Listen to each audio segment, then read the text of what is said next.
curtains. Touching this light. Right, boys.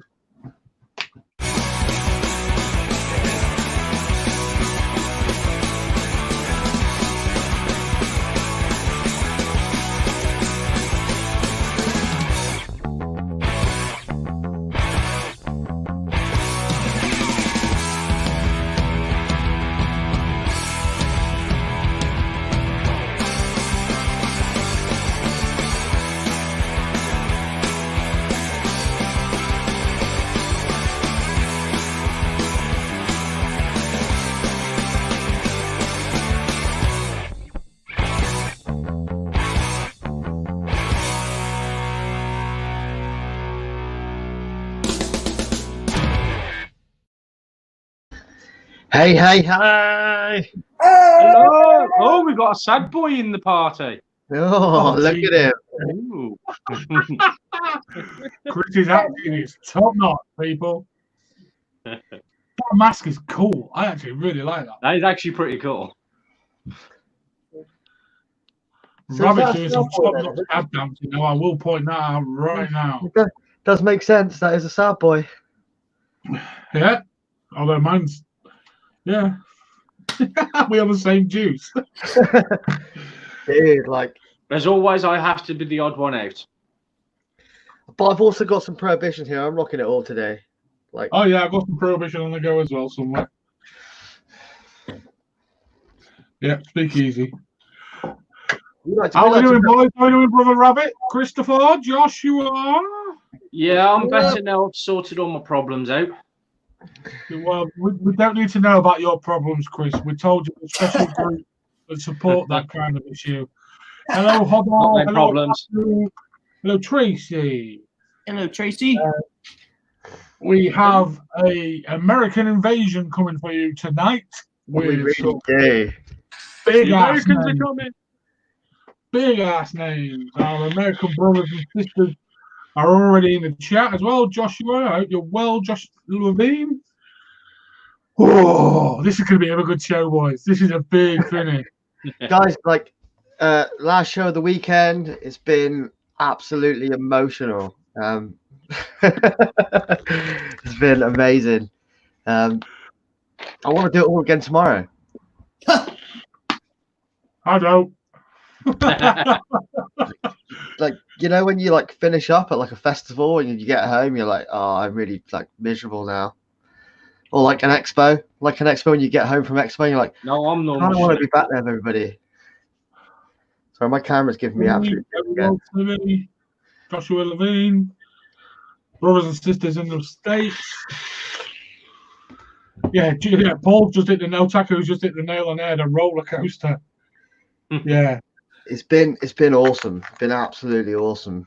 Like, quite intense at times as well, from my perspective, doing this and everything that goes with it. And yeah, It's been fun. but it's just seen a crazy, slightly tipsy idea come to fruition and actually pull it off, which is kind of crazy.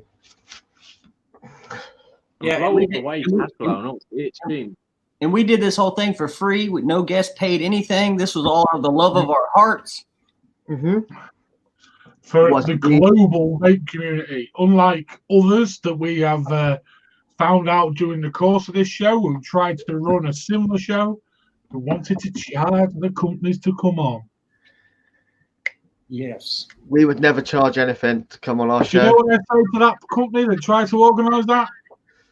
We smashed it, motherfuckers! Yeah. We will do it again, 100%. Even if there is an expo in October, we will do another one of these.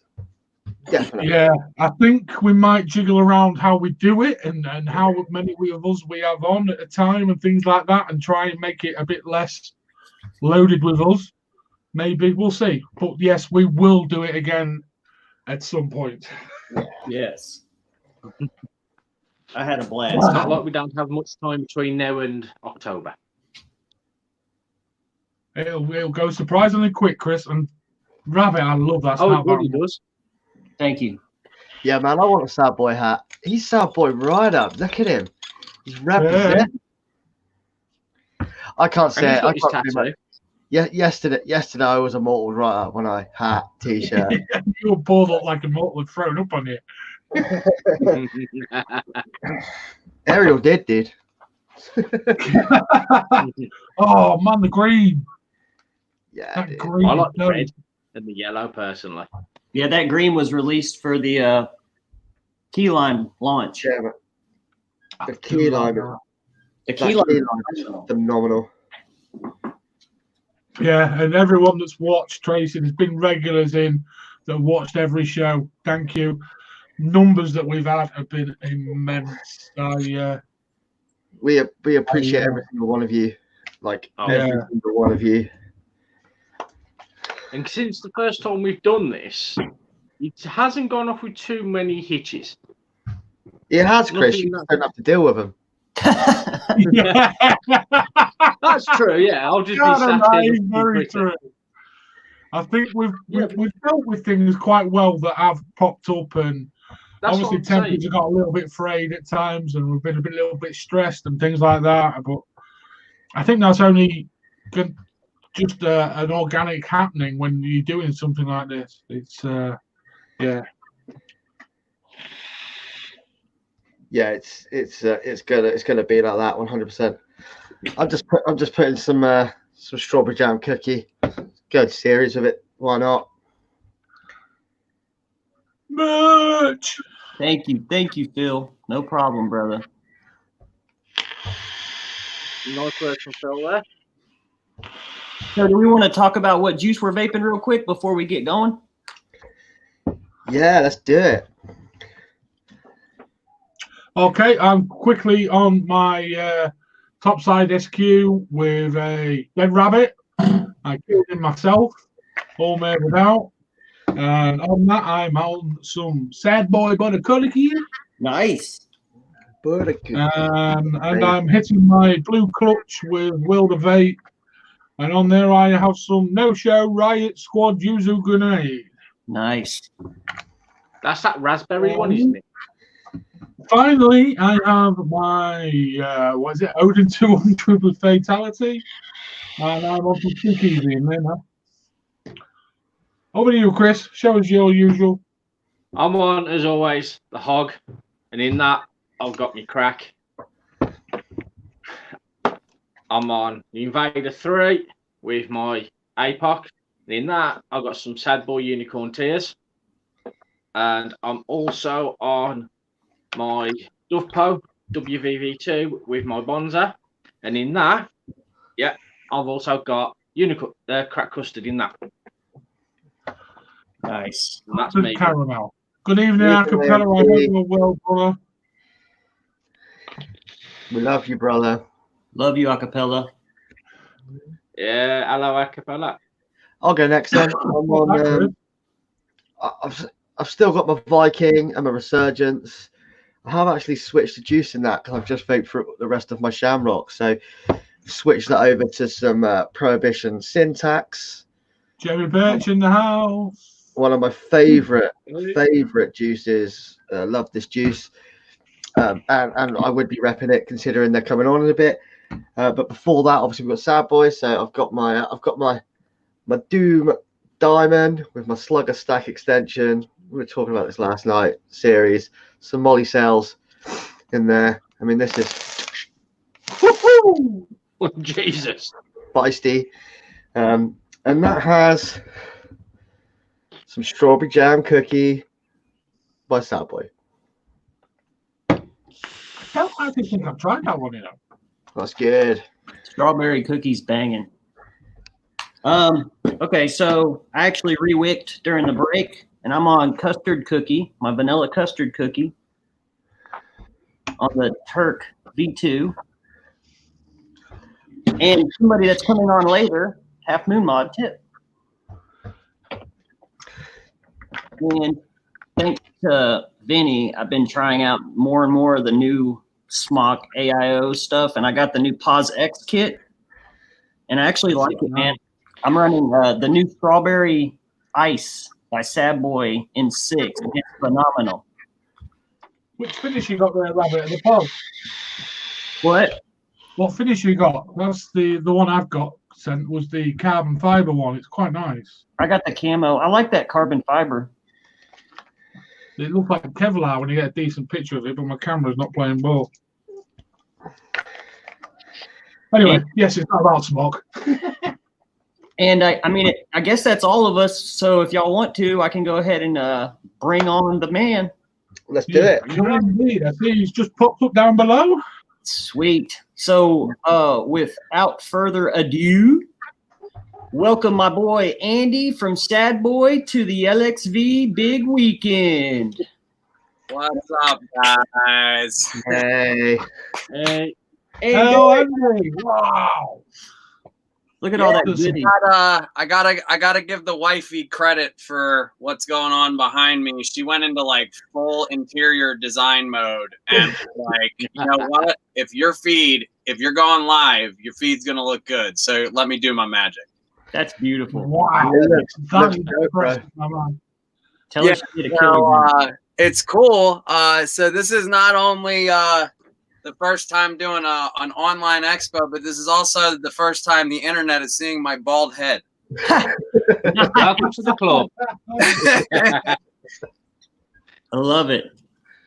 Yeah, man. I'll tell you this quarantine stuff and like being stuck at home, not having your usual like make yourself look good barbers that you usually have, and you know all that. So you resort to different things like you say, hey, honey, cut my hair, and then she does an awesome job. She fades it up. She does great. And then you comb it one way, there's a chunk missing. We have no idea what happened. So like, whatever, come time, you know. Damn. You know what? It's cool because like the response that I've gotten, other than my mother was like, "What?" She didn't understand. Like she thought that I was just going to continue with the same slick back haircut I've had for the past 4 years or whatever. Yeah, forever. No, it's time for change. Like just like it is everywhere else, like in the vape industry, in real life, with your attitude towards other people, being more caring. Like it's all about change. So sometimes you got to make drastic ones. Sometimes you got to make like little changes. So being that I'm moving to a warmer climate in like 9 days, I'm moving down south. 8 days. 8 days moving down south to Florida. So that's the exciting thing for me is like getting to move during the coronavirus. Like I get to do that. That's super awesome. Wow. They've actually stopped people doing that in the UK right now, so that's amazing. Yeah, I've got a lot of people that I deal with over in the UK, friends of mine, business people. And I'll tell you what, you guys got shut down pretty quick. Yeah, man. Yeah. It was hard and fast. It's crazy, man. Like I saw like Chris from ODB was hitting me up. He's like, I don't know what to do, man. Like I'm always out and about and doing all this stuff. And I'm like, design, dude. Like sit at your computer, like find something to do, because I think the funniest thing for me is when you heard the person like 2 weeks before the coronavirus hit, they were always saying, I need more time with my kids. I need more time with my family. And then like 3 minutes into being quarantined in their house, they're like, fuck, I don't want to be near my family. I hate these people. Like, I want to get out of here. Like, but I'll be honest, like Chandler and I needed this. Like I like a little bit about myself. Obviously, you guys know I'm the one of the international sales directors for Sad Boy e-Liquid, and I travel a lot. So this was much needed time for me and my fiance to spend time together. This was awesome. Like if anything, like thank you coronavirus for giving me time with my loved ones. Same here. Yeah. I literally for the past 2 years since I opened the shop, I've worked 70 plus hours a week. I never see them, but on Sundays, like I was so burnt out, and I got a whole month with my kids and my wife. Like it was great. Like I loved it. Dude, Rabbit, I remember like you started opening your shop right around the time I started working for Sad Boy. It was like kind of like a funny like just shop. me, like we connected. Yeah. And, it's funny because Rabbit met me at the first expo I ever worked at with the company, which was Foxwoods. The best expo. Yeah. So that's where it kind of started. But we'll get into that once like the questions start flying and stuff like that. But like I think it's cool to see like where you've progressed and where I've progressed at the same time. It's awesome, man. Like it's cool to watch my family grow with me. Like so. Well, honestly, we can jump right into it, man. Why don't you tell us about a little bit about Sad Boy and how they got started and the whole story from them growing from Philly Vape Society? Yeah, so I wasn't involved when it was called Philly Vape Society. That was actually prior to I was actually working at a shop at the time when they had started, which was 4 years ago. It was started by two people, which is Bobby and Eddie. They're great guys, but they are a lot to handle because they're goofier than hell. They're loudmouth Philly boys, So it's cool because you get this like really, really good personality shift. So like Bobby is the say things you shouldn't say in public, but nicest dude you'll ever meet at the same time, like all wrapped up into one shell. And he's also the creative brains behind why our brand looks great and like why this entity of this juice kind of like exploded into the United States the way it did. And then you've got short little Eddie over here. Short little guy, but he is the logistics brains, get everything done behind the scenes, like as far as like the reason why paychecks go, the reason why hours are accounted for, the reason why like between me and him, it's kind of like a two-headed monster. Because sometimes Eddie like gets too overwhelmed. So he's like, Andy, I need help with this and this and this and this. But so it was them two. They're both related, so that's even funnier to watch. Like that's my favorite part is the cousins aspect of it because it's like two Philly boys that are related that just yell at each other. And both of them family stops in all day. Yeah, like family stops in all day. It's like your local Italian pizza shop, which is funny because they actually own a local Italian pizza shop, which is but it's like, Eddie's mom stops by the shop, like the kids come into the shop, to say hi, and we all know the kids, like it's a very big family. So it started from family. Bobby was working at shops. He was actually a shop employee. And then Eddie was actually working at a fish market, believe it or not. He was like running the entire fish department. Eddie Fish. That's why we call him Eddie Fish, because his car smelled like fish all day. It was so bad. So basically, with Bobby's take on the vape industry at the time was like the juice wasn't good. Like if we're just going to be honest, like the United States juice was kind of like just at this plateau where it was like you either vaped like Vape-Tasia Killer Custard or Naked 100, and it was like just the same stuff circulating. So Bobby got kind of tired of like all the stuff coming into the shop he was working on. He's like, you know what? Why don't I take a crack at this? So it started with a cannoli flavor. It made sense. And it was actually I Love Cannoli, and it was a glass 60 ml bottle. But it went through a lot of label changes. But from what I remember of it, it was a glass 60 ml bottle with a picture of a cannoli on it, black label, Italian flag colors in the heart. It was just like a super simple thing.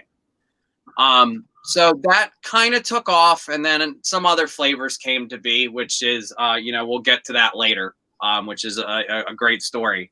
But basically, the juice was kind of taken off, like in and of itself. They started doing some expos, under PVS, Philly Vape Society, with, like Tasty Pastry, Donuts, Key Lime Creature, Foam Party, which was like a root beer float. So like they kind of always stood in like the dessert department. So it wasn't like abnormal for Sad Boy to make that shift. So at the time, Dinner Lady was a big thing. Dinner Lady Lemon Tart was the biggest thing to hit the market since I don't know if we're talking about big things like Mike from Giant Vapes. He's a big dude, so let's just use him as an example. So like it was like exploding, and like over in the United States just as much as it was in England, you know, and over in the UK. So that lemon trend kind of like sat with Bobby, and he's like, I hear people's complaints about it's either too tart, it's too like acidic, like it kind of feels like you drank actual lemon juice sometimes if you vape it, you know, like you get that acid reflux kind of feeling from vaping it too much. Not to say that the juice, dude, I will always absolutely 110% give lemon tart the credit it deserves, because that was my go-to before butter cookie came along. So shout out to them. I love you guys. So at the time, Bobby was like, I think I can make this better. I think I could kind of turn it around and make it something like more, like give it like more body, more meaning, more depth, than just like a lemon pastry. Cause that's like, they were like, oh, it's a lemon pastry. That's all I ever heard. Lemon pastry, lemon pastry. So I was like, all right, let's put some depth to it. So Bobby kind of went through a long process, of creating the flavors. I think he was over like, he's well over 60 batches, I think, on butter cookie that it took for him to get to final. But over that course of time, they had Shamrock is my number one. I love it. Thank you. But kind of where like in between, they linked up with a co-packer out in King of Prussia, Pennsylvania called Liquid Filling Solutions.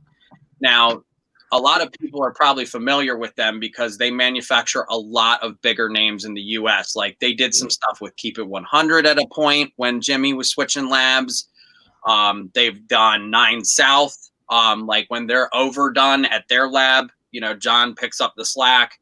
You've got Cinnaroo coming out of there. You've got Brew Juice coming out of there, you know, like, and who else is from there?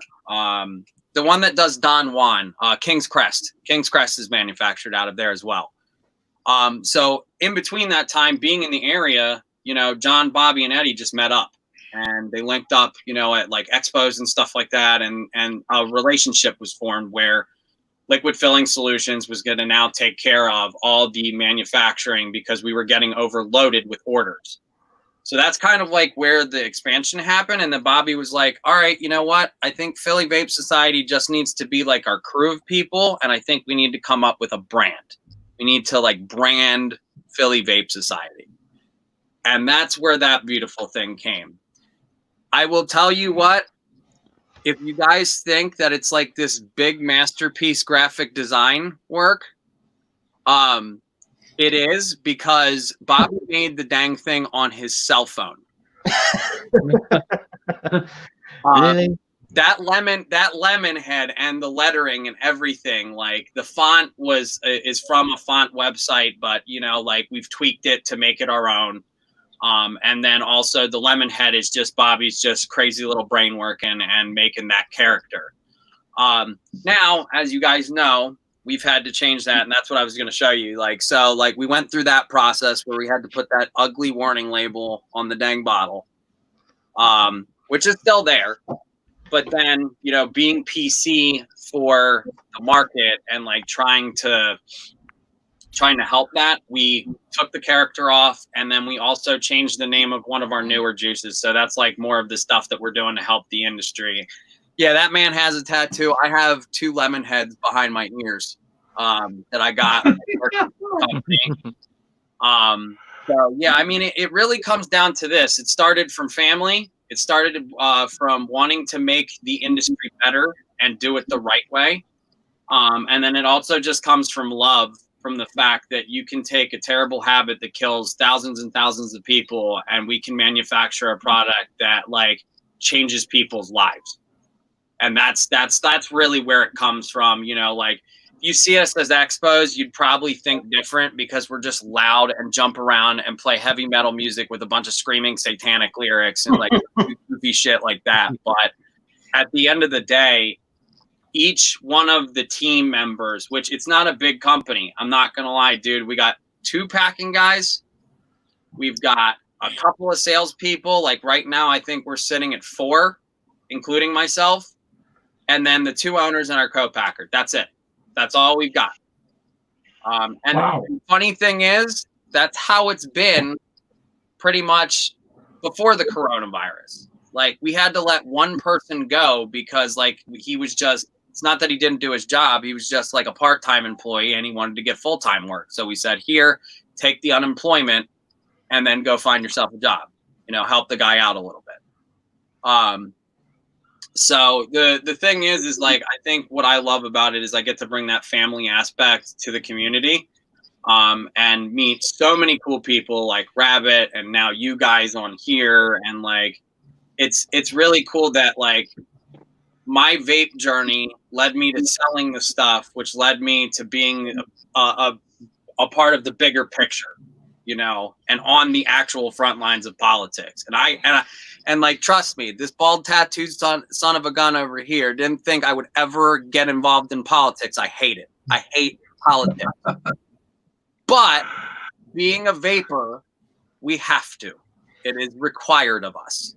And for those that don't know, Sad Boy as a whole was in Washington, D.C. Like they were all there in that crowd fighting for our rights to vape in the U.S. Yeah, I rode in with the wifey. I rode in with a full car. You know, Bobby came out, Eddie came out, Ant came out, Nate, you know, like Rabbit came out. Like everybody came out, dude. We rolled deep. Yeah. You know? Awesome. We're doing things as well. Like just recently, you know, like since we have an entity in Florida, we have a secondary shop location, which, you know, like that's a whole nother story. But in Florida, we give $1,000 to FOSFA, you know, because that's our home too. You know, so we not only have to fight for Pennsylvania, we have to fight for Florida, you know, but that's not where it stops for us. Like Rabbit's one of the reasons I get paid. Rabbit's one of the reasons that the juice does so well and it expands and it goes to other people. And then we pick up more clients and like, we get to like, you know, give a good experience to people because customer service comes number one with us. And Nathan knows we're human. We screw up. Yeah. You know, like we make mistakes and you know, at first it was a little rough. I'm not going to lie. You know, I'll sit here at the a bigger man and say, I fucked up real bad sometimes, you know, but at the same time, that's where you take those mistakes and you learn from them. You figure out how to do it better, how to like get it out. You know, I found that the more you communicate with the client, even if there is a mistake, the easier the situation goes. Yep. You know, like even if the juice is 2 weeks late, like if you're continually keeping that communication with your client, they're not going to be as upset because they're like, oh, he cares. He's checking up on me, like saying sorry. And, you know, like, you know, maybe trying to do something like give people a discount, you know, like if it's really getting that bad. So we do what we can, but obviously we have to like cut off a limit where like if somebody's being unreasonable, then we're like, I can't do much. I'm sorry. Like, if you want to continue to do business with me, awesome. If you don't, I can show you a bunch of people who have our juice. You know, I'm not against it. So, well, while we got you, can you give us the website for anybody who wants to order Sad Boy and or give them your contact or whatever you want to do, so that way people that I mean it's basically if you're just like a personal client right now, you can get us at a personal order, like it's just for you, it's not for a shop. You can go to www.vapesadness.com, and that is fully 100% open. You know, the orders will go through during the weekend, but we work Monday through Friday, and the guys are out of the office by about 4-ish. Just to kind of get people home earlier, you know, with the craziness. You know, usually we were there till 6, but we cut hours just to make sure that people could get home at safe times and like when it was light out and stuff like that. But for personal, like that kind of ordering, go to the website. If it's a client, you can reach out to Rabbit. You can reach out to me. I have any of my contact information, I am more than happy to share that as far as my business is concerned, you know, my telephone number. So contact Rabbit first. Rabbit will, you know, pass it along, and then I'll get a hold of you guys. That's how I'd like to do it, just so that I'm not like spreading my phone number all over the internet. Yeah, I can get a hold of Andy super quick, and I have all his information, so I can get you tied in really fast if you need to get a hold of him for anything. Yeah, and we're fully open for business. And like when I say fully open, like we have everything in stock right now. We're actually like overloaded at the warehouse right now. We just released a new 60 ml line of the Bloodline, so it's an iced version. We finally stepped into that iced realm. And I'll be honest, this has been my go-to ever since we switched, which is that strawberry ice, what he's vaping right now. Because it tastes like a cold fruit roll-up, bro. It does. It's so good. It's like you stuck the fruit roll-up in the freezer, and then you actually, like, I know it defies science, but you get to take a bite out of it because you probably crack your teeth off that thing.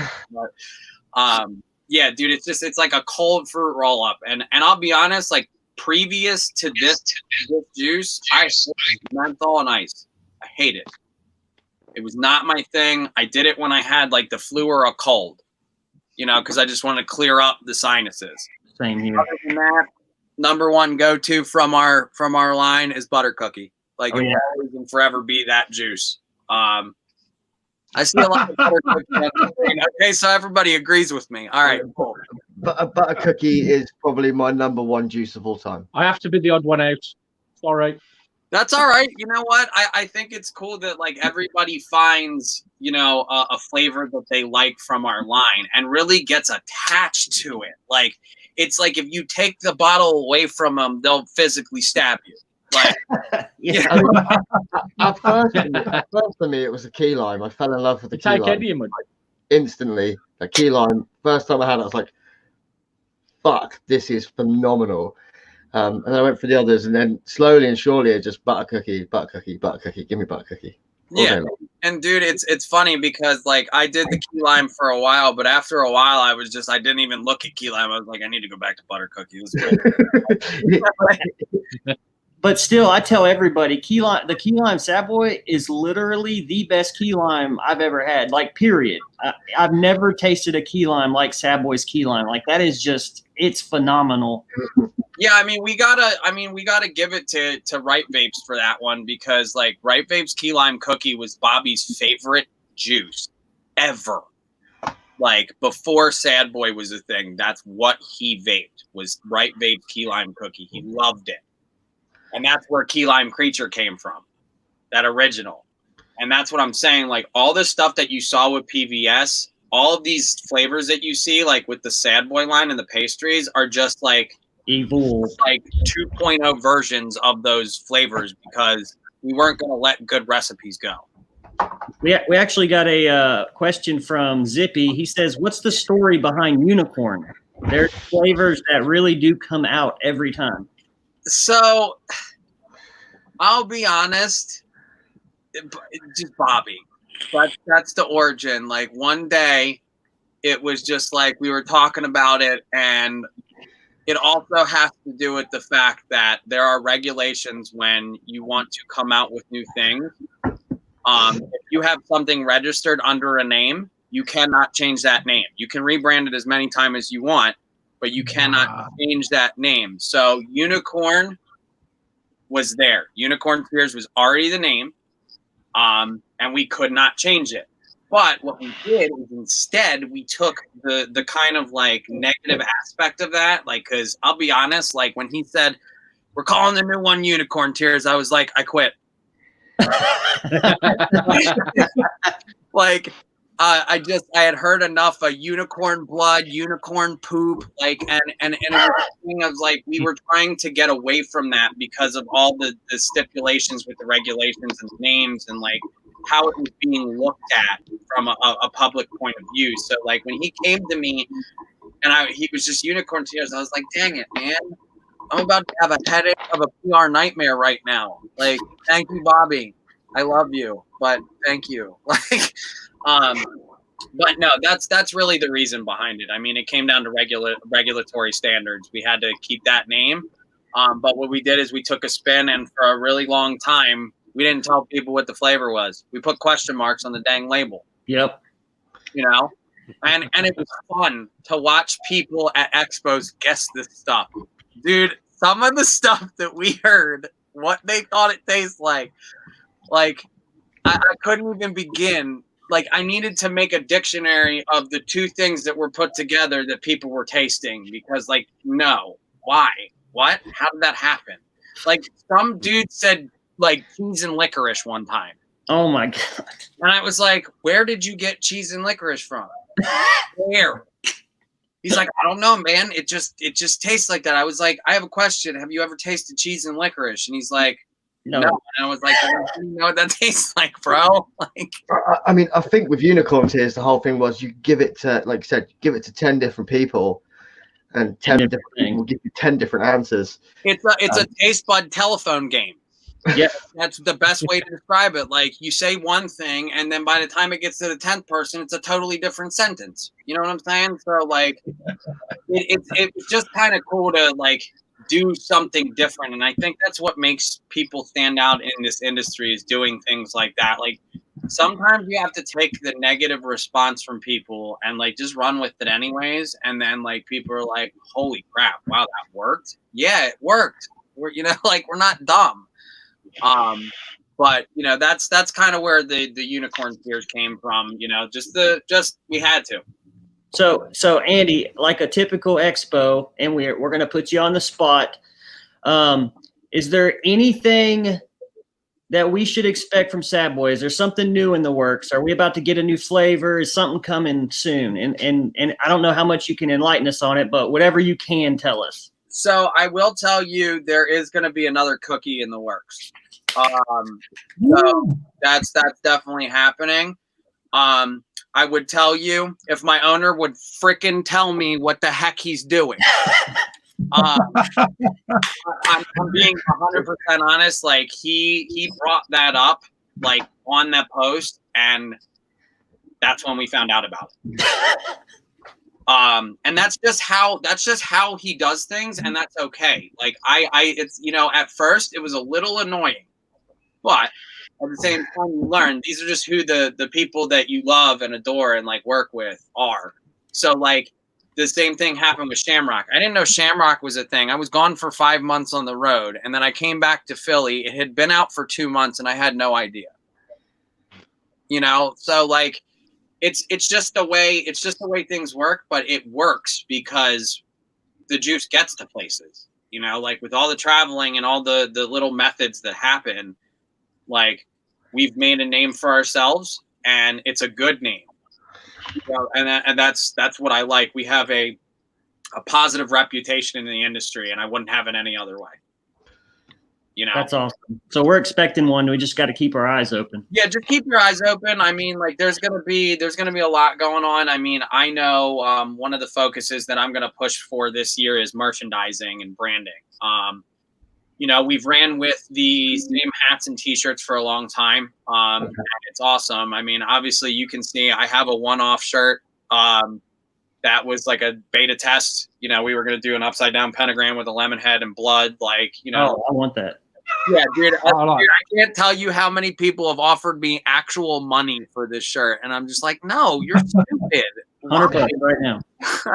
You know, like, and as you can see, like, we had these jackets made. Chris from ODB is actually the one that made these for us.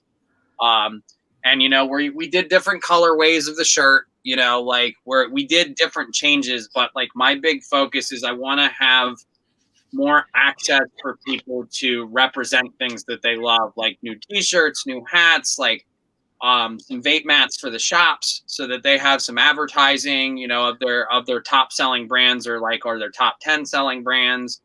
You know, I want to do more with the marketing aspect, but obviously right now the big thing is we can't really do anything. There's nothing we can do because, yeah, I know we did the stickers, you know, that was a new thing that we did. But, you know, right now we're kind of in a latency period because, like, the guy that was printing our stuff previously is just a little too expensive, you know, right now. Yeah, we did the ODB wraps. but he's getting a little too expensive just because we hand out a lot of the stuff. You know, Rabbit will attest to it. Dude, we throw merch like it's nothing. Like crazy. I still need a windbreaker. Hello. Yeah, I mean, you don't see much Sad Boy merch in the UK, so. Damn. Yeah, Yeah, well, you don't I mean, see much dude, at all. we were gonna make another. I'll tell you, like, there's some other future stuff. You UK boys are actually gonna have us over there. Yep. It's coming. It's coming. So it's coming very soon. Our owner Bobby is moving over to the UK. Yep. Yeah, so we are going to be opening up a Sad Boy International division. Andy, you see their faces. They're actually surprised. I didn't leak anything. He did. He didn't tell us a No, thing. he hasn't told us anything. He's coming to the cold and wet and miserable. Yeah, you know what the funny thing is? He's going to the cold, wet, and miserable. He owns the company. I'm going down to sunny, bright, awesome, beautiful Florida. Yeah, no, we had some lovely shots of Florida yesterday. We had Ariel Yeah. from the motor on, and literally. Oh, just looked dude, so funny. let me tell you, I've had some great times with that dude. I've had some wonderful times with that guy. But you know, I'm excited to bring Sad Boy over to the UK, because I'm going to be making journeys over there too. You know, I was kind of the start of the international push for Sad Boy. You know, going over to the Vape Expos and then actually boothing at these shows and then traveling to crazy amounts of countries. I think I did 13 countries last year. Nice. So yeah, it was a lot. But it's nothing but enjoyable, and it's really cool to see our brand kind of expand to the other side of the pond, you know? Yeah. Is there, so you're talking there could quite possibly be a Sad Boy lounge in the UK. I don't know if he's doing a lounge. I know there's going to be more of like the sales and distribution center starting off, kind of like what we have in Philly right now. So it'll be a warehouse full of juice. You know, he's bringing over Dylan, one of our sales guys, and then he's going to be over there. Matt, we need Nola in the UK, please. It'll be there. Don't worry. It's you know, we're gonna have all of it, and that's the reason why we're doing it. So our fills are you know, international orders for us. I'm You know, excited. so what we want to do is we want to streamline the process a little bit more. We want to be able to make those short fill bottles quicker. Yeah. And just get them out, and then like have all the other flavors accessible, because it's cool to have what we have over there, but I think it's also unfair to the people over there when we have stuff over in the United States that you guys haven't touched yet. Totally agree. Really, really, really. You three are about to jump through the screen and be like, "Boy, why have you not put this bloodline in the UK?" Like, We better bring it. no, and that's one of the reasons why we're doing that. We want to make sure that you guys have access to it, because like you guys have been a big part of our market. You know, another big part of our market's New Zealand. You know, we have a very, very big following in New Zealand and Australia. You know, Germany's kind of picking up, but it's just a matter of like getting out to these shows, which obviously, hey, this is how we do shows now. You know. But dude, when Rabbit told me about this idea, I thought it was the coolest thing ever. I was like, finally, somebody did something about it. You know, like somebody took the initiative and said, you know what? We're not going to get rid of expos. We're just going to bring it to the people's screens. And Andy can attest to all the viewers. We didn't charge a dime. We just wanted to get our companies on here to show their love and talk about this industry that we all care about. Like, it's not about making money. We're trying to show you guys, like, we can do this and support each other. And it's you don't have to make a buck off of it. Like, we want these companies to flourish, just like we want the LXV to flourish, just like we want the industry to flourish. Exactly. Dude, I want the industry to be big. That's it. The thing is about the industry, we've got nothing. So everyone needs to support the industry as much as they can, 100%. Yeah, I'll be honest, dude. Like one of the things that I really see is the decline of expos over the past year. You know, I remember going to Foxwood. That was my start, and that was like kind of like the bar setter for expos. It was and epic. I tell you, that was one heck of an expo. Like, if you want to talk about like number one, people coming out and getting in the door and having customers come to your table, dude, I maybe peed 6 times the whole weekend because I could not leave the booth. Like my first expo, I'm thrown to the wolves. Basically, they're like, "Look, we're not even paying you. Just come out. You know, you rep our brand. You know, you're cool. Come out, dude." I sat at the table, sold a bunch of liquid. Hey, Another How you doing, brother? I'm a little bit late to the party. Sorry for interrupting. You're good, man. You know, it's good to see a beautiful bearded man just pop up on the screen every once in a while. You know? But yeah, I mean, that kind of set the bar. Like, it was just constant business, good vibe, and then after the show, you just watch all the companies go to the middle of the casino and get belligerently drunk and make asses out of themselves. It was fun.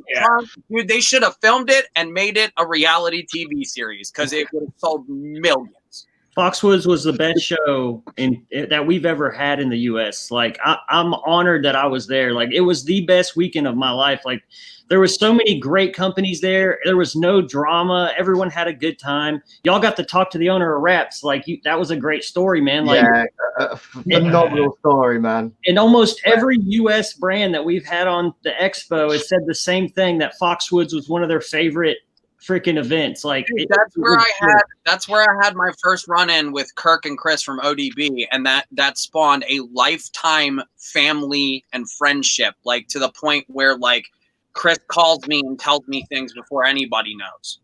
You know, I tell things to Chris before anybody else knows. You know, we spent time in other countries together, me, him, and Tyler. You know, like, this is the thing. Like, people forget the one thing at expos, what they were there for. It's to get every single vapor within an 100-mile radius to meet each other. Yep. You know, unity in the community. Everybody started getting involved in the personal dealings of everybody's business, and like, where the mods were manufactured. Did you put fucking this additive in your juice? Like, dude, it took a hard left turn so quickly, and then it was just like, boom, expos were done. Like, the fact that we were going to expos and like we were having a great time, and then we would go for a weekend and then we would just break even or lose money on things like that. That shouldn't happen. Yeah. And it was because the coordinators of these events stopped promoting. Yep. They all stopped caring. Yep. And So, it's not that they're bad people. They just gave up. So Zippy asked, if there's one person in the vape scene that you look up to, who would that be? Okay.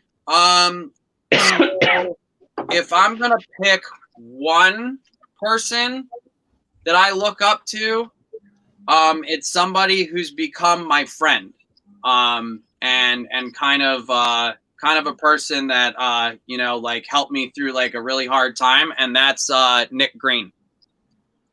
Nice.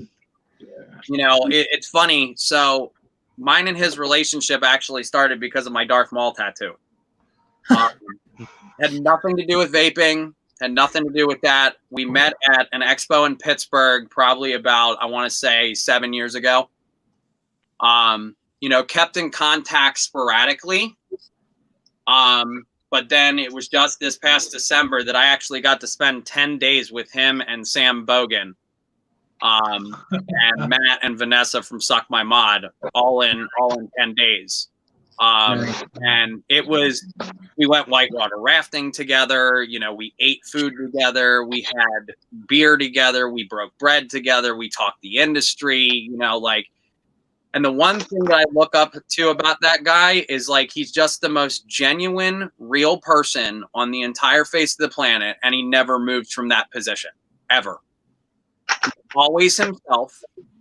And honestly, me and him talk more about dicks and flannels than we do vaping. You know, it's kind of one of those things that, you know, like, he was one of the people that changed the perspective of a tattooed bearded vapor. That's the person, in my opinion, that did that. Because the prowess was, if you were a tattooed bearded vapor, you were a douchebag. You blew chuck clouds in people's faces. Like, you had no respect for people. And then Nick comes on. He's like, "Hi, I'm Green. I'm the nicest dude in the world. Nice to meet you. You know, like, and he actually gave honest reviews of products. There's where I respect him the most, is no matter what, he will give you the honest opinion of a product, and he pays for them. He will pay for stuff to be shipped to his house. Well, granted, the guy's gotten to a certain point in his career where people just randomly send things to his house. It's weird. Like, you know, I get the reason behind it. Like, he's an established figure in the scene. Like, you get a product in his hand, you know, stuff like that. But for me, I think it's his honesty, him being a genuine person, and just like a real dude that like I look up to. Another person that I have to pull, and like God rest the dude's soul, James from Rig. I really looked up to that dude a lot. You know, a guy that you thought was going to take your whole head off your body actually just turned out to be a teddy bear. Yeah. You know, and I, you know, that dude was super cool, and I look up to him, and it really comes down to like, that's like the mechanical giants. You know what I'm saying? Like, he's like one of the mechanical mod giants that like was changing things and doing things differently. Absolutely. You know, and there's just like, there's a lot of people I could go over. But you know, the last person I'll bring up is like Greg Connolly and those people, like people like that. Those are the people I respect the most. Like, because they're the ones taking time away from their families and away from their personal lives to make sure that we can do this. Yeah. You know, so like that, it's kind of hard to like pick one. You know, like there's certain aspects of the industry, you know, that I can touch on, but like it's, you know, it really comes down to if you're honest, you're genuine, you're blunt and to the point, and like even if you say something that I'm not gonna like I'm not gonna like what you have to say, as long as you're telling me the truth, we're cool. Exactly. Well, Andy, man, it has been an honor to have you on. We freaking love you, bro. We could talk to you literally all freaking night. We do have another guest coming up, but before I let you go, I just want to make sure, is there anything that you wanted to say to the people watching or us before you leave? First off is, you know, practice peace, you know, practice positivity and peace. That's the first thing. I think especially with like times like right now, we need to take this like negativity processed fast food attitude that we all have and completely just wipe the slate clean and start being kind to each other, you know, like, and doing better things. So that's the first thing. The second thing is that like, if you have a smoking addiction right now, like you're on here and you're battling that right now, like you're a new vapor or you are just trying to figure out what vaping is, I'm going to tell you there's one thing that's 110% true, is that if you make this switch, you will live a better life and a healthier life. That's absolutely 110% guaranteed. Amen. So you know, that's really where I can leave it. If you guys are currently vaping and are a vapor now, anything to do with the politics, the regulations, keep up to date, ask questions, call people, message people, use the free time that we all have to figure all this stuff out, because we're going to have to figure it out, because nobody's dying from vaping right now because of the coronavirus. But once the coronavirus kind of like subsides, where are we going from there? Exactly. So just keep positive, keep fighting, keep vaping. I love you guys. This is awesome. Keep doing what you're doing, and have a great rest of your day, guys. Keep it sad. Thank you, Andy. Thank you, bro. See ya. Bye. Take care, bro. Man, Awesome. what a solid dude. What an amazing dude, Such man. a nice guy. Awesome. Yeah. Awesome. I love that dude, man. Andy's a really good friend of mine, man. I love that guy to death. I'd do anything for him. I like that shirt in the background. The yellow sad boy shirt he had in the background. I like that. We all want sad boy shirts and sad boy hats, man. I want the one with the pentagram.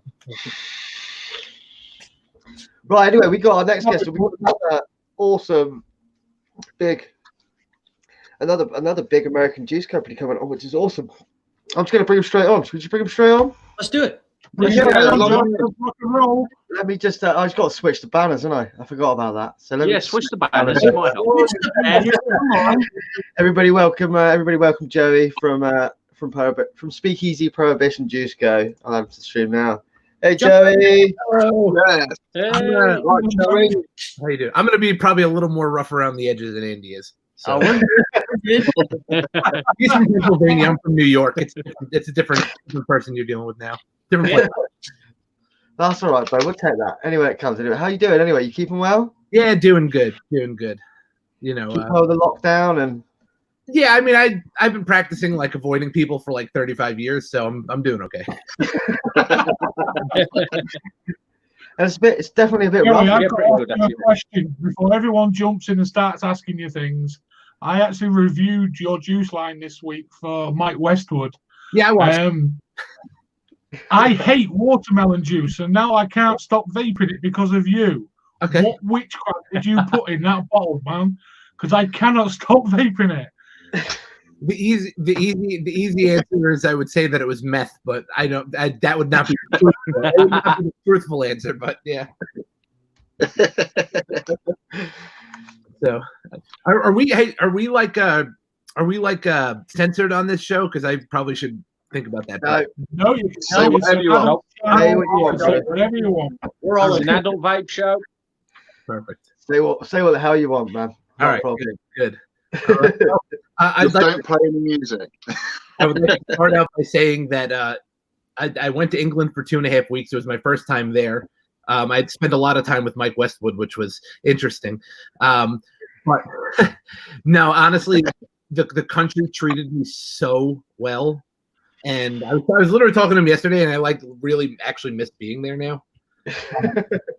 It was really bittersweet leaving. I had a great time and really got to open up my eyes a lot to how vaping. When I went there, it really felt like when I started vaping. Like it felt like 2015 in America, where it was just like everyone's excited about it. So congratulations for having that. And we'll ask you the same question we've been asking everyone else, man. So, how did the company start? What drew you into doing it? That sort of thing, really. Well, it's a really kind of weird thing that this happened, because it was never supposed to be what it is now. It was never intended to be a company, actually, to really be honest with you. So when we first started, it was me and my business partner. We wanted to DIY, literally just for ourselves, because we were kind of tired of buying liquids that we didn't like, or liquids that we would spend a lot of money on, and then like halfway through the bottle, and I'm sure you've all experienced this, halfway through the bottle you're like, it's not really okay. I'm done with this one. So we wanted we wanted a few flavors that we just wanted, like we couldn't get elsewhere, that we enjoyed. So peanut butter root beer, that was kind of our whole thing. So we made them, and we both hung out at the same vape shop, and we went in there, and this is really how the company started. I met the guy behind the counter who's a good friend of ours, the guy who actually got me to quit smoking cigarettes. I was like, here, you try this. Let me know what you think. And he just goes, you guys should start a company. And we were like, all right. And I wish I could say that it was more glamorous than it is, but it really wasn't a very glamorous thing that happened. And we just kind of took Josh, and I'm a band guy. I've been playing music for 20 years. I took the local band approach. Tried to do it very grassroots, very local band promotion-y, kind of sneak into Facebook areas where I can kind of halfway promote, but I wasn't trying to be like, hey everybody, vape prohibition. But it wasn't like that, and it was just kind of a freak thing that we kind of ended up with the right people at the right time doing the right thing. And that's how the company started. And what's funny is that the company actually wasn't called Prohibition when we first started. We never came to market with the other name. The other name was I refer to it as every generic juice line name, but we were going to be called The Last Drop originally, which is like every generic juice line that you just kind of pass by on a shelf somewhere. But when America had happened to announce their regulations here with the FDA, I called up Colin that day and I was like, "Hey, we're changing our name." And he was like, "What are we changing to?" I was like, "Prohibition, dude. It's what they're doing. It's what they're doing." And that's how Prohibition was born. Honestly, it was just kind of a freak thing, and it was never meant to be my full-time job. And one day my accountant called me. He was like, "Dude, you got to quit. You got to quit your job, man." I was like, "Why?" He's like, "Well, because you're too busy, man. You're really going to be too busy to do anything else. I'm literally looking at how it's all going." And I was like, "All right, cool." So here we are, Prohibition. We are a company, and we love doing what we do. And we literally just wanted to do this to help people quit smoking and make people happy and give people flavors they liked. And it was never supposed to.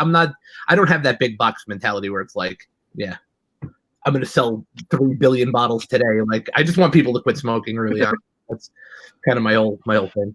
Honestly, dude, the riding shotgun and Syntax are crack rock.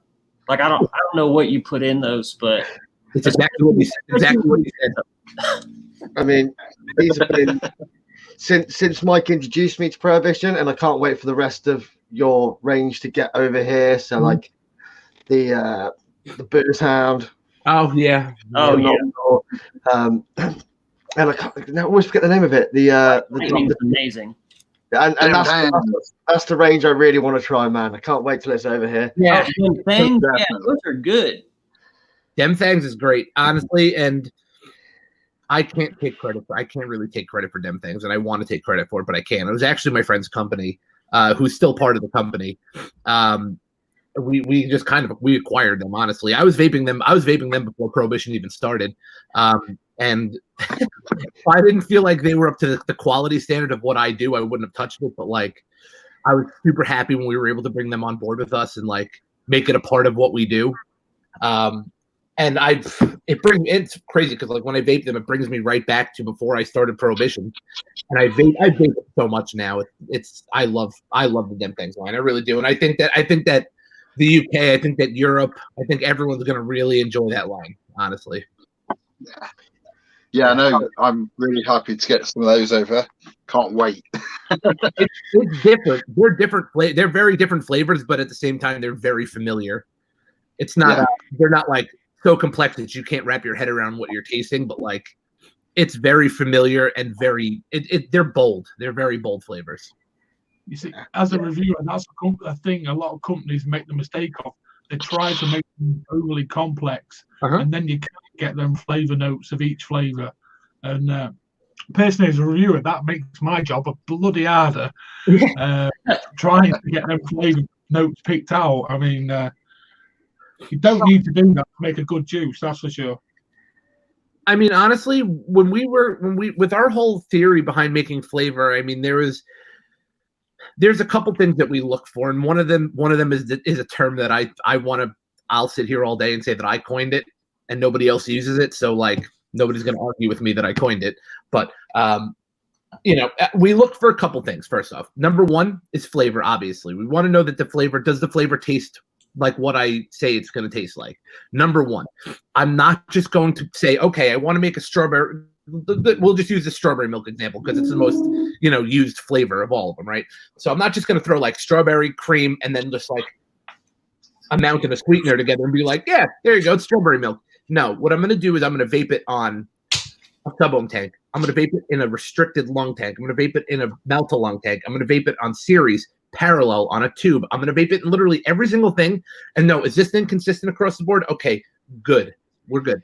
So we do that first. So flavor, obviously, is the most important thing. But the other really important thing, and I think that gets overlooked a lot, is mouthfeel. So when I give you a peanut butter, if it tastes thin in your mouth, you're not going to associate peanut butter with it. And that's kind of the thing. We want you to vape it and it feels really thick.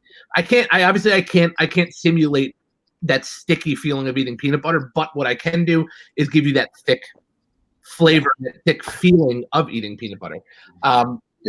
So, and the other thing that I look for is this is the term that I like to say that I coined. It's called flavor bloom. So as you're exhaling, I want the flavor to go like this to the top of your mouth. I want it to just unfold itself on like completely. So where it hits and then you feel it literally coat the whole top of your mouth. So that, We've had a few people say the last few days, like Syntax, like you get. I mean, Vinny said it in his review, and he did the review live. Mike said it yesterday. I agree. Like something like Syntax, you get the peanut butter, and it's not like a real heavy peanut butter. And then you tend to get that custard on the way out and on the top, and it works really well. It's an amazing. I think it was a peanut brittle. I don't think I've ever eaten peanut brittle, to be honest with you. I don't know if I'm old, to be honest with you. Or if that's just a UK thing. I'm interested in trying that. It's very universal. But yeah, see, I know I've said it a couple of times. You know, I cannot stand peanut butter at all. I can't even smell it. But Syntax, I can go through that so easily. It's just that the way the custard comes through after, like Josh has said, it just finishes it up, and you don't get left with that taste in your mouth going, "Oh, I've just eaten a load of peanuts." You know, it to the point. It's brilliant.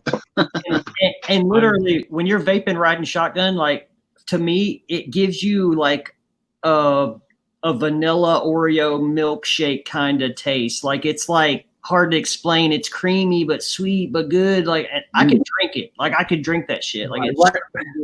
Ride in shotgun.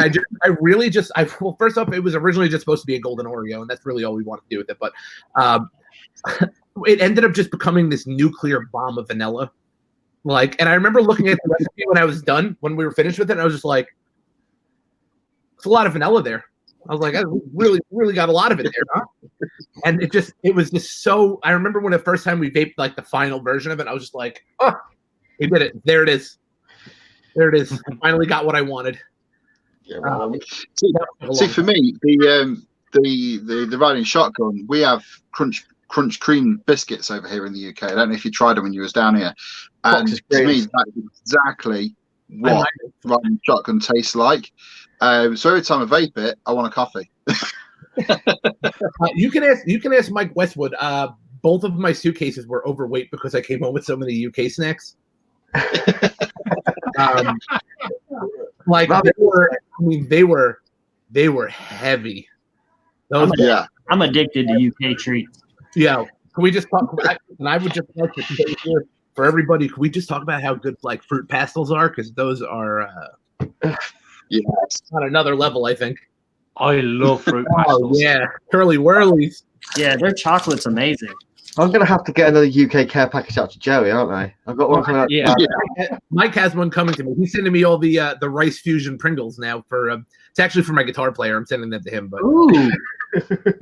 Yes. And PK Pringles are crazy. Do you not get Pringles over there? No, we have Pringles, but we don't have the rice fusions. Okay. Oh. I really don't think that chicken tandoori masala would go over well in America. Yeah, you guys aren't huge curry people. We've got Pat from Half Moon coming on later, and every time he's over, it's like, we're going for a proper curry. I mean, that's the only reason he comes. But really, the England market, really, I'll tell you something. It opened up my eyes. I actually listen. Like I said, I'm a little more rough around the edges, a little less professional about what I do. I think I'm a real guy, and that's really all I am. I'm not trying to be this big like hotshot business guy. But can we talk? I would like to talk. Can I ask you guys a question? Am I allowed to do that? Sure. Yeah. Yes, go ahead. So the UK, you guys use chicken thighs instead of chicken breast on your sandwiches. Not always. No, we use chicken breast as well. How come every single place I went to a chicken thighs? And listen, I'm not complaining about that because I was like, we need to do that here. Obviously, you guys are a bit rusty. We like breasts. I'm more of a thigh man, you know. I enjoy a good set of thighs. Well, this show's gone down quite quick. No. It comes with the territory of having me on, honestly, but don't worry, it's normally me that does it. So Mike was saying yesterday that you like your billets. Yeah, I do. I do. I always have them. I always have them out. I've got a big old case of them behind me. I do. And honestly, I found that I think for flavor and trying to this is the true testament to whether or not your juice is good, honestly. Because if you wake this thing up and your stuff doesn't taste good in here, you might want to reformulate. I'll tell you something. Couple sad boy I've been smashing through in my billets. Honestly, I have, because I just got a whole care package of like key lime cookie here, and I've made a lot of it through this, and it's great. So that's good. There's not a lot of companies that like I find are as good in here as they are like on something with a little more air. But I had a feeling though, because the cookie notes from like butter cookie and key lime, I was like, yeah, it's gonna work, and I know it is because it's bright enough for it to work. Yeah, it's literally been awesome to have like two of my favorite e-liquid companies on one after the other. Yeah, I'm sure you guys like instantly regret having me on this, but no, man, not at all. Man.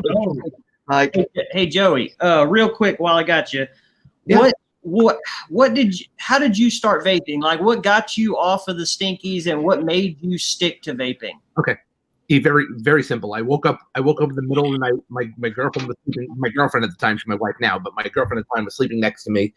I woke up and I had a panic attack. Like a really bad panic attack, because I couldn't breathe and I just wasn't feeling good. And I was just like, I was freaking the fuck out. And I was just like, I can't smoke anymore. I can't do this. I can't do this anymore. She's like, first up, my wife fucking hates vaping so much. She just hates because I bombed the whole house out all the time. But if I didn't do it, she wouldn't have a problem with it. And she's just happy I don't smoke, to be honest with you. But either way, I woke up and she's just like, well, you know, like a vape shop down the block from your apartment? I'm like, yeah. So she took me the next day. It was this hole-in-the-wall vape shop, which I ended up going to a whole bunch of times. And so she took me in, and do you know Matt Elliott? Yeah. Yeah, Matt Elliott got me to quit smoking, if you don't know that. That's a little fun fact. He was working at that shop, sold me a Fidelity 30 watt with a Nautilus Mini. Nice. Yeah. Actually, I know it's super unprofessional to walk off camera, but I have it here. We do.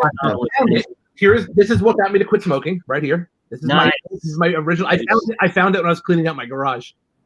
I think it might still have a battery from 2015 in it.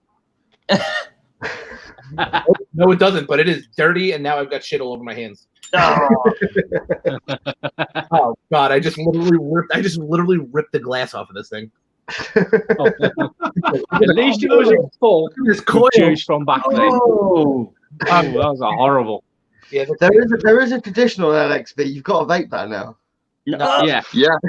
You gotta take a hit on that now. I'm not doing it. I quit smoking to make healthier and better decisions for myself, and that is not one of them. Fact. Probably never be touched again. So I went over there, and Matt listened to me for an hour, going through flavors, being like, I want this and that and the other thing, and like, can I try this? It was literally like an hour of this, and I think he really hated me by the end of it. And then I came back in like multiple times that week to try more shit. I bought something every time, but honestly, that was it. And it was the flavors that got me to quit smoking. Anti-Lag by Boosted, Looper, Lost Art, Space Rocks, and Vaporgate Smoke. That was where I came up smoking, and I just honestly, I was smoking a little bit still when I quit. I had one pack of cigarettes left. Well, I had like 3/4 of a pack of cigarettes left, and I tried my best. I said, okay, I'm gonna try to wean this down. I'm gonna try to see how little I could smoke throughout the day. And I had my vape out, and I was puffing on this 9 milligram. If you guys remember that never took off, but I did it. And I just kind of vaped, and I remember the first day I think I smoked, or the second day, sorry. So it was nighttime when I went. So the next day I think I smoked 4 cigarettes, and then I smoked 3 cigarettes, and then I didn't smoke anymore. Nice. By the third day, I was just like, I don't think I need that. I think I'm doing okay. And then I just kept doing it, honestly, and that was it. And then I remember a couple months down the line, I was helping my friend to move out of his apartment, and they were smoking outside. I was like, hey, let me get one of those. And that was a terrible idea. But I I smoked about a quarter of that cigarette, and I was like, you can have the rest of this. Rough. I'm like, I can't do this shit no more. I think I'm way past that now. I'm past the point of no return. And that was it. Honestly, I happened to be one of those stories that had a really easy transition into vaping, and it just worked for me, and I was happy. And I remember when I went up the stairs and I wasn't out of breath, and that was dope. Yeah. Yes. Yeah. That was a cool thing. I remember when I smelled something that I was used to smelling, because I'm a cologne collector, and I remember one day I was like, "Whoa, this one smells real good today." Well, it's me. Yeah. Playing with my kids without having to stop and breathe was awesome. Like that. Yeah. That was probably the best part in the beginning. After about a month or so, I could actually chase them around the yard, and I wasn't like, oh. Yeah. So, I'm a big boy, so that happens to me naturally, but like I don't need anything else making it worse. But honestly, it's nice to be able to like go to a show with my band. We're gonna go play a show, get off stage, not feel like I'm about to die. There's just so many benefits to this, and I'm grateful for the decision I made. I'm grateful for my wife for putting up with it. For putting up with me starting a company, because I remember when I told her, I was like, "Yeah, I'm gonna start a vape company," and she was like, "Okay." She's laughing. Yeah, I was like, because I get really excited about a lot of things, and then sometimes don't follow through on them.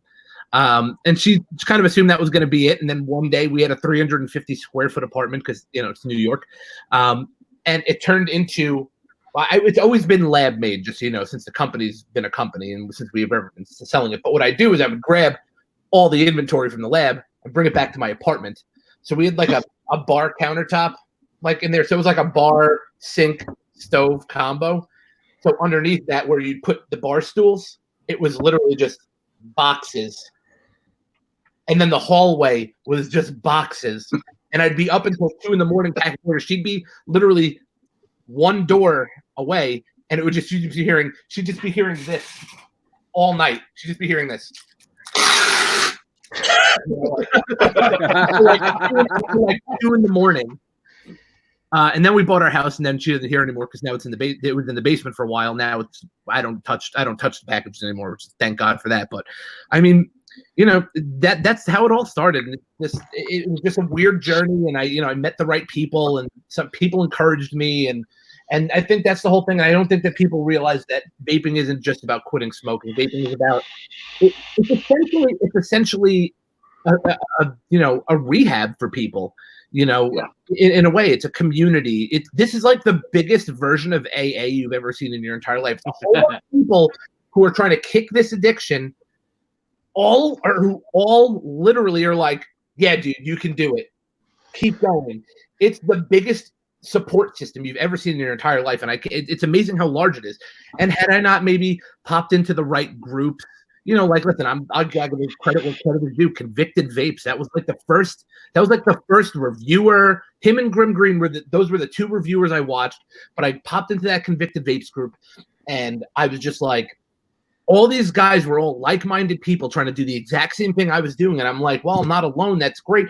I'm still in that group. They're literally some of the best people I know. Some of them are really close friends of mine, and have become really close to me. And that's kind of the beauty about vaping, is that it becomes more than just I'm quitting smoking. It becomes the whole family aspect to it. People that care about you, people that want to see you succeed, and people that when I do things for Prohibition, they're so excited to be there for me and try something new or just anything like that for me, because we've got that connection now, and we've got that family aspect to what we do. And honestly, had it not been for the vape community on top of what I was doing, I don't know necessarily if I would have stuck with what I did. Matt Elliott, especially, big part of what I did. He was always there for me. Like I said, actually literal since day one. From the day I quit smoking, he was there. So, I mean, without that community, I think that's the best part about this. So, I want to ask you a question, Joey, and you don't have to answer this if you don't want to. Obviously, you're in New York, so yeah, that guy sucks. If that was your question, yeah.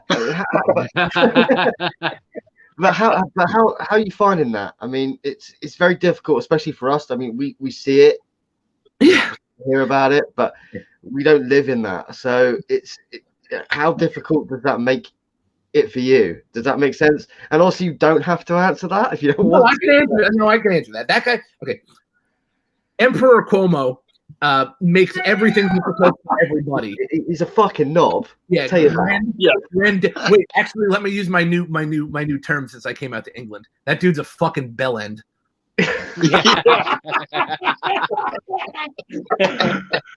But what he does, and it's not just for vaping, he makes everything difficult for everybody. He makes everything difficult for everybody. You can't okay. Let me try to think. Let me try to think of this. Okay, you know that guy who just like he's that guy in your group of friends, right? Everybody always wants to do something, and he's always the guy who's like, I don't want to do that.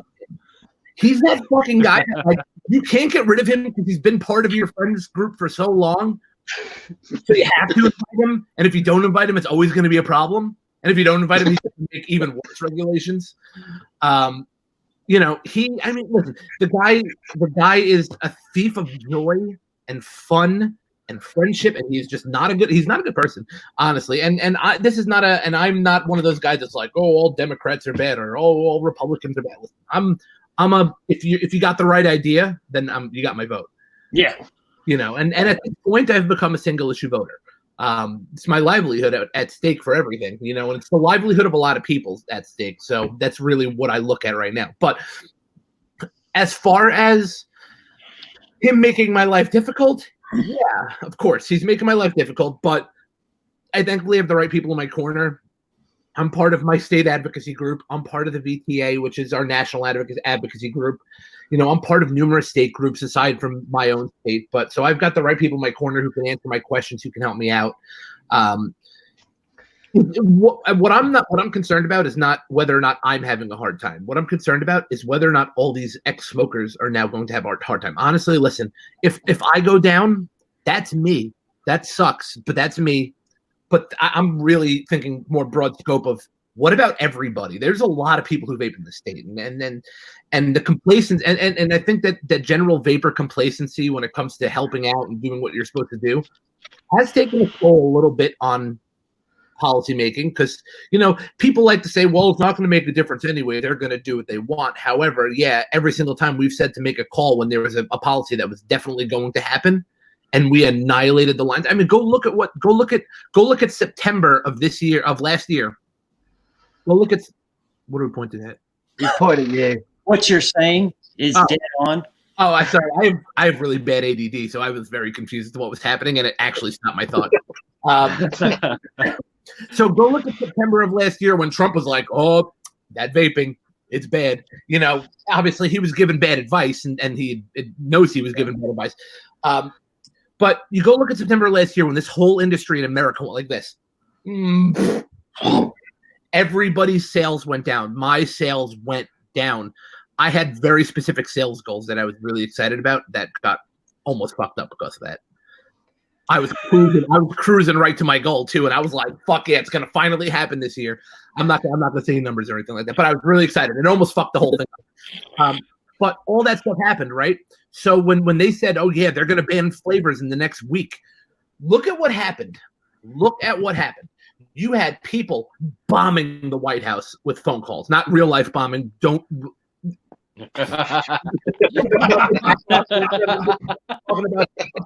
talking about a figurative bombing here. People are calling nonstop. They're emailing. They're nonstop. And guess what? They didn't ban flavors. So if you think that making these calls and doing what you're supposed to do doesn't work, you're wrong. Because basically, they don't care about us. They care about the vote. They care about staying where they are. They want to be in that office. And if they have everybody on their side and everyone's going to vote for them, then they're not going to do something that removes them from that. So, yeah, Cuomo makes my life a living hell. He is a disgrace to Italian Americans, and that's why everybody calls him Fredo. Did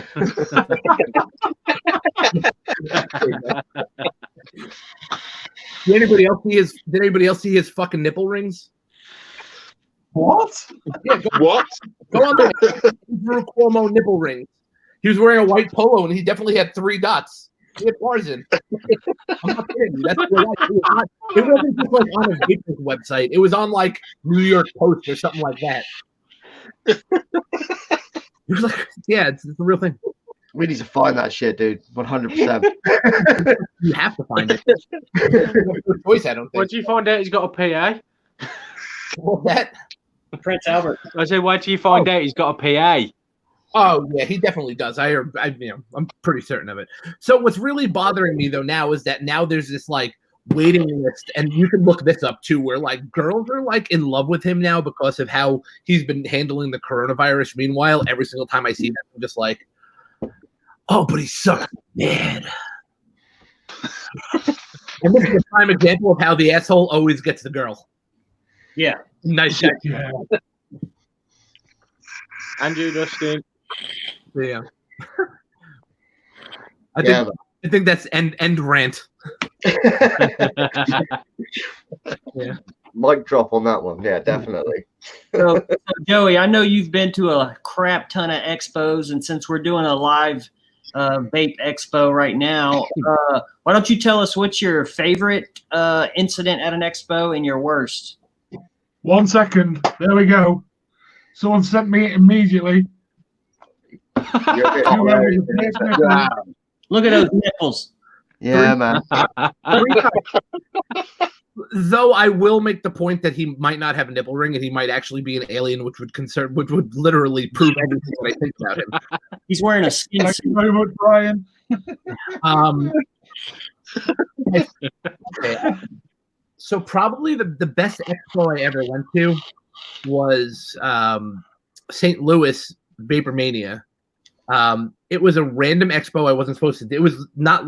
Was it last year? Was it 2019? 18, wasn't it? No, I think it was 19. Might have been 19. It was like March of 19. I have the badge somewhere around here. That was my favorite. Honestly, most memorable I've ever been to. Because it was London. in England. It was just something about it. I don't know. It wasn't my most successful show, but like it was memories for that. I mean, it's a shame Birmingham will cancel because I know you're planning to come over. Oh, don't worry. Whenever it happens next, I'll be there. Yeah, man. It's fucking absolutely awesome to meet you in person. Right. So, Yeah, and then we will all reconvene at Bonehead Chicken in Birmingham City for some fucking dope chicken sandwiches, chicken burgers. Sorry, because you don't call them sandwiches over there. So St. Louis was a show that I wasn't supposed to do, and then something got canceled, and I was just like, I called up Kyle over at Cream Vapor, and I was just kind of like, hey, dude, you want to do the show with me? And he was like, sure. And we did it, and it was at like it was at this place that holds like cattle expos, and they like sell cows and shit, and do like prizes for like top sheep. Like it was like I walked in this place, I was like, oh, okay, all right, cool. This is gonna be a fucking weird one. I went home with no juice. Oh, sold out. It was a tiny little show. I mean, there was probably I want to say like maybe 50 vendors, 60 vendors, something like that. It was small. Like it was a really small show. I went home with nothing. And I remember at the end of the show, some guy walked up and was like, oh, I just came here for you guys. And he's like, it sucks you don't have anything. He's like, what about those sample bottles? Meaning the ones I've been filling up my tanks with the entire weekend. Like that, like that I used on the sample tanks. They were all 0 milligrams. They were like half full because I'm a positive person. And he was like, can I buy those? I was like, I don't know, like $10. He's like, sure. I was like, okay, cool. There you go. And I literally got great gas mileage going home. So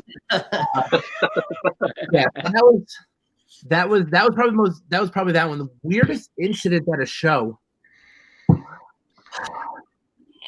To be honest with you, I don't have a lot of weird incidents, but Mike Westwood can confirm with you that there definitely was some woman in her 40s trying to fuck me in England. It was listen, and I'm very, faithfully married. Love my wife so much, my best friend in the whole entire world. But like this lady was literally biting her lip while talking to me, telling me how Americans have the sexy or New Yorkers have the sexiest accents. It was this whole thing. I remember sitting there for like a half an hour while it was going on, just being like, Uh-huh. It was I don't know if it was a terrible experience as much as it was just like a weird thing. Because like I'm not exactly what you'd call like the sexiest guy.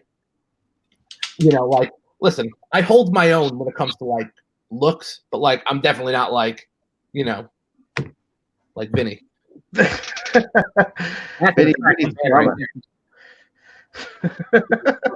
It was a weird. That was a weird experience for me, and I was just kind of like, oh, it ended with me just kind of being like, yep, okay, have a good day. Bye. Run off. Yeah. What's funny is that if Colin heard this, he'd probably tell me about something really weird that happened that I'm totally just forgetting about. Because we've done so many expos now at the point that like they've all kind of bled into each other. The only reason why England hasn't bled into it to itself is because it's the only one that wasn't in America. You know, and they all end up being the same thing. But I really wish I could have a better story than that. But that was a weird half an hour for me. Really half an hour, and she went away. And I was just like, well, I guess I'm going to go on with my day then. And I'm really awkward in person. I'm very awkward, and I'm really weird, and I'm just kind of like, I don't take social interaction very well, and that's what happens to me. Where some girl hits on me, and then I'm just like, all right.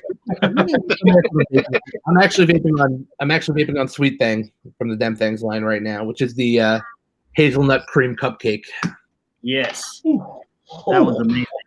Yeah, it's really good. It tastes like a fucking Nutella cupcake, honestly, without the chocolate. If you could imagine like Nutella if it didn't have chocolate in it, but it was like that Nutella hazelnut.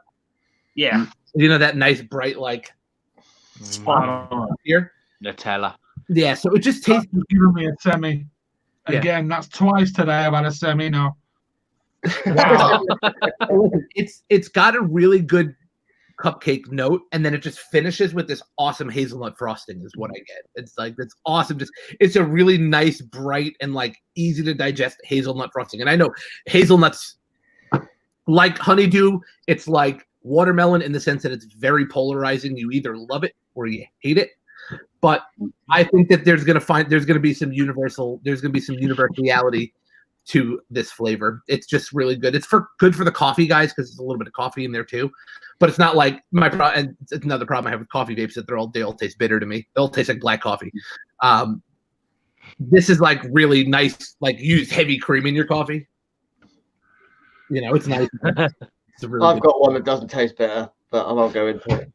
Well, Joey, I hate to do it. I actually got to pop off because I got to go pick my son up. But I'll be back later. But I just wanted to say it was awesome to be able to spend some time with you. You're a really good dude, man. And I know I speak for the whole LXV. You're welcome on the show anytime, bro.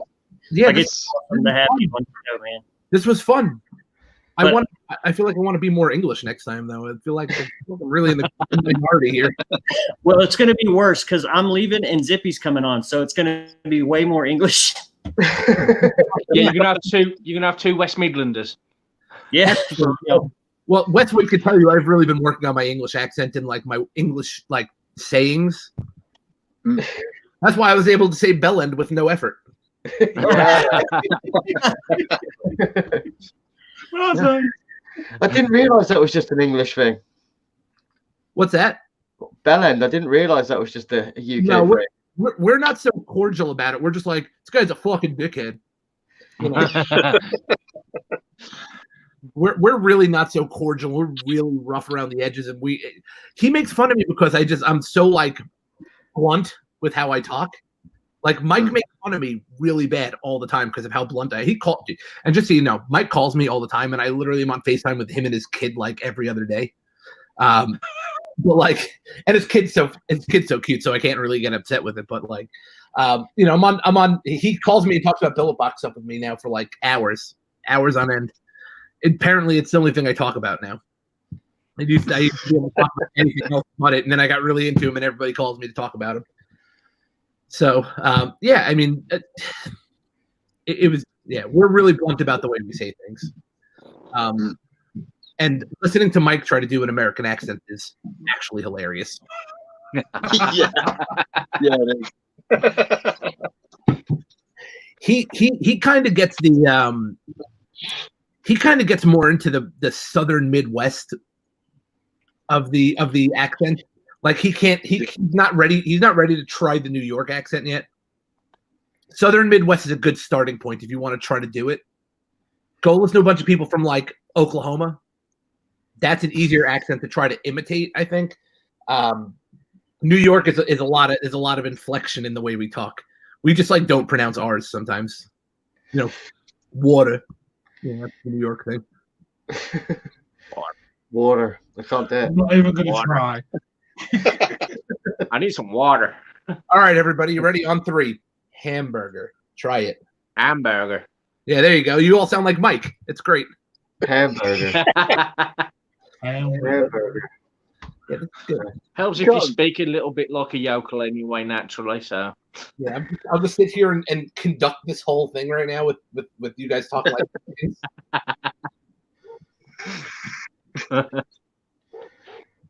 someone wants to hear me. I don't want to do it. Yeah, that's Come on, Joey. Water. I can't do it. That's not enough. Fuck it. I'll just say that every single time I see Mike's kid, I usually just go, "Oh, hello." His kid freaks out every time. The thing is, you sounded exactly like Grim does when Grim tries to do it as well. Like, yeah, you watch Grim live. When he comes back from the UK, he always just speaks with this really terribly bad British accent.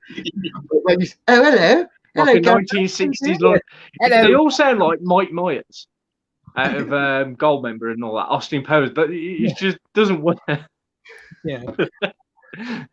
And Mike's called me out on trying to do an English accent, but actually doing an Australian accent many times.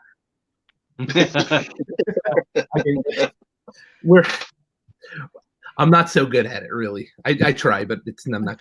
The ironic thing is, last time I went to the States, I went to Vegas for a filthy weekend away. Well, filthy week away.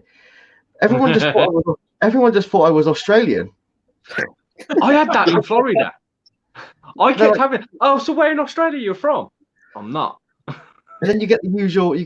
Oh, you're from the UK. Where are you from? London or Manchester? No, neither. There's other places in the UK that aren't London or Manchester. I'm going to be real with you. I really thought all these cities were really close together, and they are not at all. No. I thought like Liverpool was right next to London, but it's not at all. Not even close. It's a good few hundred miles away. Yeah. Look, London for me is around 2.5 to 3 hours drive away. Now you're Midlands. Yeah. Okay. I live dead close to the actual NEC. I don't live too far away. Now I might make people upset. I don't know what your crowd is like, but I'm going to tell you something. To be real with you, I really liked Birmingham a lot more than I like London. I spent a week and a half in Birmingham. I spent a week in Birmingham when I first got there. I stayed in the city. I was at the Radisson, right in the city center. I have a great story actually. You know what? This is a story that happened technically while I was on an expo trip, so we could say this is the weirdest story that's happened to me on an expo. You can technically say that this is a weird story for an expo, but it wasn't really at the expo. It was like the week before. So it was the last night in Birmingham, and I'm walking through. You know where like all the casinos are over in Birmingham? Yeah. And there's like a little back area where like the Bonehead Chicken is, and like all the restaurants, stuff like that. And then there's the one over this way that's got like every Asian restaurant you've ever seen in your entire life. And then there's like a big courtyard area. It's got a whole bunch of restaurants in it. I forgot what that thing's called, but it's got a name. It's got a whole bunch of like an Italian restaurant and all this other stuff in there. So anyways, so I went to the left every single night. I went to Bonehead like fucking 3 times while I was there. I probably should have done that because like I'm keto, so like I ate way too many carbs there, first off. So the last night I was like, you know what? I'm going to go a different direction because like I have a feeling there's probably more restaurants than just what's over here. So I get to the street corner. I look to the right and I'm like, wow, it's really bright that way. Let's go that way. So I start walking down. I see the casino. I see, literally Korean, Thai, Chinese, sushi, like every single type of Asian food ever. I love Asian food. And I see this guy on the street corner and I just was like, hey dude, like, are any of these restaurants any good? Is there anything you can recommend? I just kind of assume he's a local. And he just goes, nah, you're going to get my accent. He just goes, well, you want to go to dinner with me then? I was like, nah, I'm good. And I walked. Definitely couldn't have been from Birmingham. Well, I walked one more block, or like a half a block, and I asked another guy, and he said the same thing to me. He literally asked if I wanted to go to dinner with him, and I'm starting to get. I'm like, okay, like that's got to be a coincidence. And I walk one more half a block. Welcome to Birmingham's historic gay village. Yeah. And there I was with my exotic American accent and my tight ass black jeans on. I was looking like a snack. That was a weird thing that happened to me. That's also some good old British sarcasm as well. So yeah, it just seems to come out of us. Yeah, it was just a weird thing. I called my wife and she was like, "You should have went on a date with one of them." And I was like, "No." I might have paid for your meal as well. Yeah, exactly. I had some sushi that was not really very good. There's a little too much sugar in the rice. Yeah. You got to put sugar in that rice for it to be sticky. It's part of it. It's rice vinegar and sugar, and it was legitimately sweet rice. And I was like, "This is fucking weird." Probably why I like it then. Yeah. So yeah, that was it. But I loved Birmingham. I thought Birmingham was a great city, and I did a lot of exploring. I went to the jewelry district, Jewelry court, yeah. Yeah, and I just kind of walked around, went into the big mall and stuff like that. And I was going to go to the aquarium, and I kind of realized that there was an aquarium there, like as it was closing, and it was like my last full day there. So I loved Birmingham. You know, I really loved it. I thought Birmingham was great. London was cool, and there was a lot of really amazing stuff there. It was a little busy for me. Like, London, you're from New York. Yeah, the busiest city in the world. Oh, it's not the same thing at all. It's busy there, but like there's no fucking reason why whether I'm going 2 miles, 4 miles, 10 miles, or 1 mile, it should take me half an hour to get somewhere. Let me guess. Slow people just cut you up and then walk dead slow right in front of you at the last second. You know the elevators I missed because I was walking into an elevator and someone just went like this? Yeah, man. I mean, London has that mentality of just everyone for themselves, being very rude.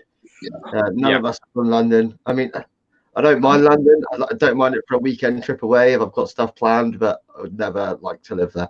I hate it. It was cool. I liked Birmingham more. But the best thing I saw while I was on the whole trip was Camden Market. I was just like, this place is really cool. Yeah.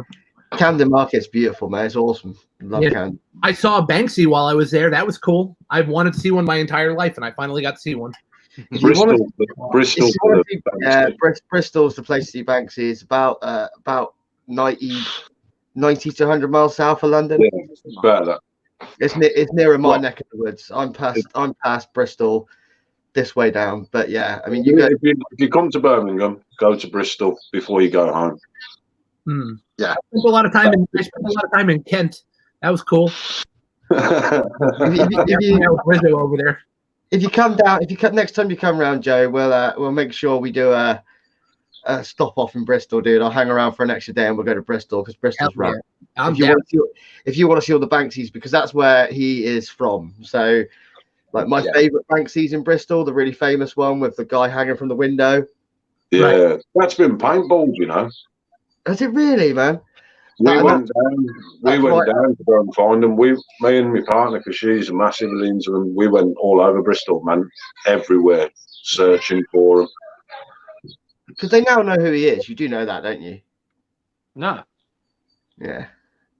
I'm always the last to know anything, so. Who is it? I don't know. He's in a very well-known band. We'll put it that way. Really? Yeah. What? Huh? Wait. Basically, it took a lot of people to work out that Banksy's appeared up wherever this specific band were touring. What band is it? You got to tell me. Come on, spill the beans, Josh. Come on, you can't just do this to us. I can't remember their name. I can't remember their name. I'm gonna have to use Google. Don't you tell me it's Muse. No, it's not. It's definitely. See, Muse are from my neck of the woods, dude. Like they're literally from 20 miles down the road from me. They used to actually have their rehearsal space above the music shop that I used to work in. Yeah. And when we saw them do their hometown gig in Teignmouth, and we couldn't get tickets. And one of my best friend went to school with Chris Wolstenholme, the bass player from Muse, gave him a call, and he just said, "Yeah, come to the back. There's free tickets for us at the back." So we got him for nothing, like just because Dog knows Chris Wolstenholme from Muse, went to school with him. My friend Dog was actually in a band. They were friends, and they did a battle of the bands, and my friend's band Dog actually beat them at the battle of the bands. Yeah, and then Muse got their revenge by fucking selling out Wembley like 100 nights in a row. I mean, Muse for me are probably I've seen Muse about 5-6 times. Yeah, I'm about that. Yeah, I did probably one of the best live bands you'll ever get to see. You ever get a chance? Don't care if you don't like the musically. Go fucking watch Muse. Now, listen, if you want to talk music, I could talk all day. I'm a huge fan. I played it very much. We will talk some music definitely at some point. Yeah. Hang on. Apparently, from what I've just been looking online, apparently it's Massive Attacks found out Robert Del Nanja. Mm-hmm. Yeah, that would make sense. Yep. Makes sense. And by the way, speaking of music stores, I know, Josh, you've already told me about your jealousy. It's right there. That's it. That's the case right there. Is that your new story that's just gone? I know this is going off the subject of vaping, but these basses are beautiful, man. Listen, I was just going to say, I saw your post the other day about that, Joey. It is amazing. I don't play anymore. I used to play bass myself. I played for a long time. I used to work in a music shop. I used to own probably 50+ instruments. I can show you. I can show you. Here it is. This is my. It's the exact one that I always wanted as well. When I first saw they released that and that finish, and I love that. I love that shape. That's the new one. A lot of you don't know, I was a touring musician for about 20 years, or 15 years. Sorry. Since I did vaping, I don't tour anymore. But I did the whole thing. I had a small record deal. I've opened for bands like Coheed and Cambria, Devo, James Addiction, stuff like that. I've been out on Warped Tour. I've done a lot of that stuff. So I used to be a Thunderbird guy. Yeah, me too. Gibson Thunderbird guy. And one of the things I regret most is getting rid of it, because I had a 91, which is like the golden era of Gibson. Before all their luthiers left. When Dingwall came out with this, I was like, well, I'm gonna have that one day probably.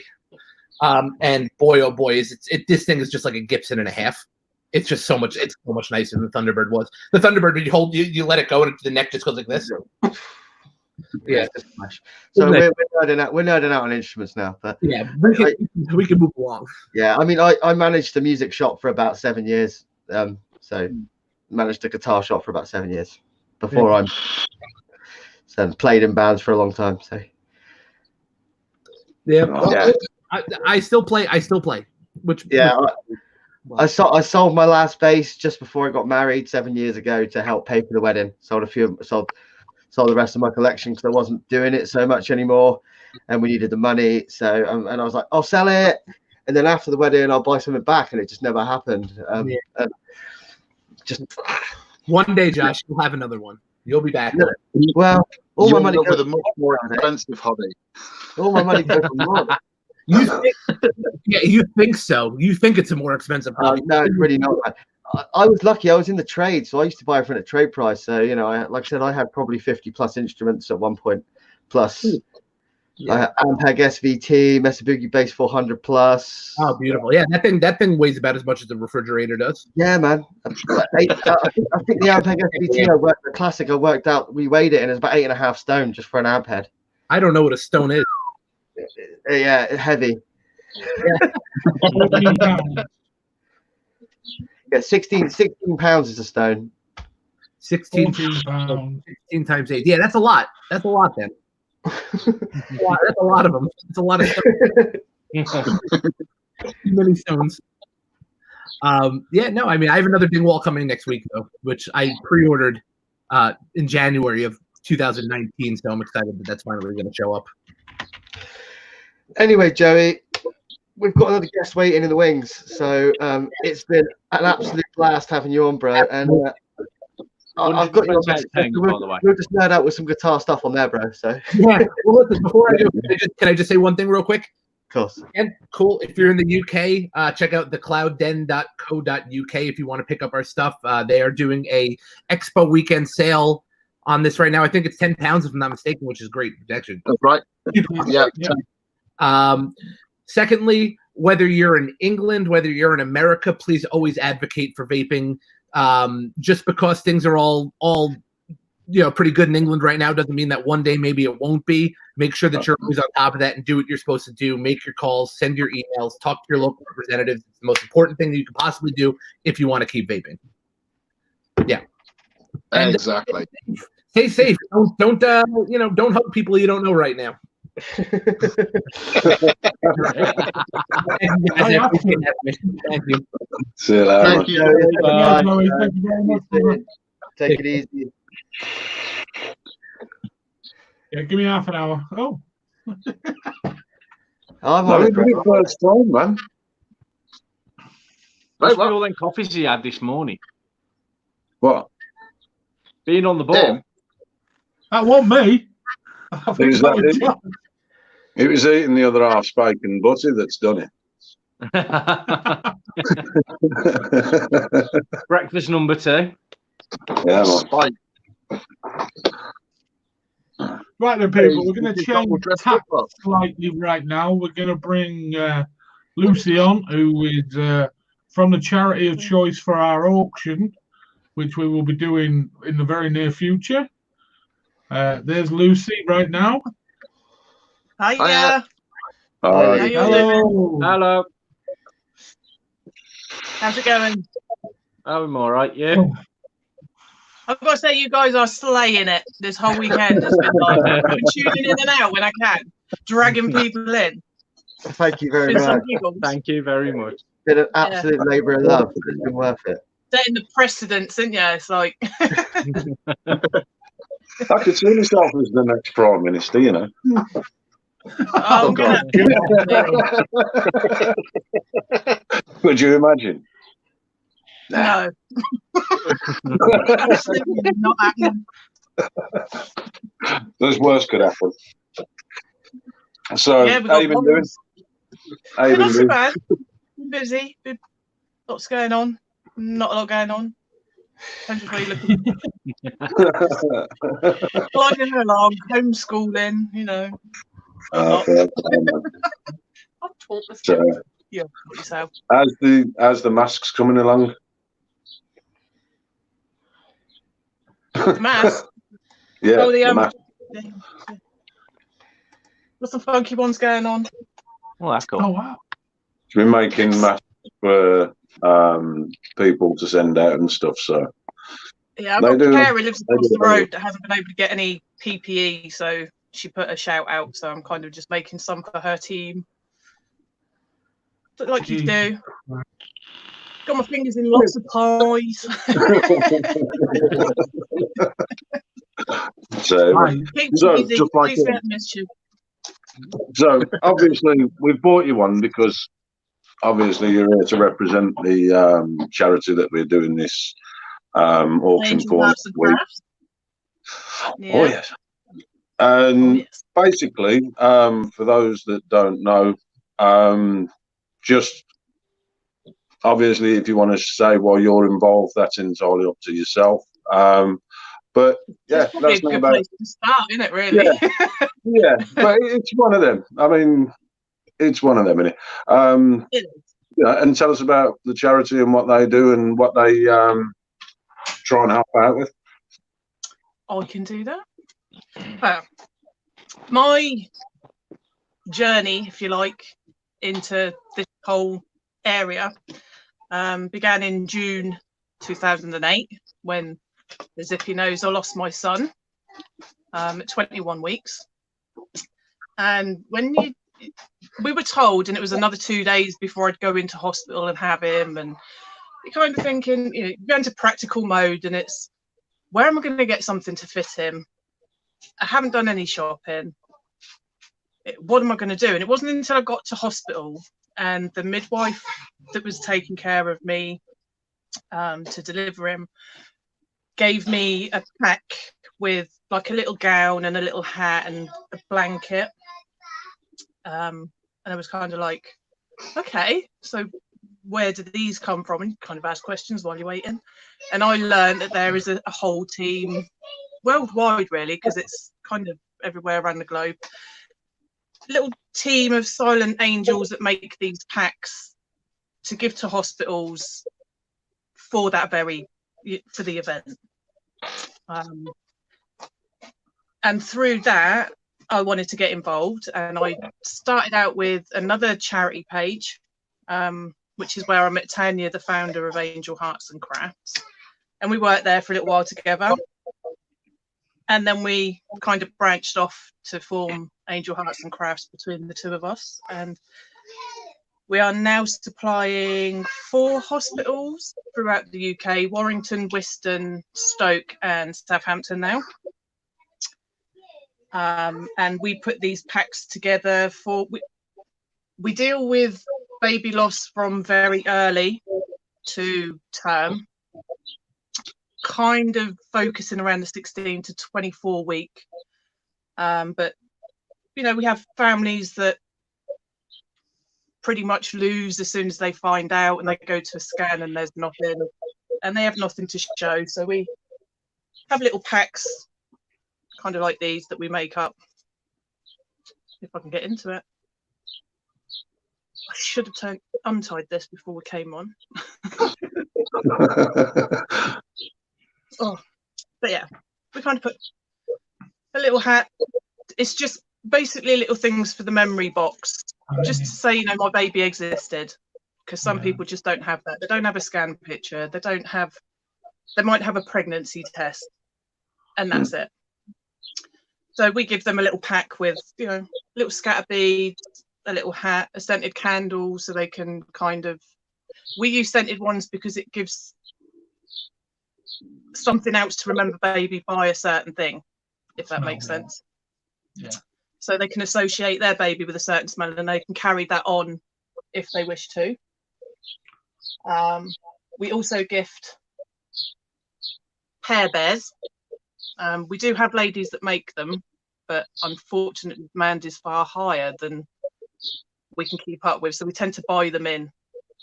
And for 16 to 24 weeks, these tend to go with, and one goes for baby, one goes for parents, and then when the time comes to say goodbye, they switch and take each other's.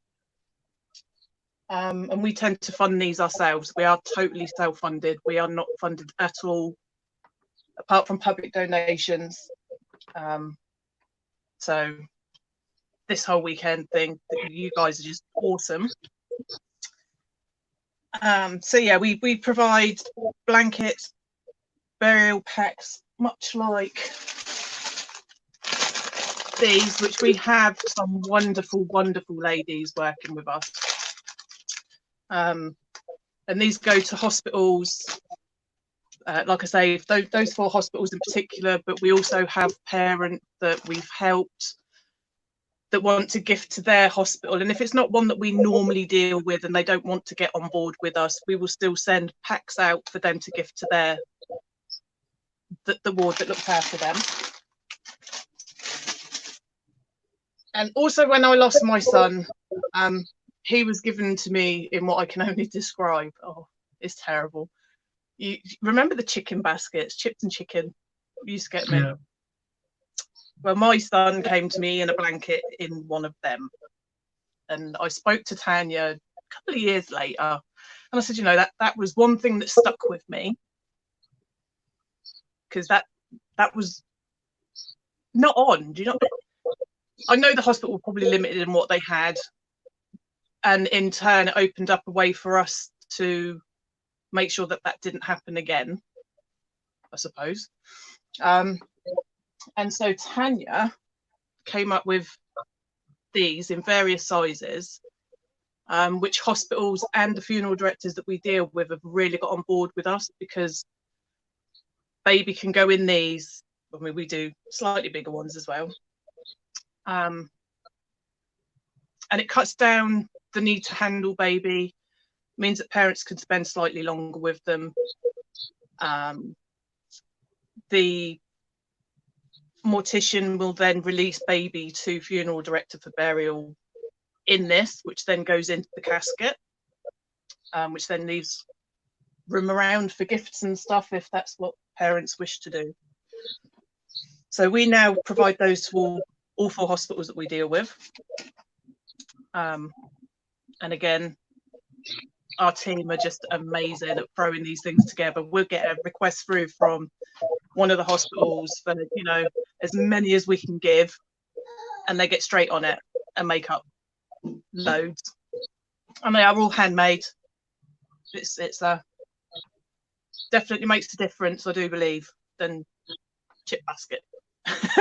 And the other thing was, when I also had my son and he went to the funeral director to be prepared for funeral, when we went to visit him, he'd been placed in a full-size Moses basket, and he was kind of fitted in the palm of your hands. So to kind of see him in there, it was kind of lost. So that gives the funeral director another option to kind of size guide, if you like. So yeah, that's kind of what we do. Although we do more. Apparently, we do more. We are at the moment. Our ladies are busy making pear hearts. I haven't got any here at the minute, but the little crochet hearts, and we're making them for COVID patients. And we make them in pairs so that the family can have a heart, and obviously the loved one on the ward can have a heart, and it's just a way of connecting them. We had a request through, and you know, why not? We can do it. And we also deal with dementia patients too, making fiddle cloths and fiddle blankets and stuff for dementia patients up in Warrington. So yeah, that is what we do, and we're not discriminative in the sense that we understand that back, you know, 30 years ago, hospital procedure was very different. You had your baby, it was taken away. There's no reminder. We do have people coming forward now from 20, 30 years ago that is like, could we have memory items, a memory pack, just something? And we're like, no problem. And also when parents unfortunately split, mum tends to keep everything. So we are open for dads to come forward as well and remember their babies and give them items. And we don't charge for them.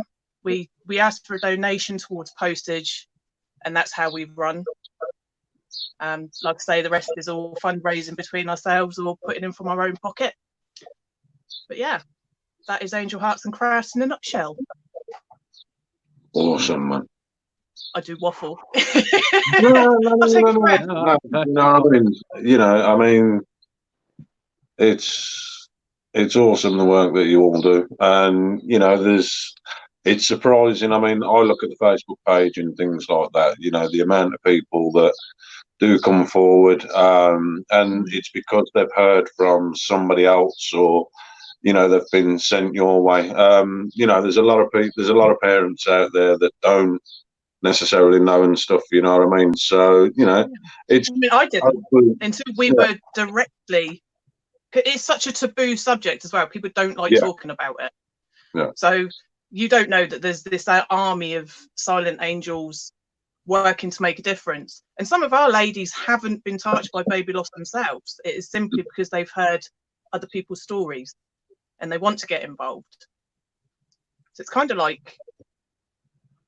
it is raising awareness for sure. Just amazing, the amazing team we've got behind us. It's just stunning. Massive shout out to all of them, man.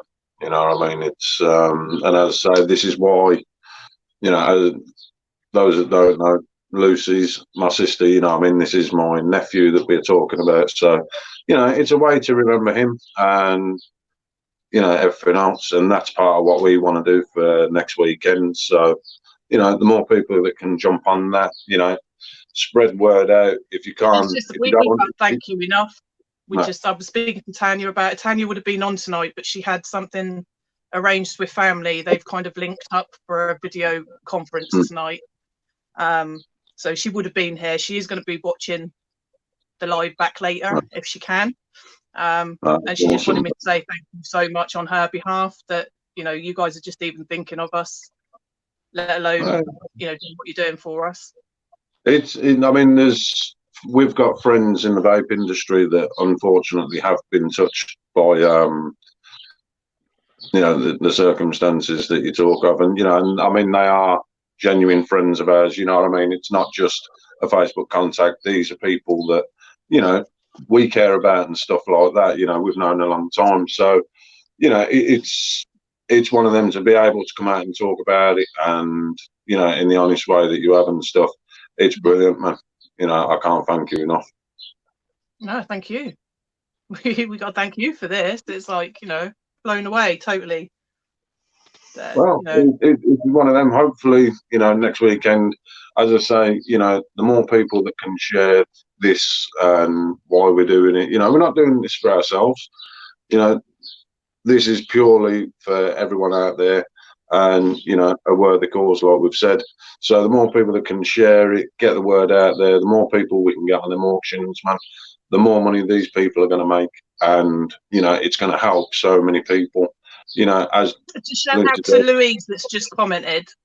She's one of our cousins that we've recently linked up with through Magnus. She's actually making teddies for us now as well. So thank you, Louise, for jumping on board. Awesome. Yeah, I mean, that's awesome. It's one of them. I mean, I can see Vinny's been particularly touched by it. You know, Rabbit himself. It is so important to remember that dads often get forgotten. Yeah. And Angel Hearts is like, no, we'll remember them too, because you're all affected. And you kind of have to be strong for your partner. And everyone's like, how's your partner? How they're getting on? You know, so sorry. And it's like, you guys are hurting too. Yeah. I mean, you know, I mean, I've been blessed with the 3 kids. You know, I mean, I couldn't imagine what it'd be like to go through. So, and you know, I may be a bit selfish. I don't want to think about what it'd be like to go through. You know what I mean? And I mean that with all the utmost respect. You know that. So let's get it done. It's on. Yeah, definitely. You know what I mean? You all right up there, Vinny? I'm fine. He's just scared the clown. I'm just a snowflake. It's fine. He's the one that's going to be doing the Mankini change later. Not you're thinking of something else. You know what I mean? But no, I mean, you know, I know it's a subject that, as you say, it's very taboo and everything else. And it shouldn't be. It really shouldn't be, because it happens so much more than people realise. Yeah. The eye opener for me was we laid JJ to rest in, I think it was the 11th of July in 2008, and by Christmas the section where he was buried filled up, and it was like, wow, they're starting a second baby garden in the cemetery. How often is this happening? And this was all the same hospital, because we've only got the one maternity unit here. And it was just like, it was shocking to see how often it happens. No, that's just, I mean, you know, and it's, you know, there are, you know, I know we said about, you know, the charity and choice and stuff, we'd already sort of, it was already planned and stuff. You know, as soon as we've mentioned it to people, you know, the generosity from them, you know, for the cause and everything else, I mean, it's been absolutely unreal. You know what I mean? It's been amazing, especially seeing, you know, everyone's generosity as well, you know what I mean, towards the cause. So, you know, I hope it really does well. I really do. Oh, thank you. Yeah. Definitely. I'll be tuning in. Good. You're doing a fantastic job. And sharing. Yeah. And sharing. I always share. We ain't letting stuff go cheap next week, guys. We ain't letting it go cheap. No. for a worthy cause. You know, as you've heard, you know, we haven't meant to put a dampener on tonight at all, but it was something that we felt that we needed to address, the reason why we were doing it. And, you know, thank you, you know, yourself and everything else for taking time to come out and do it, especially on the personal circumstances as well. You know, it's awesome. Wouldn't have it any other way. I've always wanted to be in the screen with you lot. I actually know a group of ladies that are doing a lot of sewing and stitching for the NHS as well at the moment. Once all this is over, I'll speak with them. They're a massive. There's 20,000 of them in the group. That would be amazing. Send them your way after the whole corona is cleared up. Our ladies work. We're only a small team, and they work tirelessly. But like I say, demand is just huge. So I mean, it's awesome. It's awesome that you're doing the COVID patient masks as well. I mean, you know, and away from that charity, you know, you're doing things for, like, you know, the carers and stuff in the area with masks and everything, making sure. So, you know, I mean, I can only imagine the work that you've got on at the minute. And the two kids running around. I mean, I've tied them down. Their gaffer tape to the lounge floor for a minute. You know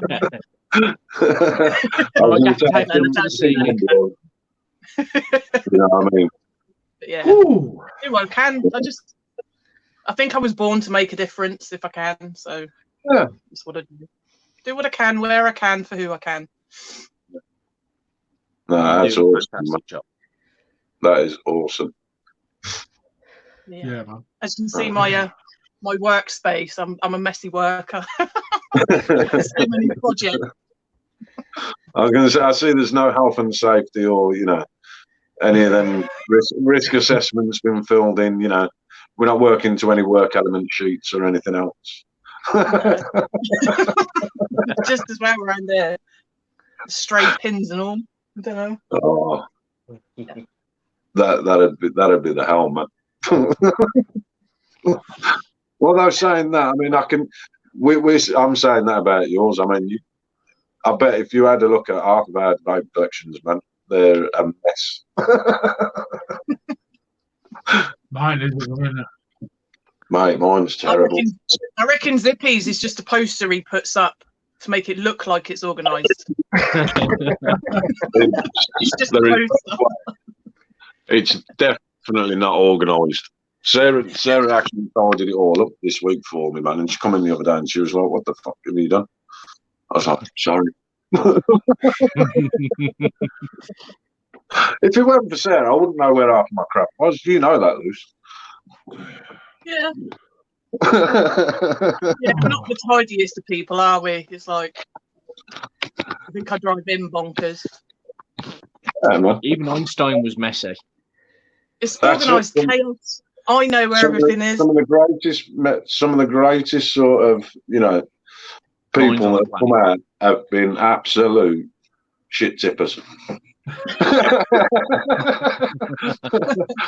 Yeah, this is my tidy place. We'll show you the rest of the room. So, man. Yeah. Thank you for having me on. I'm going to have to get off and go and release the hounds. No, thank you for coming on, Lucy. Yeah. Thank you for having me, and thank you for all you're doing. Anytime. Keep up the good work. Keep up the hard work. Thank you. See you later. See you later, Lucy. Bye. Bye. Take care, Lucy. Bye. Oh, man. Yeah, you'll have to wait for longer. It takes me ages to get them off.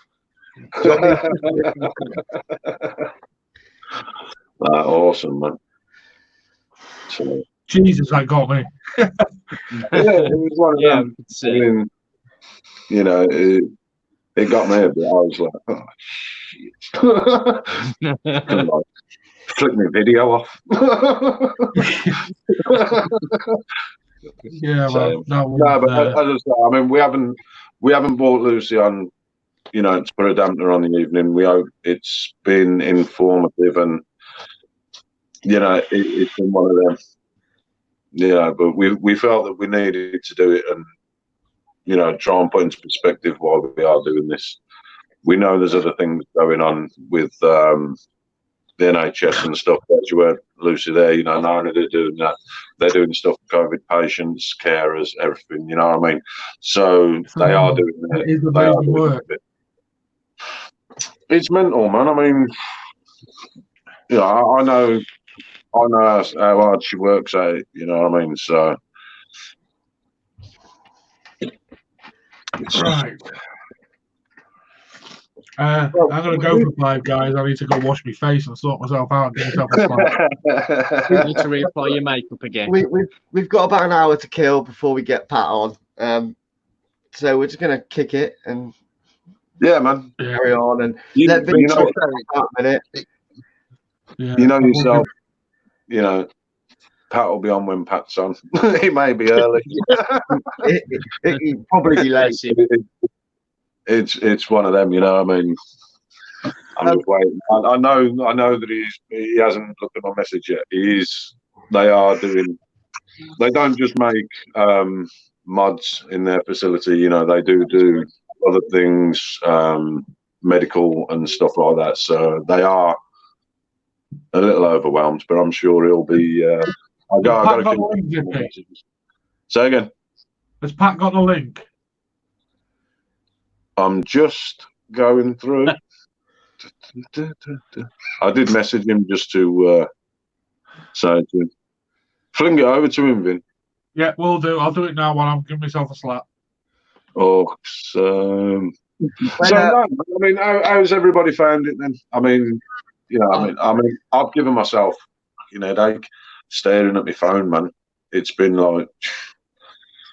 I just feel as though I've had it there for the last 3 days. It's not very much the screen, it's you lot. Yeah. I woke up this morning and I was like, It's been an absolute blast to hang out with. Yeah, all of you lot, all the vendors. It's just been a phenomenal weekend for me. Mate, I tell you what, I've loved hearing some of these backstories, man. You know what I mean? From all of them, they've all got, you know, a genuine, you know, background. You know, as you say with Joey, you know, breaking out the guitar. You know what I mean? This is where, you know, the vape scene's a lot more than just a vape scene, and this is the other message that we need to get across. You know, it's the interaction, it's the meeting people, sharing interests. You know. We share a lot of knowledge. You know, we pass that on. You know, there's great stuff happening at the moment. Everyone's getting behind each other and everything else, and you know, 100% it's needed. But there's going to be more. You know what I mean? And if we've done our little bit this weekend, man, I'm more than happy. Yeah. Yeah. You know what I mean? As I say, massive shout out to everyone. I mean, apart from my world from going like normal size to this sized, my wife being very, very patient with me, and same with all your wives, it's been absolutely fantastic. It's been great.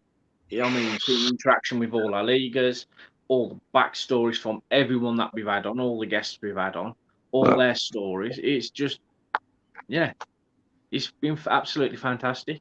And it's really nice to see that what we feel the industry is about is still very much well alive. Yeah, man. It's one of them. I like Dave Reagan's comment. I've got earache from constantly having headphones on.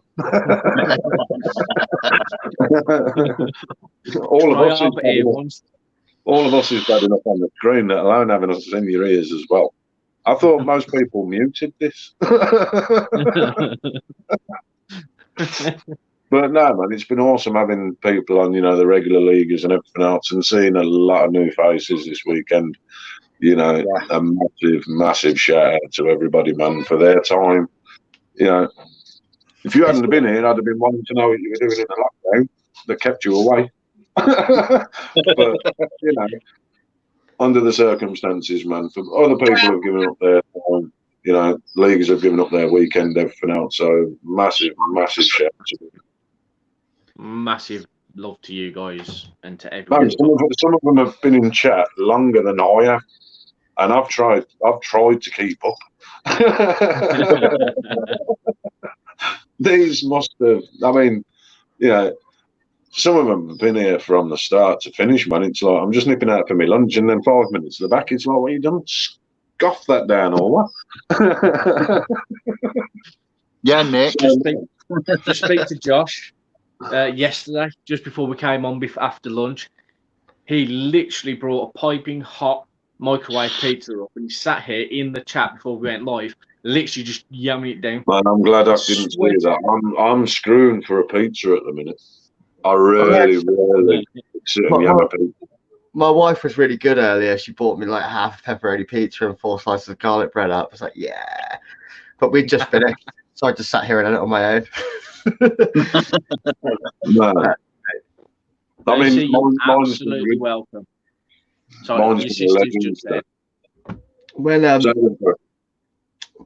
Vinny gets back, I'm going to disappear off for a couple of minutes. I'm in the middle of a cloud comp on the morning start, and I've got to get my entry in by 9. So, awesome, man! Make sure you get that done, and good luck with that, man. And I want to win. I don't want to win a prize. So, listen.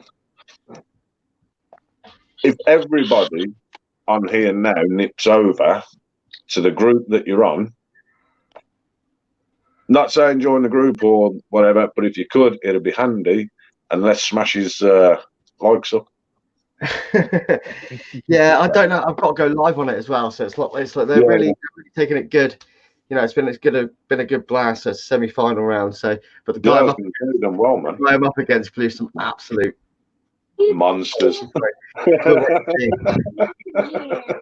I had Rabbit giving me some tips earlier because that's Rabbit. Scrub what I said before. Nip over and give him the sympathy vote. We'll wait and see. See what I can do. Bring it home. Man. I got Did you say there was rumours of a prize involved in it?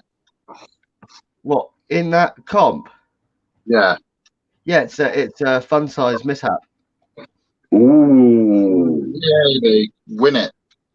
Yeah, I want to gotta win that. You better win it. What are you using? I think I'm going to use my Viking. Yeah, it's been hitting well today. I was going to go stack, but to be honest with you, I can get just as big a cloud of this than I can with a stack. Yeah, you got some of 14 plies in there. No, actually, do you know what? I feel a bit cheeky because I've not got Andy's coils in here. Oh, you got some rats in there, haven't you? The other 2 rounds I got through first, both used Andy's coils. But this has been hitting really hard today, man. Like ridiculously hard. Yeah. The setup is just matchy. Just when you get that setup and you're like, damn, this is kicking. Do you know what I mean? Yeah. So I think I'm going to go with this one today. But yeah, I've got my tiny little. You're muted. Zip. You're Go muted. hardcore. Use the pod. If you don't win now, you know what's going to be said, don't you? What? You should have used Andy's coils. Yeah, I know, man. If I don't win, the pressure is on you now. I'm taking nothing away from Glenn's coils. Glenn's a sound dude. Anyone watch Glenn? Nah, go out there and smash it, man. Just looking at the comments. Cooking tea with my phone in my pocket. Tracy Hagan. Nick Bradley Sutton. Anyway, Paul, don't know what you mean. Haha, I'm number 1. Yes, you are, bro. Yes, you are. Hello, little one. Yeah, main man. One of the funniest, most awesome dudes in the industry. Up next, everybody loves Pat. It feels like. Sometimes you have no choice. He just scoops you in. Yeah. And doesn't let you go until you do like him. He's solid, Pat. He is solid. You know what I mean? Yeah. It's one of them. I mean, everyone that knows me knows I'm part of Team HMM. And there's a simple reason for that. Yes, the product's good, but it's the ethics and, the camaraderie between the team and everything else that makes Half Moon Mods what it is. You know what I mean? They've got a great ethic. They've got a great background. You know, they've got some fantastic people. You know, Pat Murphy. You know, Ben Villa on the team and doing his bit. You know, you've got all the Murphys. The Murphys are awesome, man.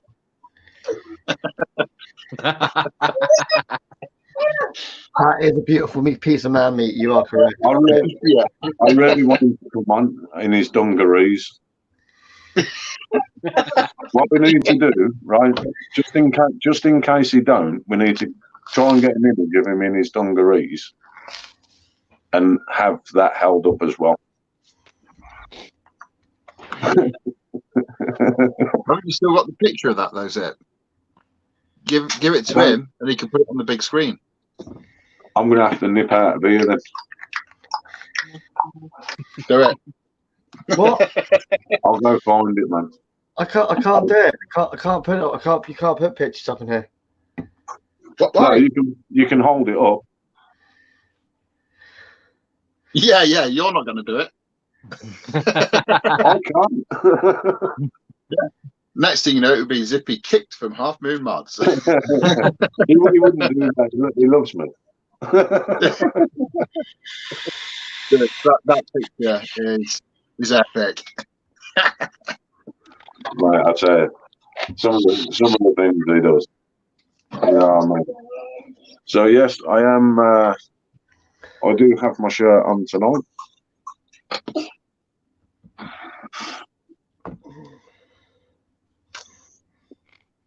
I was undecided about which cap because I thought, well, I've got, that there. We need to speak. We do. Paul, where's your Moon Man hat? There's a story around this, Josh. John Whittaker won a prize, and at said prize at Expo, somebody was supposed to give me that Moon Man hat to give to John Whittaker for the prize, and he never did. Me not wanting to let the league down,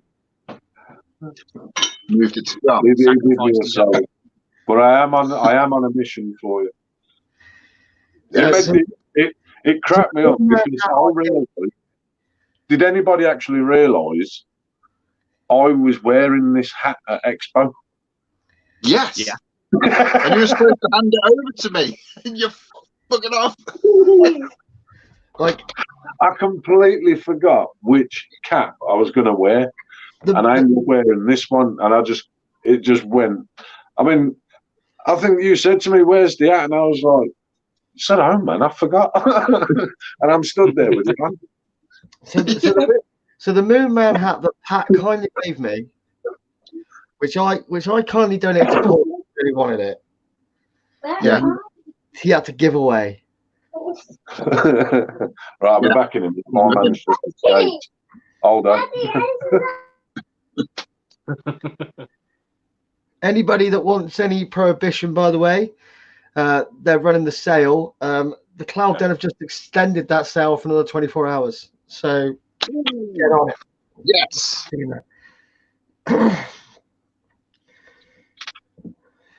If you haven't tried it, go buy some. Man, my phone is being a douche. It will not let me. I think Paul's frozen. No, he's not. No, yeah, he's just blinked.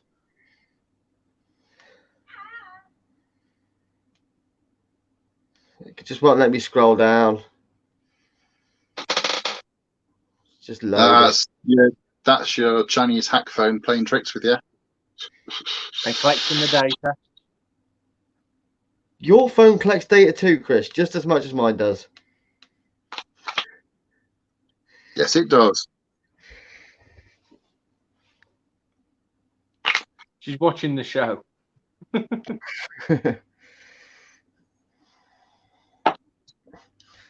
On the.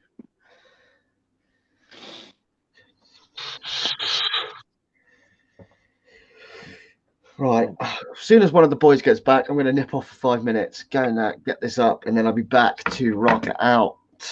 I've got one. Oh, I've got one and a bit beers left. I've rationed them out really well this evening. Oh, Timmy Scarborough, covered in my moon here today. This is the only vape-related hat I actually own.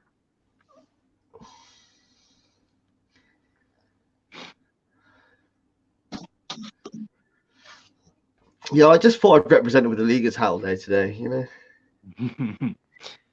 Yeah, I still need to get myself one of them.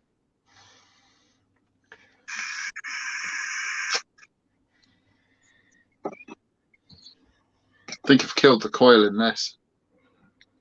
I don't at the moment, Trace. I've got the LXV t-shirt.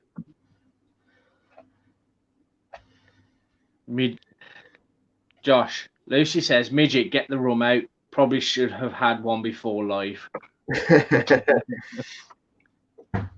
Mighty, she says, what did you say? Midget. It's Oh, might. might. Yeah. I was like, that makes no sense. Yeah, I was thought the same when I read it. I'm like, This is what Lucy actually said. She said, might. might get the rum out. Probably should have had one before the live. Yeah, I've not even drank yet. There we go. Midget. It's me. Yeah.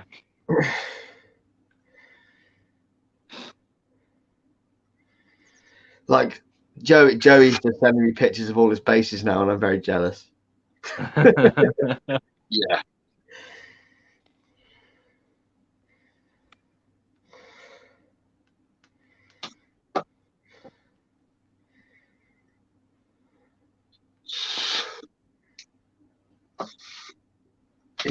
He's got very similar taste to me, man. Me and Joey. Damn. It was a really nice looking guitar. Well, there's some fighting talk, man. Nick, you got to fight. Well, he's actually literally just replied saying, fight you for it. I don't have any hats, but next week I'm having that LXV hat. That's all right. We want some healthy competition over it, man. Oh, yeah. More people bidding, more money for the good cause. So don't be afraid to fight over it, guys, but with money. At least you didn't say I should have gone to Specsavers, Lucy. That's exactly where I went.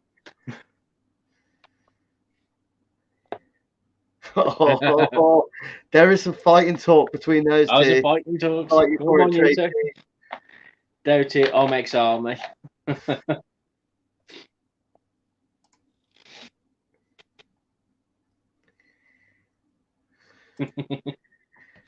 So I want to see it.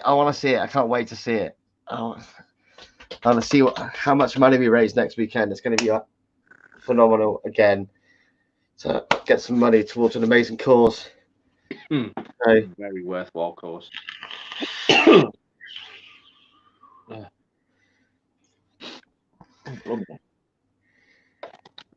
of a dry hit there. Bring it. Arm and army, bro.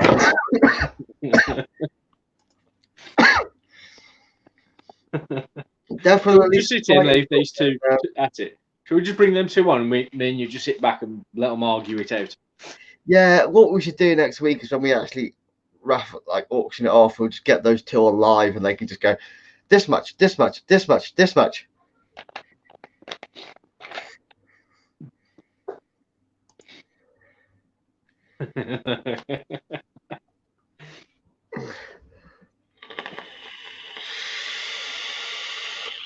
So how's your back and buttocks coping with the last day? Not too bad today, actually. Yeah. I think that nice long break at lunchtime certainly helped. It was nice to have a bit of a longer break. Yeah. And actually go longer for me than I wanted. I'm definitely getting tired. Definitely getting tired. But it'll be fine. Pat's gonna bring the energy up. I know that for a fact. If none of you have met Pat before, Pat's been on a few of our shows before, but Pat's a unique creature. Yeah, Nick, I think it'll take cash, not fluff and a brass button. So, Leaguers, anyone still in the chat? What's been your highlight of the week? It's been your highlight of the Virtual Expo. How do you think we did? Do you think we could have done anything to improve it? You know, there's certainly going to be suggestions. You want to hear them? You don't have to get to us right now if you don't want to, but anything you might want to say to us in private, just drop it over to us. You know, anything you want to see, especially if we do another one, anything you want to see next time, any particular companies you want to see that we can maybe try and work on, you know, anything like that, let us know, please.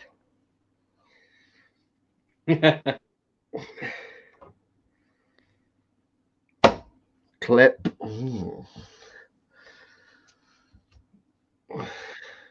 Actually want to hear suggestions. Yes, we do, Rabbit.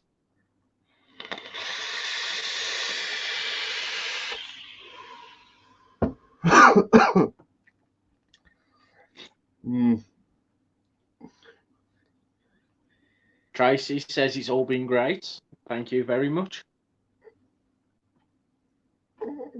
Last guest of the weekend.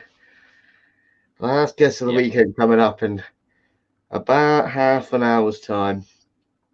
Yeah. 30 minutes left. Oh wow. It's been fun. It's been emotional. Yeah. Lucy's bit really got to a lot of people. It's a really worthwhile cause. Nice to see actually something like that about, to be honest. I've been fortunate enough to never have actually had to go through that, but my brother has quite a few times. People I now have.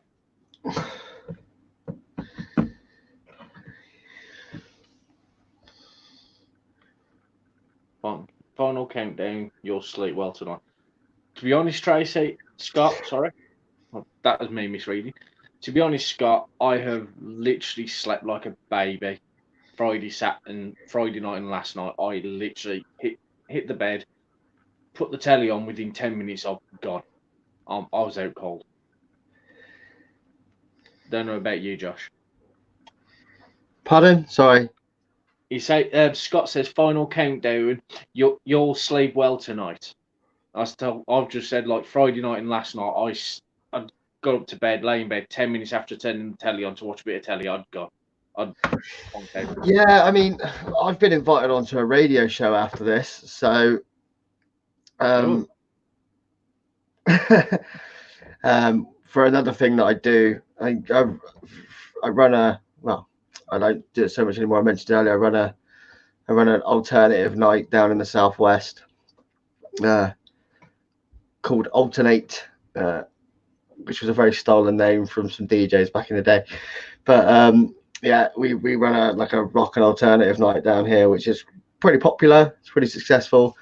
But they're doing lots of live streaming stuff at the minute again because they can't do anything. I've sort of taken a back seat, but me and my best friend Dog started it about 6 years ago. It took off, went really well. Nick knows one of the guys that come to our nights. But yeah, they've asked us to go on a radio show, so I said I would do it. They're going live at 10, but I think they're going till like 2 in the morning. So I said I'd try and jump on, but I don't know if I can do it up here. Yeah, Nick says the only downer from him is that it's not actually it's been on here and not in person. Yeah, it's a downer, but this is the best we could come up with for you guys and anyone else. Yeah, I mean, guys, I imagine you all obviously, when there is another expo, like please come along, come along with us. Do you know what I mean? Like that. The thing is with vaping, it's a huge family. It really is, like, from being in teams and stuff. It's not just that. Like everybody gets on with it. I'm not going to say everybody gets on with everybody because there are the odd few people that obviously don't like each other, have clashes, stuff like that. Yeah. But on the whole, like the vaping community is just one big happy family. You know, we've all got to stick together to 100% fight for the right to vape. I know it's not so bad over here, but you know, one day it could come and hit us. So, you know, I know Phil it's easy to Solomon. go, oh, America, let's not worry about America. You know, it's not going to affect us, but it will affect us. You know, if America get hit, you know, lots of our favorite juice isn't going to be around. Lots of our favorite brands aren't going to be around. So, you know, if you see that, if you're on a group and you see a call to action from a group that's American, like to sign something, do it. You know, I know we shouldn't do, but find an American post, a zip code, and go and do it. Do you know what I mean? So, because otherwise we're not going to be here. We obviously we need to advocate.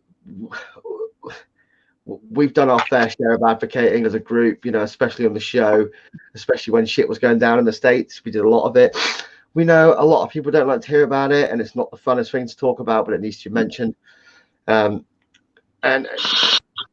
obviously the guests we've just had on, both being in the States, have both mentioned it. So yeah, you know, don't be afraid to go and do that. Please help them out, because I'm sure when our time comes, because I'm sure it will, I'm sure as shit it will at some point. Might not be today, it might not be tomorrow, it might not be in fucking 5 years, but I'm sure it will. You know, something will happen. You know, even if it's just a huge tax on vaping, which could very legitimately happen. You know, product prices. You know, all this extra funds and everything, where they're subsidising everybody in this current situation, where are they going to recoup that money from? What's an easy way to get money out of people? Yeah, hike up the tax. Phil Solomon says, I think it's been amazing. I really enjoyed Immortal Mods, Rage. Those two were great. I love Mex, even though I only have the one. That mod he is realizing was awesome. Yeah, the Rage mod is cool, man. I popped on at the right time just for a few seconds while I had chance, and I saw them. I had to say, like, I fell in love with that thing at the expo when I got to try it. Yeah, we all had the privilege of actually seeing it and handling it and using it at expo. Oh, God.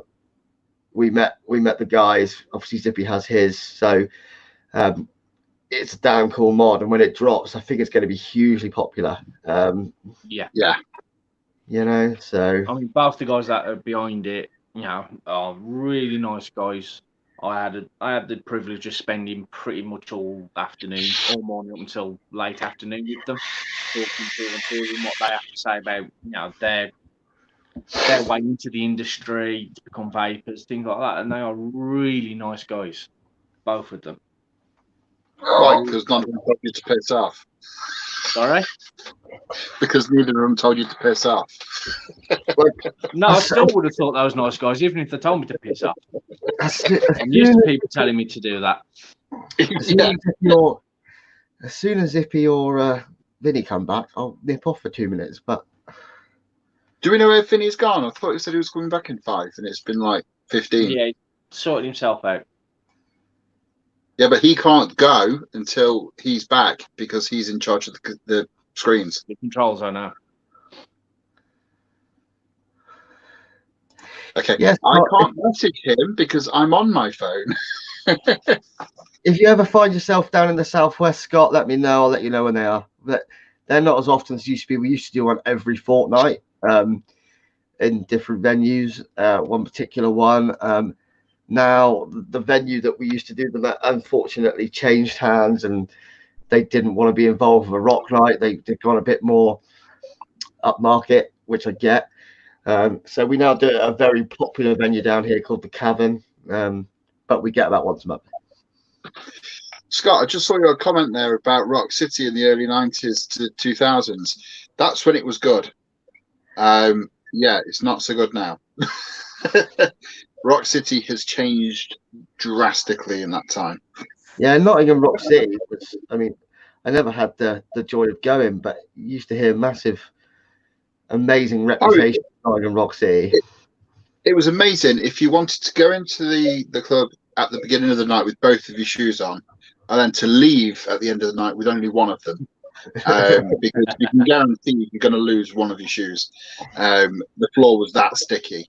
When it got revamped a few years ago, they actually auctioned off the sticky dance floor to people. Everyone was going nuts for it because they wanted a piece of that. And I'm like, no. That's had years of rocker abuse on that. You don't want to touch that floor. I would hang it in your bloody house. There used to be a place not too far from mine. I never did get the pleasures of going as it closed down and reopened under different people. But there was a place called JB's that used to be pretty much like that alternative rock music a lot. It was well known for it.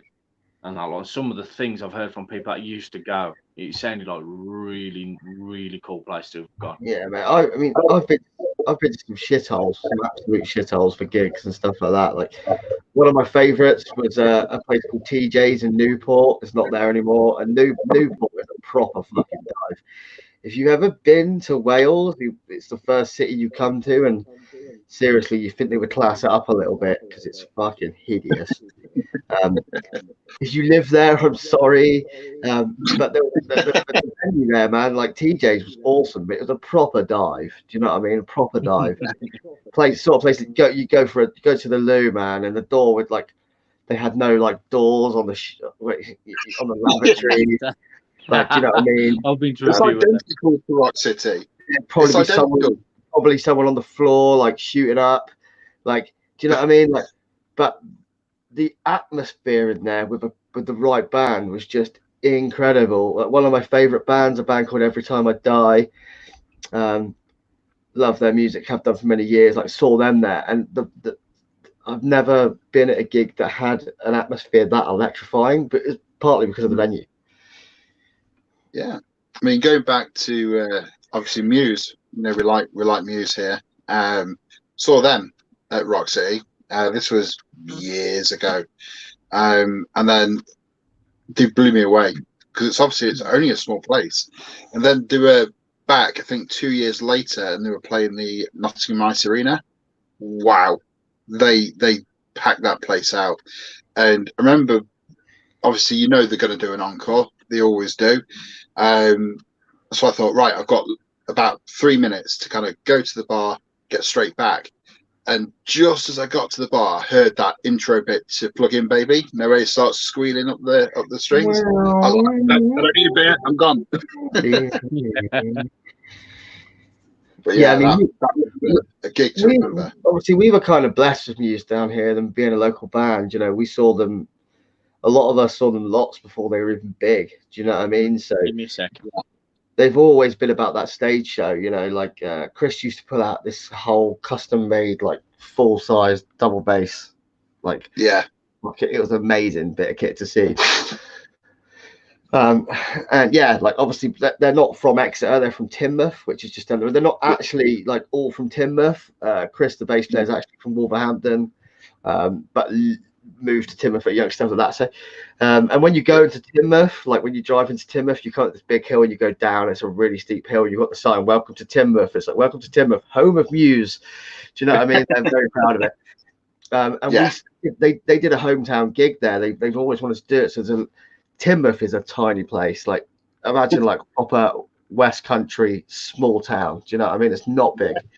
And they've always wanted to do a gig there. So on the seafront, it's a seaside town. So on the seafront, there's a place what this is called the Den, and basically it's a football pitch. Do you know what I mean? It's just and they set up a full side stage. They did 2 shows, a Friday and a Saturday. Like I said, we were lucky enough to get in with some connections. And it's funny, me and my wife were there the same night. We didn't know each other then. And we've actually both got the same T-shirt from that gig. They called it a seaside rendezvous. And I wore mine loads, and she doesn't wear hers. And we put them side by side, and mine's battered, faded, and hers is pristine. It's really cool, man. But that was 9,000 people a night, but by this time they had already released. They were a huge band by then. What album had they just released? Yeah, not up. they've released Black Holes already. It's the album after Black Hole, The Resistance. They just released The Resistance. So, and like the first night we went on the Friday, they had Zane Lowe there doing a DJ set beforehand. It was all aired on BBC. Like you could go and watch it on iPlayer. It was phenomenal, dude. It's awesome. Oh, Like, see, that's what I like. And getting attacked by friggin' midgets. I've got the door open in the Hobbit hole, so they're just coming in there. That's why I love Muse, because they are literally the small town guys that have just exploded, and yeah, that's what I like about them, and they're still so chill.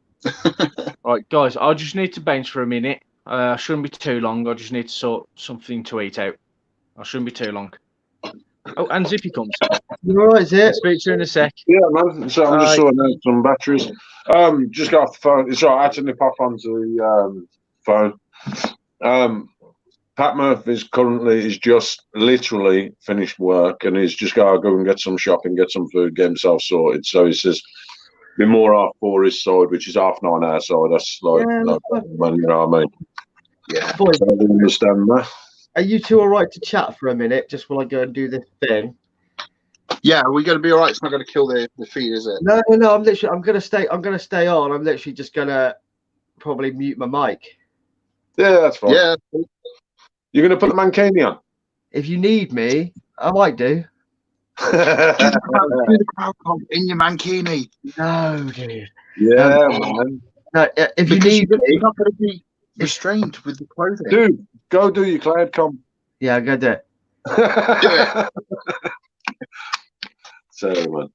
It is a case now. Oh, what?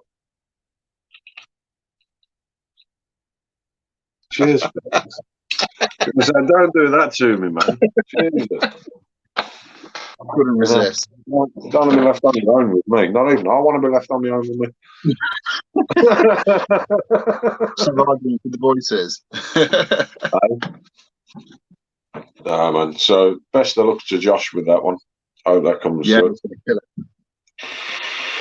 So no, man. You know what? What's been your highlights? Ooh.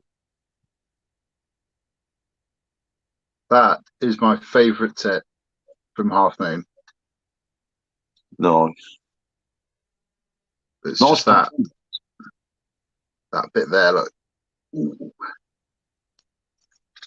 This thing, they run about the toxic green glowing.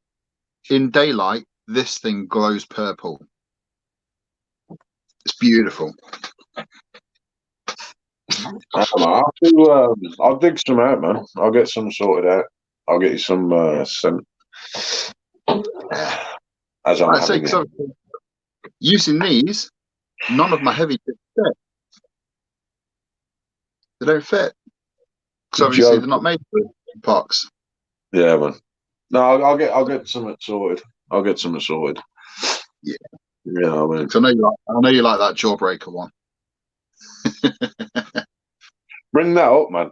Bring that. Have you got that one to hand? Yeah. Give me 1 sec.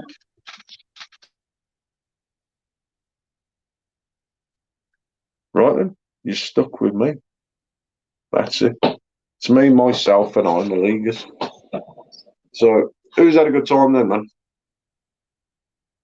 I can actually see comments on YouTube.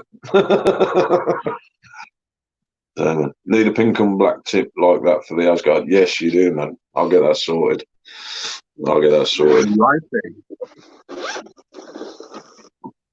So, if you haven't seen the jawbreaker, they're all mine. So,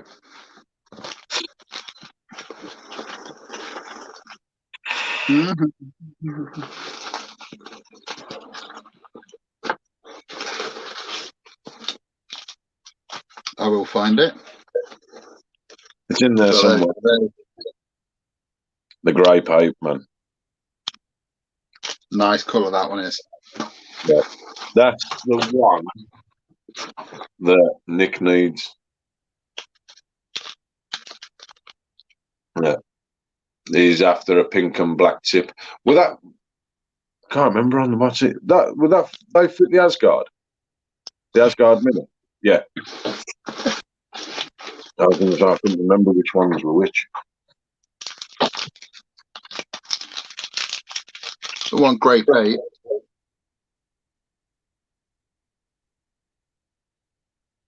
That one. He's got the pink Asgard Mini. That might be better. Right, yeah. Great Vape would be the best choice then. Yeah. Because it's the same colour as my my old non-Nostromo box. Yes. I made myself some lemon juice. It is. So yes, it's more of that sort of colour. Yeah. Made it my own. Will you stop messing? It is. It is frozen. Right, go and watch a film. Just bought a Trolls 2. Oh, the World Tour. Yeah, we already bought it before. It's like I think it was about 14 quid. You have it for 2 days. Yeah. So we just had to pay another 14 quid to get it through again. So, hello. Hello. Oh yeah. This is one of them that's given me nightmares this weekend. I made myself That's some nice, man. lemon juice. You've got Is that some one- nice patterns in them. That's Blurple, isn't it? Made myself some lemon Yes. juice. Yes. There is another one that's similar. Because there's one that's got some blue in it, and there's one that I'm hasn't. gonna put it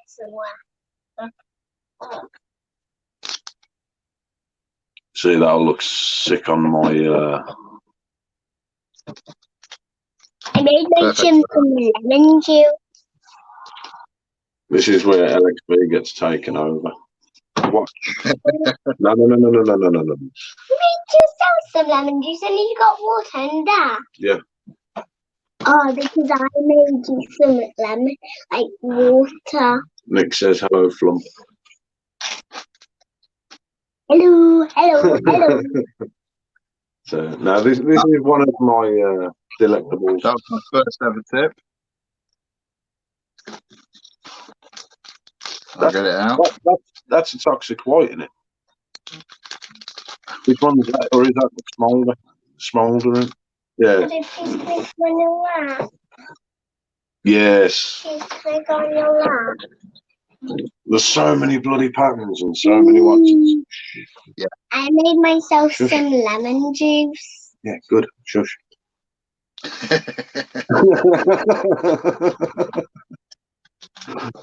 No, we'll have to have a dig through, man, because I've got LXV the younger year, the junior years. Oh, I'll tell you. Would you believe she's only 4? But I mean, here's the best one. It's a good job Vinny's not here. Yes. See, hang on.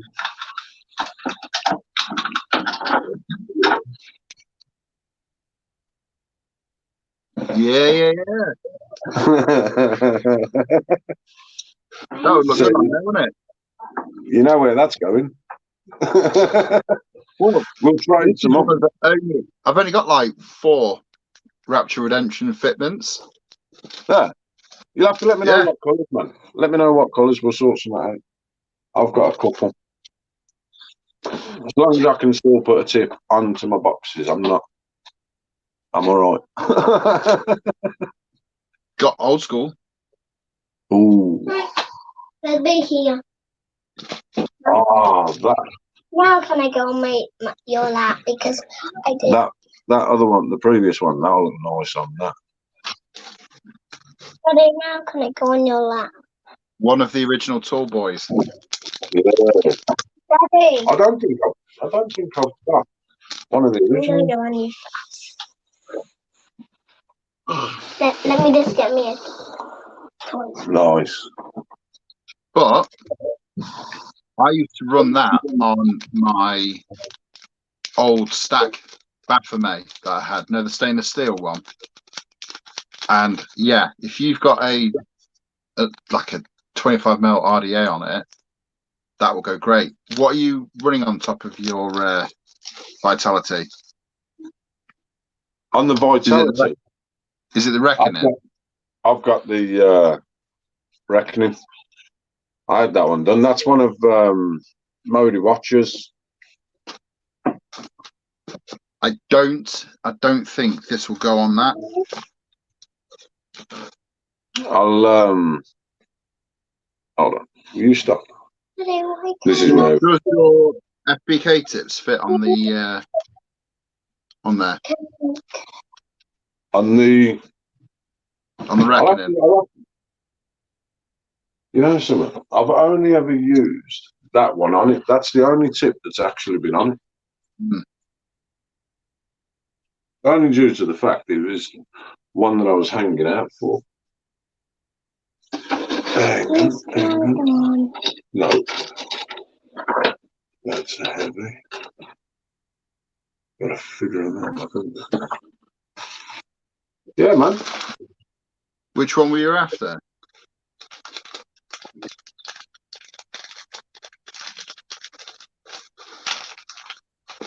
Dude, we'll sort some out. Any of the ones that are no good to you, we'll sort some out, man. We'll get you some Rapture Redemption ones. Yeah, you got a little 510 look, cheeky Tiffany 510. Yeah, man. Try slapping an FBK tip into that. If an FBK tip fits, the Kennedy will fit.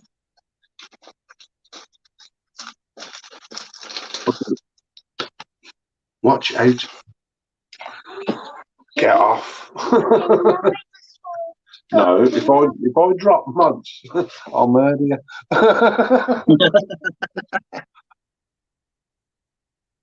Right, stop. Yeah, I got this one. Got that one off Mike. Nice. That is nice, actually. You know how hard it is to get those berry camos. I know. Give me 2 minutes and I'll be back. Oh, man. So you're stuck with me now? I can't comment back. I can only read what comes up.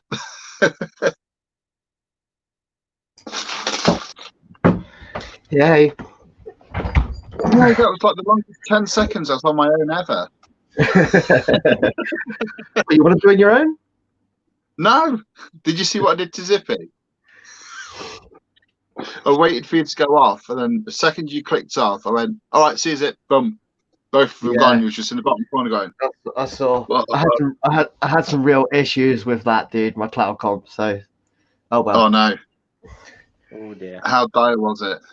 No, the first one was good. The first one was all right. Like the second one, like I'm a bit tight chested at the minute. So the first one really hit me. Like I purged a bit too much because there was not much juice left in the well, so it got a bit dry. But that's fine. The second one, like, and I rejuiced and I took a big purge, came back, but it's just like that. Like, do you know when it catches you? And you can't quite get it. It's like, no, it's like, sorry about that, guys. Weird, man. Weird. Like nothing at all, almost. You know what I mean? It's almost like all been absorbed in my body. But the first one was good. You know, the first one would take on quite a few people, but the guy I'm against is an absolute monster. So yeah.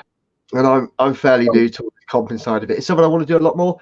And guys, we are gonna organise one 100%. I'm going to organise one. I know Zippy wants to do a nose rip comp, but I'm going to organise a cloud comp on the LXV page, and we'll get a little reward for a winner on there. I think I'll find something. Might not be something huge, but I'll find something. You know. Now I've just before Joey came on, I put some of Andy's 14 ply staples in here. Don't nose rip them. No. Oh, I've just done that. Mate, they are a super hot build, dude. Yeah. What are they open out at? That was not a pleasant experience. What are they open out at? 0.8. Yeah. So yeah, but you know, it's one of those. It happened. The first one looked pretty good. I mean, I don't actually really like to watch my vids back like that. Like I just kind of get them, especially in these ones. Like these, it has to be posted live, so you go live in the group. Yeah. Do it so that you can't just go, I'm going to keep redoing that. Do you know what I mean? Which is kind of fair because it's more, if you're doing a proper live cloud comp, you generally get one, sometimes there'll be a best of two chance. Do you know what I mean? So it's a much fairer way to do it than someone going, I'm just going to sit here for the next 2 hours and do cloud vids until I get one that's fucking awesome. Do you know what I mean? So yeah, exactly. Yeah. That's cool, that. Hopefully, fingers crossed, brother. But you know, I was like, that's probably I was happy with the first one. So we'll wait and see. Yeah, man. Oh, If I manage to get through that, I'll be amazed. But the space I was in, for real, I've done nothing but purge juice all over myself using this today. Oh yeah. Seriously, my little jean shorts are covered in random spots. Thankfully, I'm wearing black, so you can't see the massive stain down front. Yeah, you know, jeans which aren't trousers. Why would a man wear jean shorts? I've got jean shorts. Because it's hot, bro. Because it's hot. Are the top? I've got jean shorts. Wow. That's what I'm saying. You're wearing a No Fear t-shirt, which is lime green. Coming from a man and it's around 10, well, wait, but actually it's well over 10 years old as well. But you still wear it. Yeah, only in the house. Should be thrown away. In fact, no, don't throw it away, because some poor sod might pick it out of the bin and wear it. Burn it. You're not just in the house, though, are you? You're live. Yeah, worldwide. You want me to take it off right now? Not really. No, it's all right. He's got the controls. He can just boot. He's got the ban hammer ready. I'm only waiting for my pizza to turn up. No, I'm gonna have to jump for a bit until I finished eating. Nobody needs to see that. Ugh. What we got? Who we got in the comments? Tracy, yeah, denim hot pants for the win. That's the way we roll. That's how LXV rolls. No. Let's just say Daisy Duke shorts are nothing in comparison to the LXV denim shorts. That's exactly what I had in my mind. Like you wearing shorts. Yeah, but because you're a weirdo. Nightmares. You've only just realised that? No, I did this a year ago.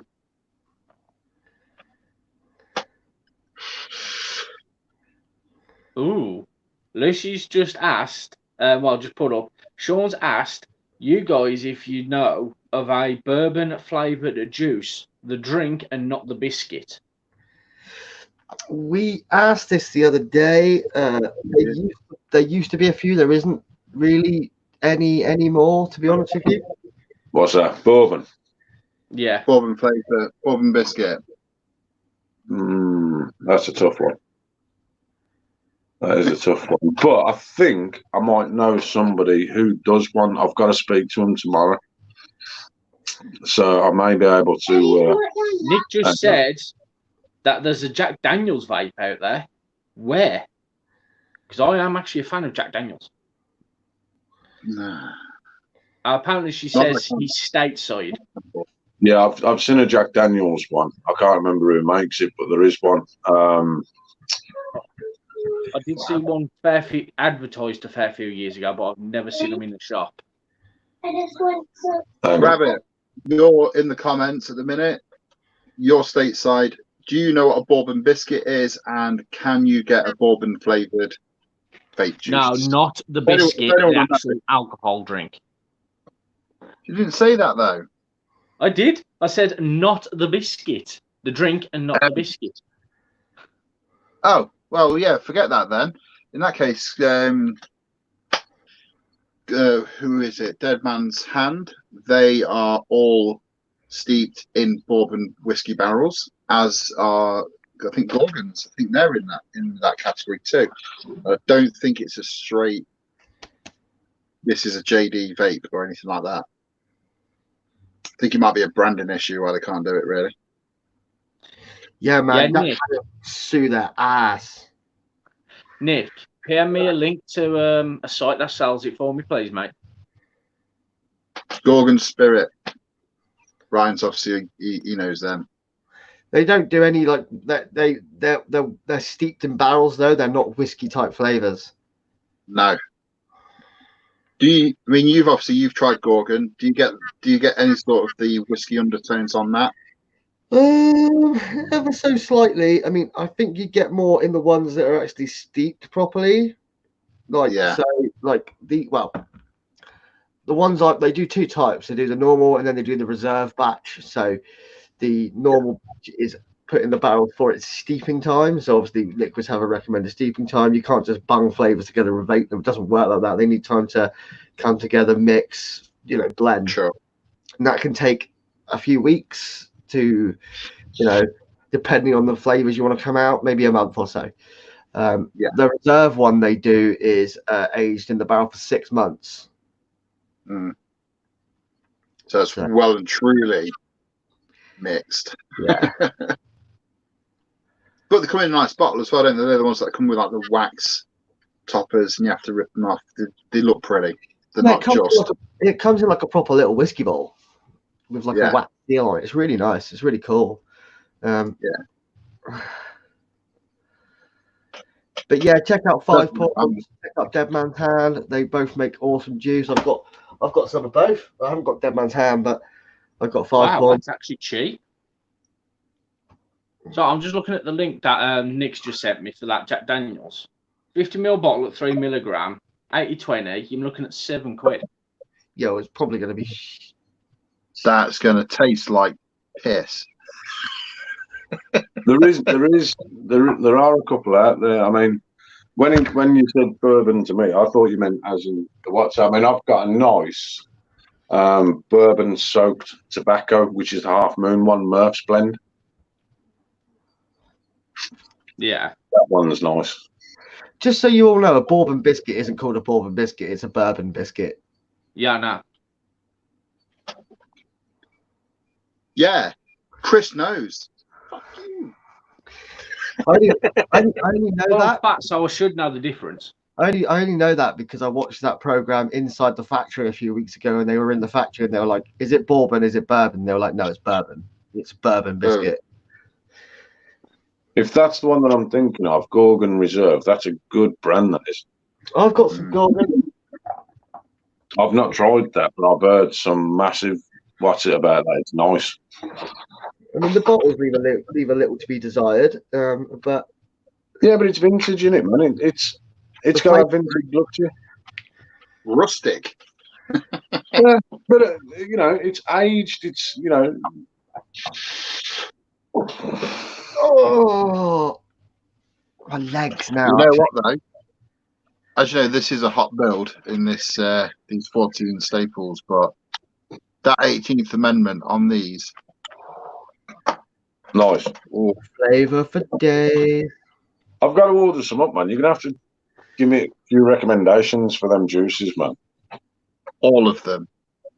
They are all that good. Speakeasy, I can't speak for. I've not tried that one myself, but you know Mike Westwood, Zippy. Just yeah, hit him up. I'll drop him a message, man. Hit him up, dude.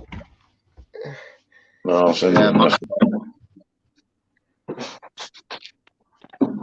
Trying to get comfortable, man, and I'm knocking my batteries everywhere.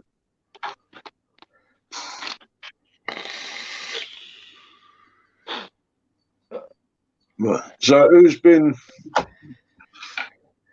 I know everyone that's come on, it's been great. But who's been the highlight for you? Me personally, Ariel. It was great having him on because last time he was on the show, I was a spectator, so I didn't get a chance to have a proper chat with him. So it was good having him on. Yeah, it was. I've not seen him since October, so yeah, nice having a chat. Man. Plus, I got to show off all my cool shit. Yeah. That's it, man. That's what it's all about, isn't it? Who's been yours, Chris? Sorry. So I was just reading some of the comments. Who's been yours? I mean, I'm not taking away from any of them because they've all been. Oh no, not you know what I mean. So, but who sort of Earl? I really found what he had to say really interesting. Like some of the knowledge he came out with. I mean, I never actually thought of that anyone would have ever thought of like using bamboo as a wick. That was really like actually that could be a great idea because it grows so fast. I mean, it'd be interesting to try it. Especially if it gives less dry hits if you do accidentally dry hit it. Yeah. Who was yours there? Very helpful. I suppose for me so far, obviously I've got a few. I mean, as I say, they've all been awesome. But I think for me, it was Rob earlier with the Rage Nation mod, simply because I've had a hand in that, and I've been given the chance to have some input into that. So to see how far he's come, into doing what he's about to do, I've sort of. I've been there since just after it got started. You know what I mean? It was like when he'd got a product actually sort of ready, he was like, will you give it a try? Test it out, go on and beat it about a bit. And I was like, yeah, man. And I mean, he was so open. Him and Steve.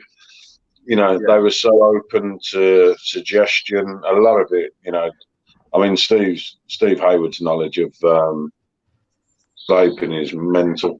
I mean, it's unfortunate we couldn't get him on today. But as I say, I mean, he's been snowed. He's proper busy at the minute.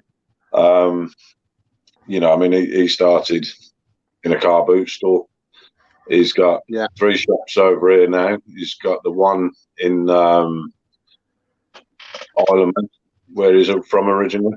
So, it's been nice seeing people's journeys going on, and to have the chance to be involved with a mech and everything else, it's been awesome. So him for me, I mean, I've learned so much from all of them. I apologise to the ones where I've had to jump off. I was gutted I missed Andy from Sad Boy earlier. Yeah, I mean, surprised him. I mean, having Andy and then Joey on straight afterwards was just awesome. Like, I mean, I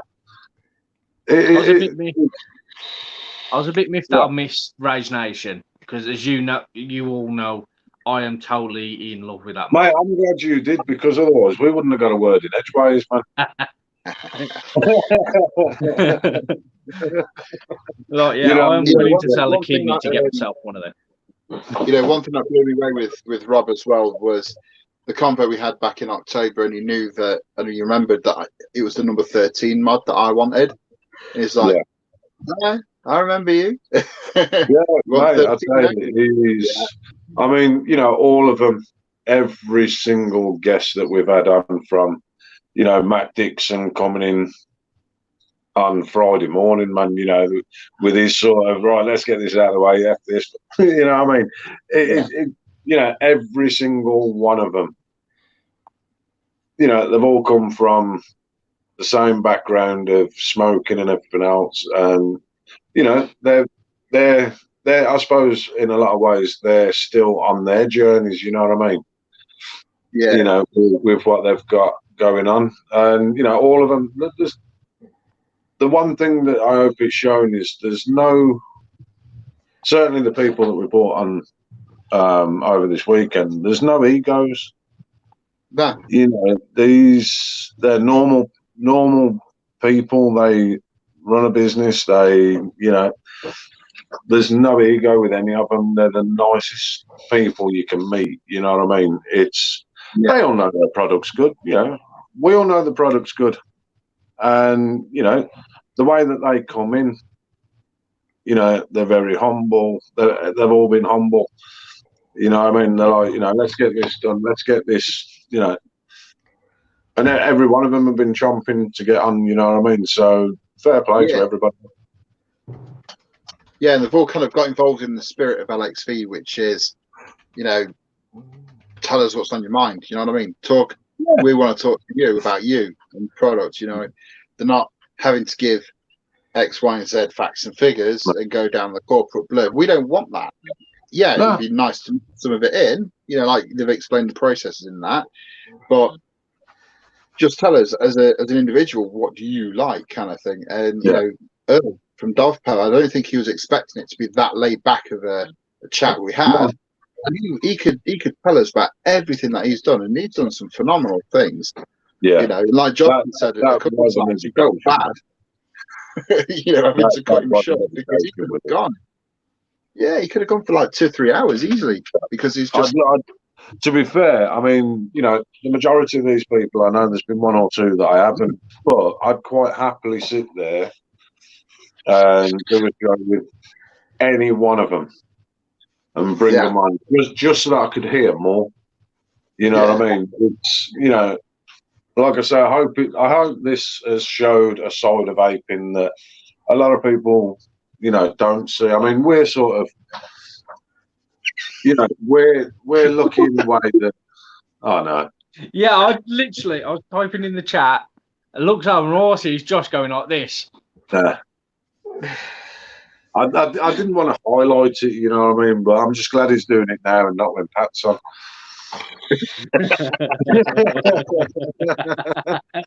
But you know, I mean, it's been awesome. It's been really good. As I say, I'd give any one of them more time any day. You know what I mean?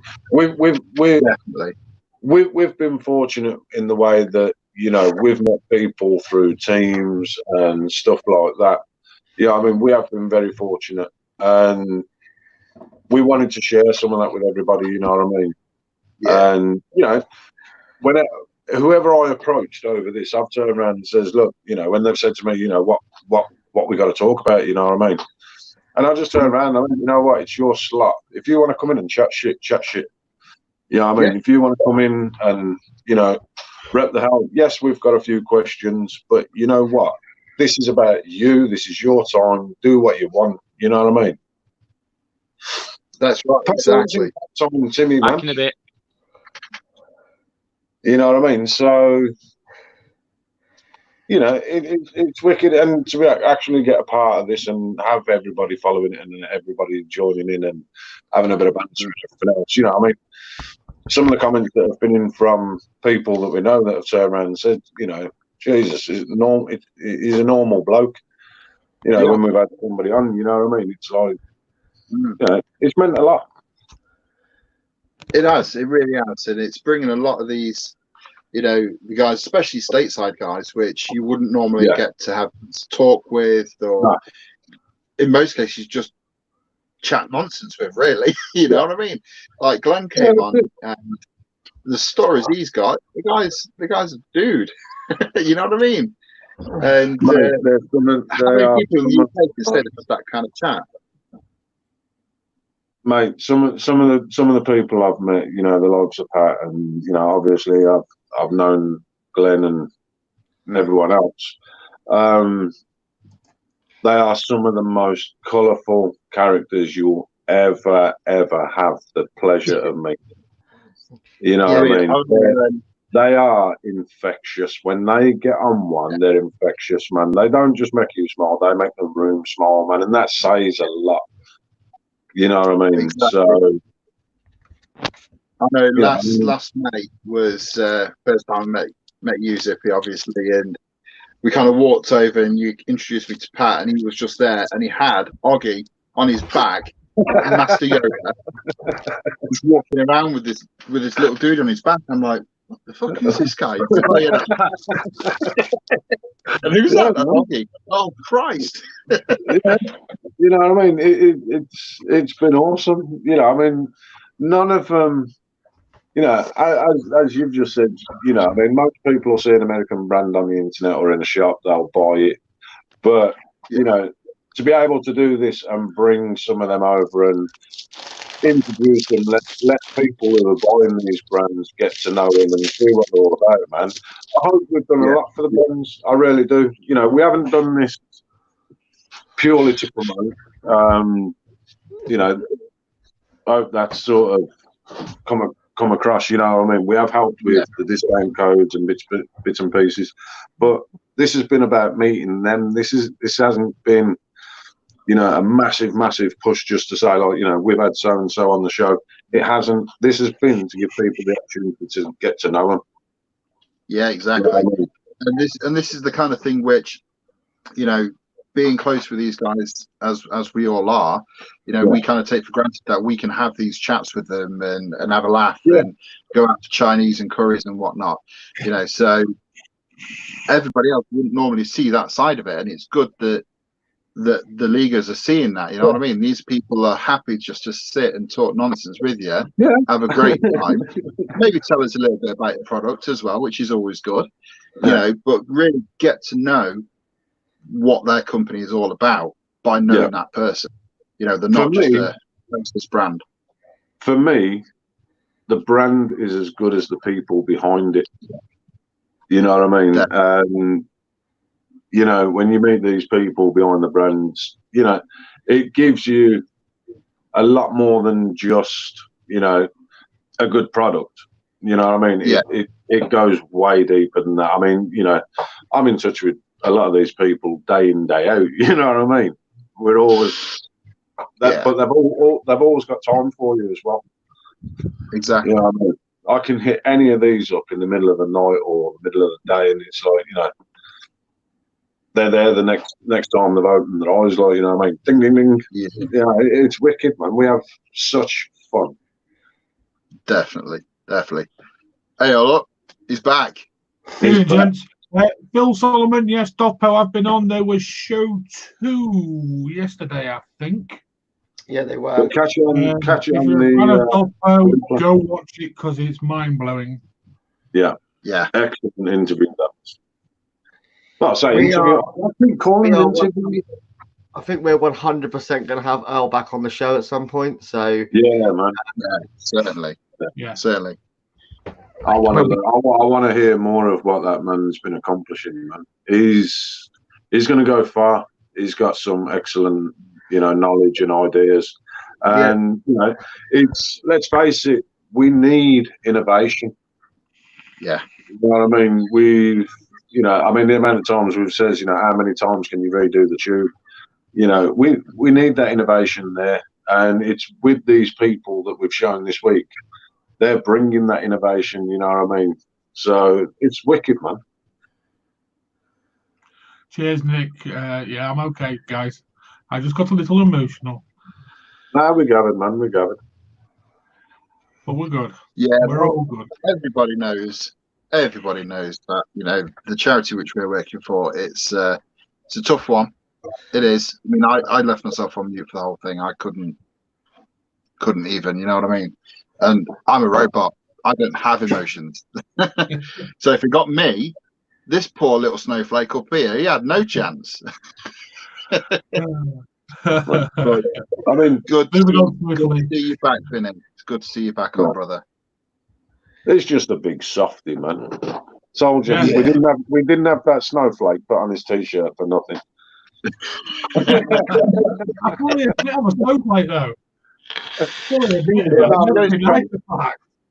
Tracy Hagen just put up, you know, how many of those vendors would have been able to have the chats they've had with anybody at Expo, let alone reach the amount of people they've reached this weekend. You know what I mean? Yeah.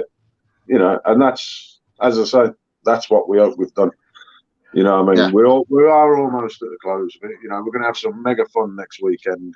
I cannot stress the amount of help we need getting that shared everywhere, man. You know what I mean? Weekend, fellas. It might not be next weekend. It might not be next weekend. Think about it this way. We've got to get everything in. We've got to document everything. We've got to set it all up. I say we. I mean, Josh, because he's good with that. Yeah. We've then got to make the lot. We've got to get it all up, and it's not payday for another few weeks, so line up with paydays. You see, That's also good. my thinking is I'm actually working next weekend. That's This has been cool, my man. weekend That's off. cool. I mean, not being funny. Then, if you know, that gives It also me. gives chance for other prizes to come in, like from Matt Dixon, Yeah. and from anyone else who wants to come in. No, that's I know cool. I've I had a mean, little chat with Lucy while I've been off. And yes, yeah, man. there's already been some donations to the PayPal of the charity as well on our behalf. So that's amazing. Brilliant. Oh, mega, man. So, No, that's awesome. We do need. I want to do it right. I don't want to do it half-hearted and half-cocked. No, that's it, man. Listen, right. I mean, and we do it's what my we do. birthday. It's my birthday at the end of May. I want to be bidding on some shit. You know what I mean? No, that's cool, man. Because that gives us more time. That gives us more chance to, you know, as you say, we got more chance to do bits and pieces. So that's awesome. That actually does us a favour. I don't know when I'm in work. So after this week, so I have no idea. Yeah, well, we'll sort something out, but it's going to happen. I just think we need a bit more time for stuff to come in. Yeah, cool. And also, like I say, logistically, we need Josh. Josh's brain needs to have a little rest after this last weeks. Yeah, you just basically just send me a list of everything we've got, what we've got, and I'll put it into lots and sort. You see, it's not all here yet. That's the thing. Yeah, it's not all here yet. No, that's cool, man. That's cool. Yeah, give us time to plug it. We'll work out a proper date. We'll get everything in. We'll work out a proper date, and we'll do a proper, a long live show over it. Get a lot of people involved, and yeah, man. The more people. While I've been off, I've been speaking to the ladies that have been helping the NHS as well, and they're going to get in touch with the charity when they're done, and they're going to get involved and help the charity as well. And there's 20,000 of them in that helping the NHS at the minute, making scrubs and all sorts. So, awesome, man. They're going to get involved. Nah, that's wicked, man. I hope you know we've done our bit for them, and you know the help for them continues and everything else. So that's cool, man. That gives me a few ideas for the. Just gives us time to get everything together. Like I say, do it properly. Yeah, man, we do it properly. You know what he's looking like now? No, because he's the sun's gone down there. He looks like Andy Capp, doesn't he? Because you can't see his eyes.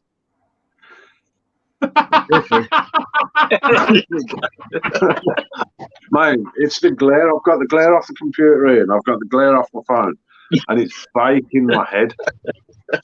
Yeah, and I'll just say, I'll kick Chris off air. He's not sitting on air eating his tea, so when he's eating his tea, he can come back. I'm not having him sat there eating. No, I had to do it on one of the shows. Remember that night that I was imbued? And I had to eat my dinner and then do the show while I was eating my dinner and then leave. Yeah. And drive all the way back here. Mate, that was a mission, man. Land Rover 110 Defender. Isn't Rabbit coming in as well? Say again. I think Rabbit said he might be in at the end of the show after Pat's coming in, so we'll wrap up. But yeah. We'll get everybody in there. So what's in the comments? There you go, Scott. There you go. It's his birthday end of the month as well. Tracy Hagen, she says she's going to find the pattern for the hats and get some done and sent out to them. Massive thank you, man. Yeah. Awesome. You know what I mean? As I say, it's, you know, it's personal to me also. So, you know, I can't thank them enough. Anybody who wants to do that, you know what I mean? I mean, we didn't even discuss PayPal donations, you know, but if someone who's watched us has gone and made one already, so awesome. You know, I mean, if people want to do that, then that's even better. Yeah, we'll get that plugged as well at some point as well, and let's do some good people. You know, let's get the vibe, good vibe going. I mean, this whole weekend has been a good vibe, and yeah. I've enjoyed it, man. I wish I could have been on a bit more than I have been, but you know, it is difficult. I mean, it's been difficult for everybody. You know, I mean, it's trying to get things done and kids and just normal doing bits, you know. So I just thank everybody for the time, man.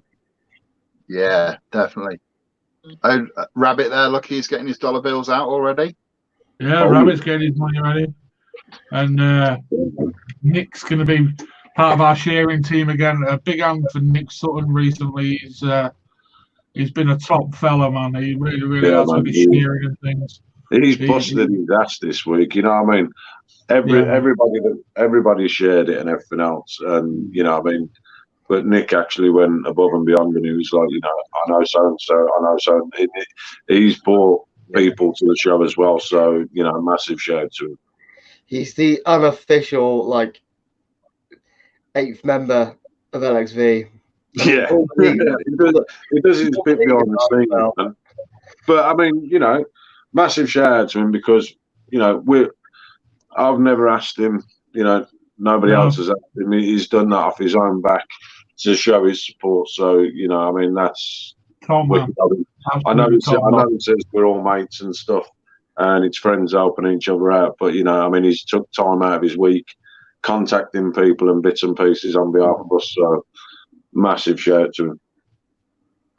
Yeah, it's been nice, fellas. I know it's been bloody hard work and everything else and behind it all. No. But it feels good as well, man. I mean, not even thinking of the charity side of it, just bringing what we've brought to the table. It shows to get to speak to these manufacturers. For me, it's a great a great example to show what can be done. Yeah. You know when you come together. Yeah, this sort of thing, I mean? it should happen more regular. I mean, we're not big names. Jesus Christ, we're not big names whatsoever. We're not some fucking vape king or vape lord or vape famous and all that bollocks. We're just ordinary guys who get together and have a chat. I mean, yeah, I do a little bit of reviewing, but I ain't fucking big. You imagine what could happen if someone big did something like this. Exactly, man. They're the ones what I'll tell you what it wouldn't. I'll tell you what it wouldn't be. It wouldn't be fun. No, it would be all about that, and we're nothing like that. You know, we want to talk to these guys as it's like them, you know what I mean? If we end up doing one in October, which we're not ruling out right now, obviously people have suggested about sponsorships and things like that. I think if we do go that route, any money from any sort of sponsorship deal for doing it will go to another charity. Oh yeah, yeah. I'm happy to do that. It won't line our pockets. It will go. We'll do another charity or something or whatever, and yeah, we'll see. We'll see what's happening because we don't even know yet, do we? Let's be honest. I mean, it's not being funny. I mean, we've had people turn around and say, you know, we'll make a donation to the thing, but we're also going to, you know, give us guys some, you know, a bottle of juice here and there.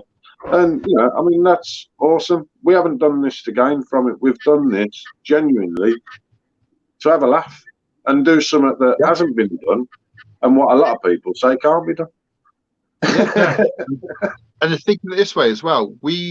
I say we, collective we, mainly Josh and Billy and you, obviously Zip, you know a lot of dudes. We've done this in a very, very short space of time. You know, we ran with this drunken idea of Josh's 7 weeks ago, and we've managed to put this together and smash it. Do you know what I mean? Yeah, man. I'll tell you what, I'm ready to go back to work tomorrow for a rest. I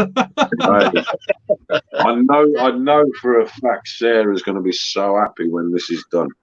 Yeah, I mean, bless her, she has not moaned once. She hasn't, you know, she's been absolutely solid. So I've got to say massive, massive thank you to her.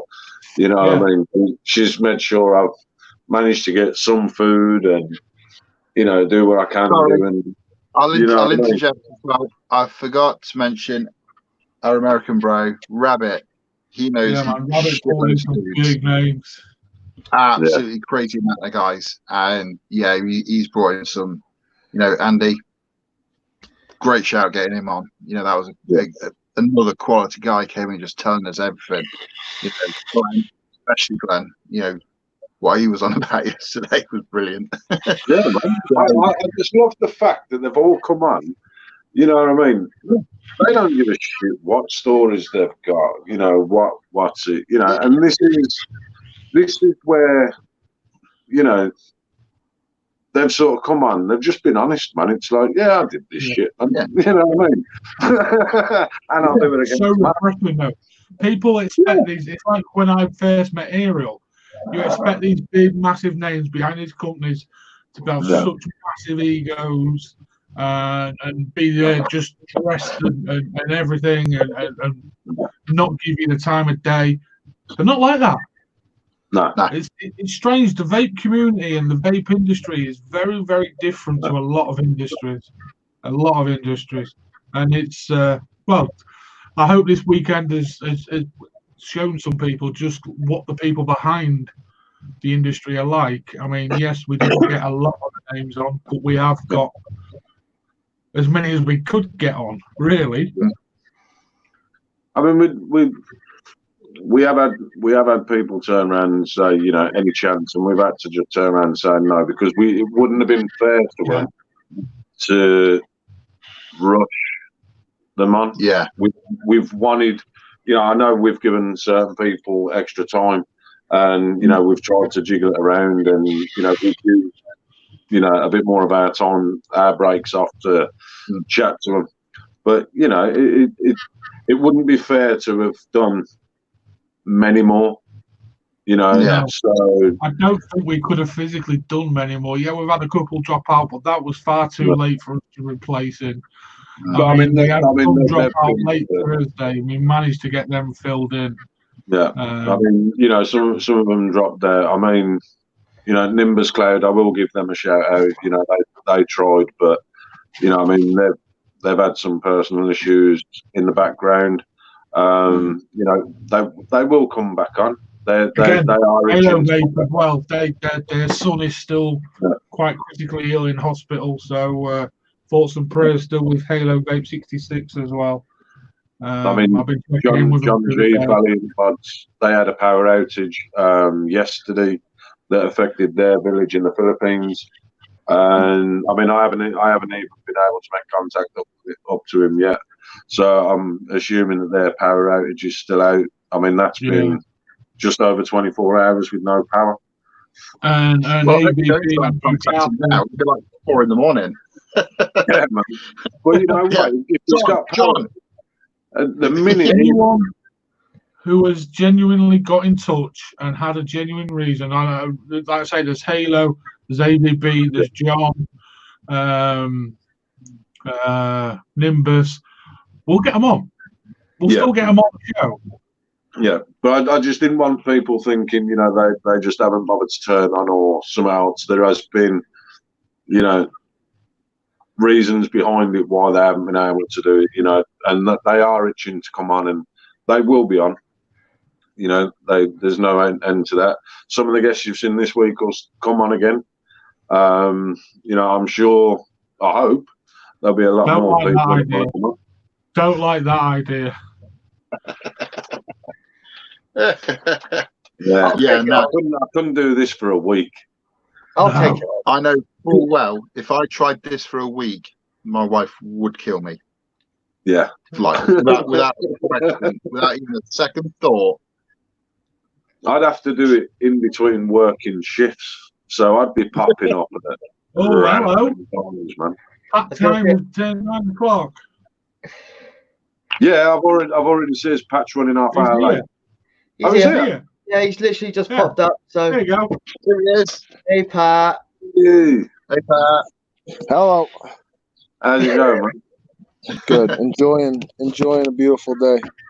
Dude, I know you've been extremely busy over the last couple of weeks with everything that's been going on, so I appreciate this. Of course. Thank you for coming on, brother.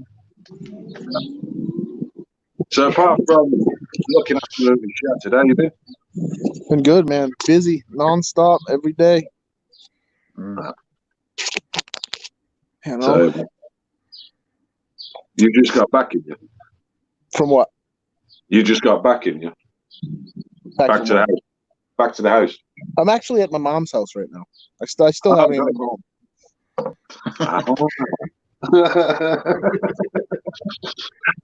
Gotta come over and take care of ages. So, yeah, man. So, how you been keeping now? How are all the Murphys and everyone over there? Everybody's good, man. We're busy. I just got some work done on my truck, and my partner. So I have me and one of my dearest friends, Carlos. We opened up an auto body shop about 8 months ago. So I dropped my truck off to get new tires, get new bumpers, and he painted my wheels for me. Ah. You guys want to see them? Yeah, man. Yeah, go on then. It's ridiculous. See, this is good. Pat can get a signal an acre away from the house, and yet Vinny can't get one from his home. Man. Right. They're fucking purple. Yeah, that's cool. I don't know if cool's the word. I like purple, man. Yeah. We got big trucks over here in the States. Yeah. Look at that, man. I wouldn't get nothing else on me drive. What? I wouldn't get nothing else on me drive. I know. So how's England? It's all good, man. It's it is what it is. It's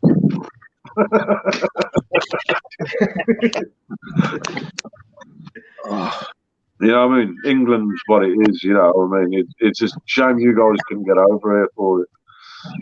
Yeah. Well, if everything goes to plan, I will have a new product for the UK market soon.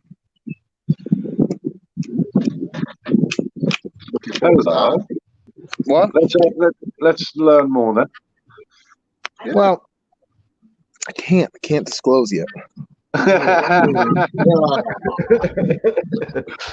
won't tell anyone, Pat. Yeah, no, I know you guys won't. Just everybody watching will. Oh shit! That makes me upside down. How do I do this? Am I the right side up? Yeah. Good. Yeah. So we need to have a private chat. Yes, we do. I don't know. Everything's all fucking shitty. I'm gonna stay this way. But yeah, new stuff coming. I partnered up with a couple new guys. I don't know if you guys, Fresh Pressed is available in the UK, yeah. and one of the partners from that, Jeff Evans, we collaborated, and then Eric Baxford was one of the original salesmen for Mama's Kitchen. We all got together and formed a new company and blasted out some disposables. They're being freighted as we speak. Nice. That's nice. I like that. We're always willing to have something new over here. What? We're always ready to accept new things over here. Yeah. Hopefully what I put over there is gonna work. Oh well, we'll have to. You'll have to let me know where to get hold of it. I will. I'll send you. I mean, I'm gonna need somebody to try them out anyway. So. I'm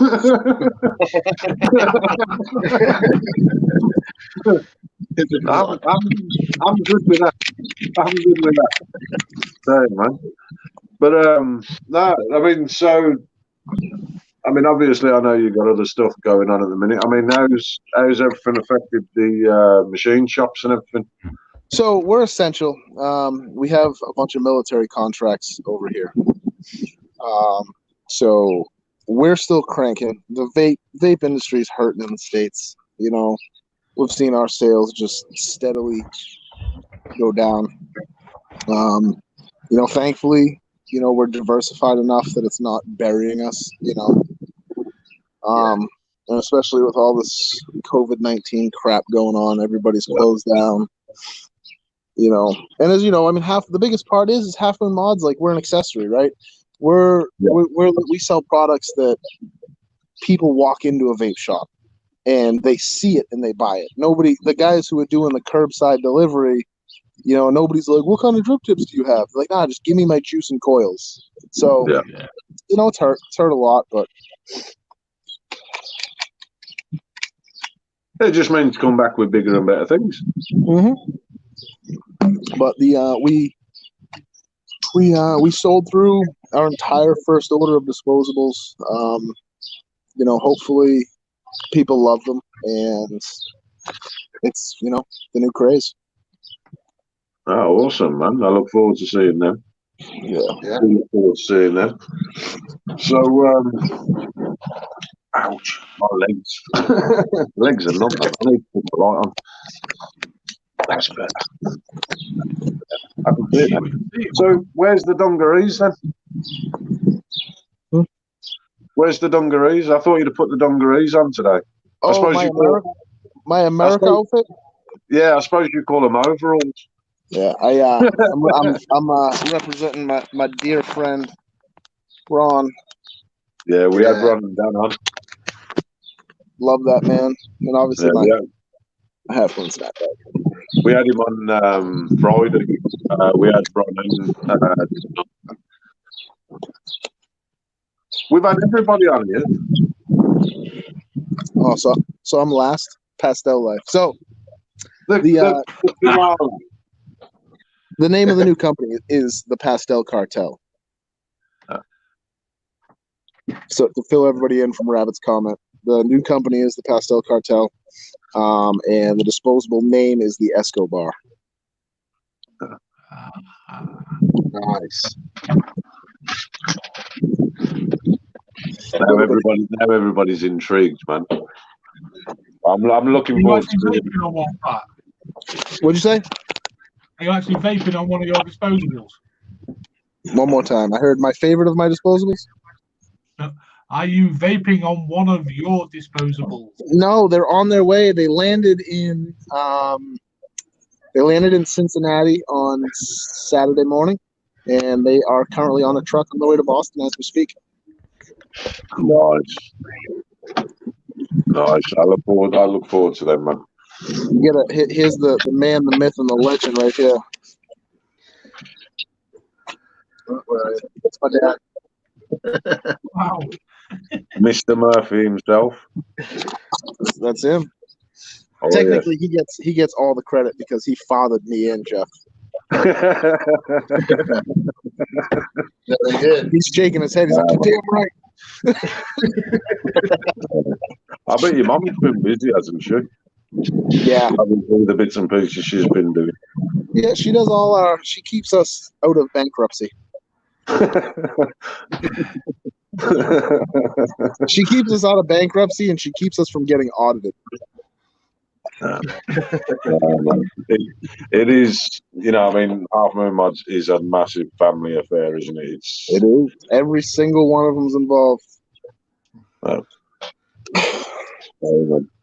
Mental. So, when you hoping to get back over here yourself?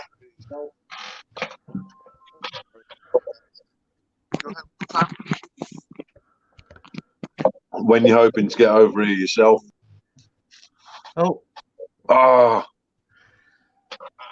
He's got Vinny's signal. See what you've done, Vinny. He's caught your signal. He'll be back. Contagious.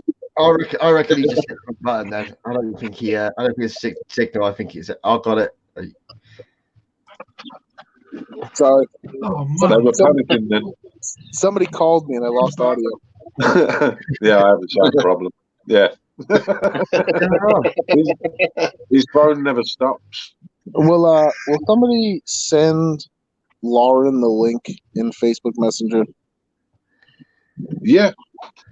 I can't access anything, can I? Vinny, you can. Send it to me and I'll send it to her. You've got it. Yeah, but that's like to like I'm just like this so she can watch. How is Lauren doing? She's good, man. She's still employed, just working from home. Driving me crazy. How did everything go with the wedding? It got postponed. My wedding got canceled. Oh man. We were supposed to get married March 21st, and on the 17th or the 18th, they put a ban of no more than 10 people gathering at one time.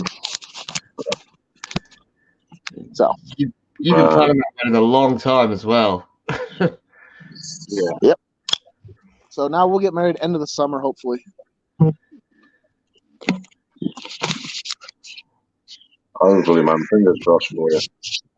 Yeah. You'll have to bring her over to England next time you come over. Yeah, no, I gotta bring her. She gets mad because I keep bringing Ben. That's my options. I was like Lauren or Ben. I'm like, we'll bring Ben. You know Ben will murder you if you don't. I know. Dude, Ben's my ride or die. He's my best friend, my confidant. I mean, just Ben's one of the guys that is just, he's not blood, but he's family, man. And you don't find people like that often. Nah, man. Ben's one of the good ones, man. Yeah. But so everyone keeps asking and everything else, and we've asked a few questions of people that have been on, and some of the responses we've had have been absolutely comical. So, what's your best and worst experience of Expo? Any expo. Any expo you've been to, your best and your worst experiences. Oh, there's a couple bad ones. I was driving to Oklahoma for Vapors Carnival. Me and my best friend Steve, he takes time and comes with me, and we were supposed to pick Ben up in Ohio and continue driving, but Ben had to go in for like mouth surgery or something, so he couldn't come.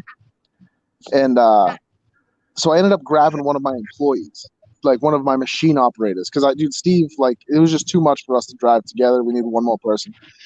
And we got all the way to Oklahoma. We were in Oklahoma City and got to the Airbnb, went to bed, and I woke up and the van wouldn't start. That was bad. We were stuck in Oklahoma for 3 days while Ford fixed it. That was I had to pay, because I had to pay the kids, so I literally paid for all weekend and an extra 3 days, plus food, hotels. That was expensive. And when you say Oklahoma and like everything else, just explain how far that is. Okay, so the United States is just over 3,000 miles long, and I am the furthest state to the east. And Oklahoma, and y'all know where Texas is, right? Right in the dead center. Yeah, Texas. Yeah. So Oklahoma is above Texas, but further west. So it is like 2 solid days of driving. Gee. It was like 30. It was a 36-hour drive nonstop. Wow. I'm sure you guys could get to like Turkey. You know what I mean? That's what you guys have to I think we can get further than that, can't we? What's Australia? 24 hours. Yeah. I could be knocking on your front door, Pat, quicker than that. It's a long drive, brother. That was one of the worst.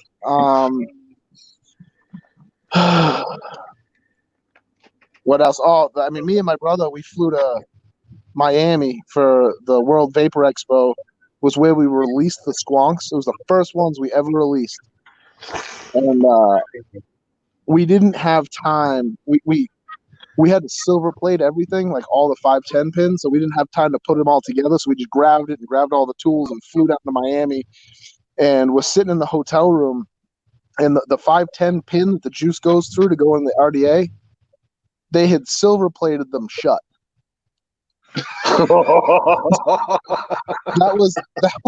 That was our grand release of the squonks. They didn't squonk. It was a squonk that didn't squonk. Yeah, that was bad. Classic, man. So nothing ever goes smooth for Pat. No, it never does, man. So, man. So, what's been your best moment? Everybody says Foxwoods. That's been on they say that because that's the highest grossing, like profit revenue. That's the highest profit show. I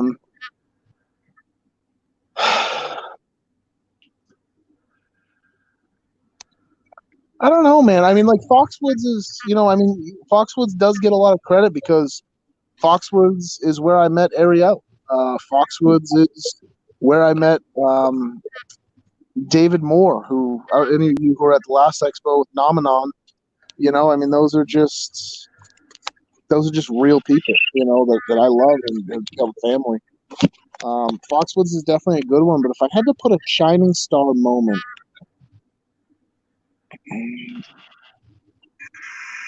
I don't know. That's a hard one. There's just been so many good times. The ideal answer there would have been, UK Expo, mate.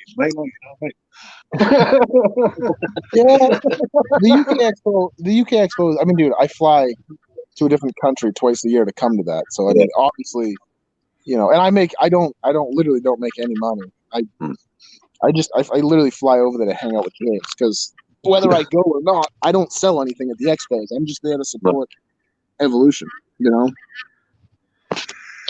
I mean that's the level of sort of friendship that people have within this industry now. Going from country to country just to support somebody.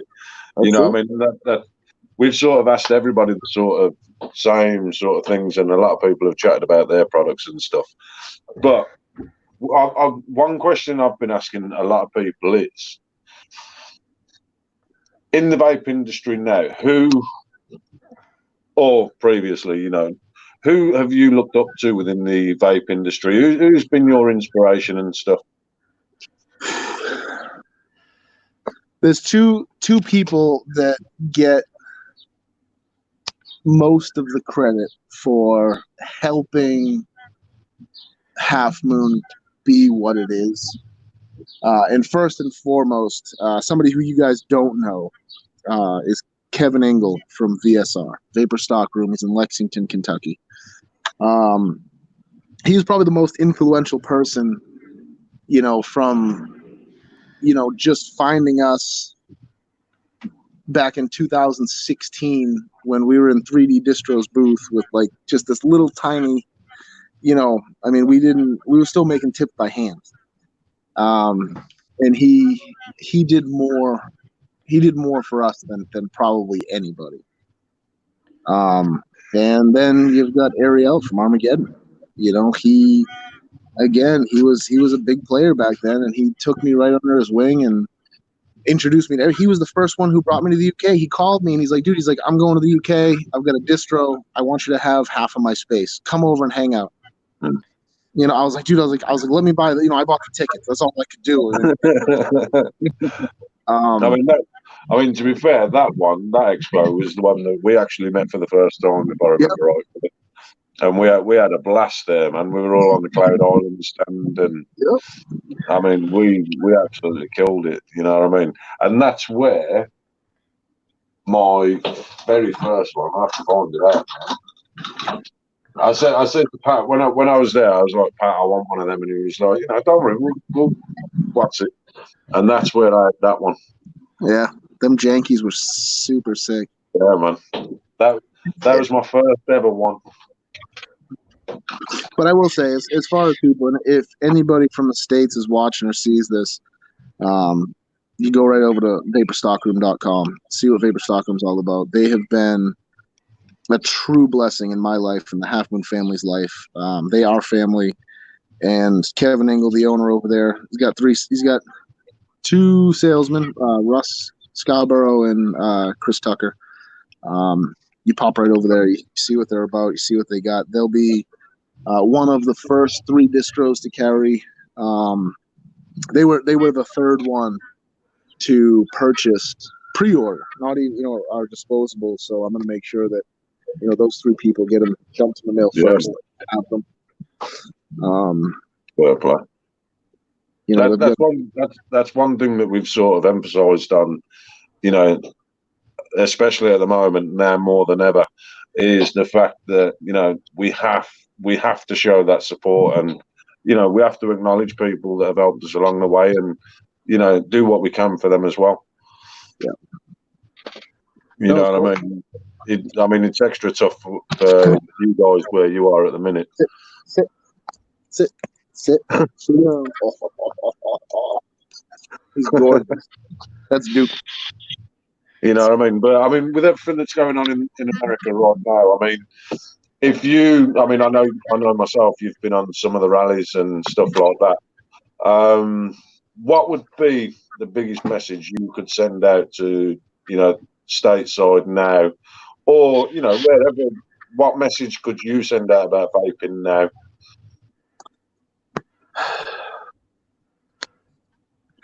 Honestly, it's all going to come down to supporting our local brick and mortar stores, because they're on the front lines. You know what I mean? Saving $3 to order a bottle of juice online is ridiculous. You know what I mean? And I even mean that for mine. Don't even go to my website to order a tip. Find a shop that carries my stuff and buy it from them. They're the only reason that I'm able to make product. You know what I mean? Support the little guys. Support the brick and mortar. If your friend has something, encourage it. Stand together. Fight for what you believe in. Fight for your rights. That's it. It's a solid message, man, and it's one that we have sort of emphasised getting across this week. And part of the reason why we actually did this was to bring people on like yourselves, and from all over. We've had the Philippines on, we've had America on, the UK and everything. We gave out as much of an open invitation as we could to do this, and people jumped on it. They were like, this is what the industry needs. This is. My mom says you sound super English. Does he?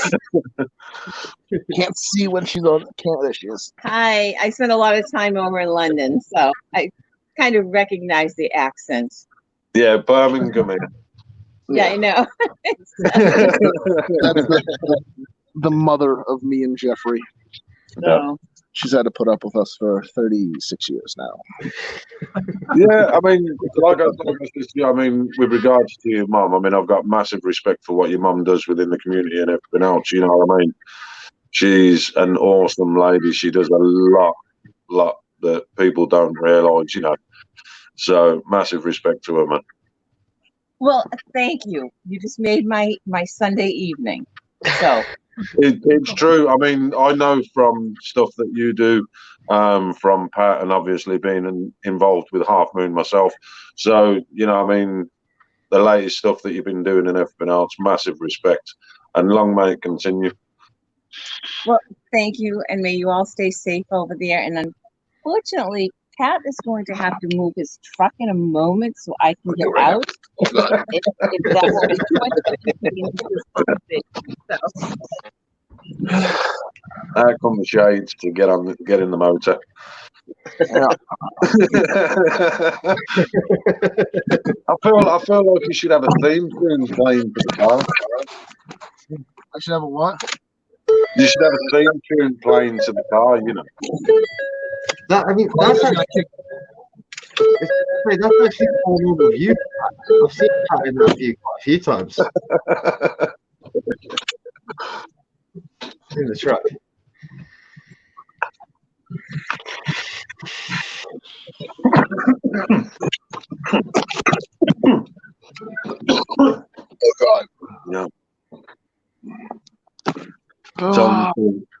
Yeah, that's a good one, Pat. What? Tell us a story about how HMM got started. One more time. How did HMM get started? What was the reason behind it? That's a good story. So back in 2013, I quit smoking for the first time. And I did it with like a little ego twist and a cartomizer, and DIY lava flow in 18 milligram. And I don't know if you guys remember like the Nemesis mods and everything. Yeah. You guys remember those? So Nemesis and the I do, yeah. or the Russian. So I quit for, I don't know, got like 6 months, and then I went back to smoking. And my brother took my little ego and he cleaned it and he started vaping. And then he got his first, I think it was a Nemesis. Hold on. He got a Nemesis with a Russian. And I mean, the Russians were okay, the Nemesis were okay, but the mods were pieces of garbage, and they were like $180. So I can actually show you. Oh God, let me get up. Fuck me. Okay. And my dad, you guys are gonna love this. So my dad had a 1947 South Bend manual lathe from 1947. And my brother asked him if we could make him on. And I'm going to show you the machine that the very first HMM mod was made on.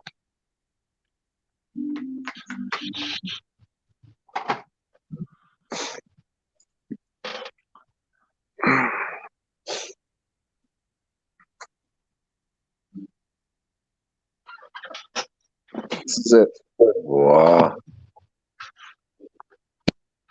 All by hand. Bloody hell. Jesus. There it is.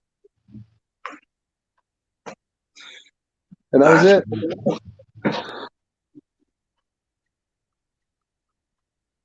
Wow. And this is where Half Moon started. It's my dad's garage. This is where we were, 200 square feet. That's awesome. Isn't it? Look at that. My dad's car. It's a 1966 Ford Fairlane. But yeah, this is where it started. So they made one, and fast forward 2014,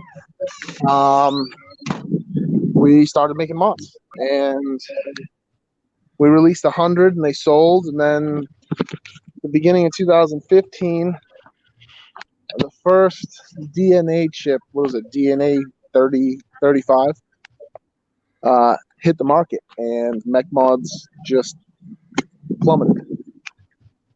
And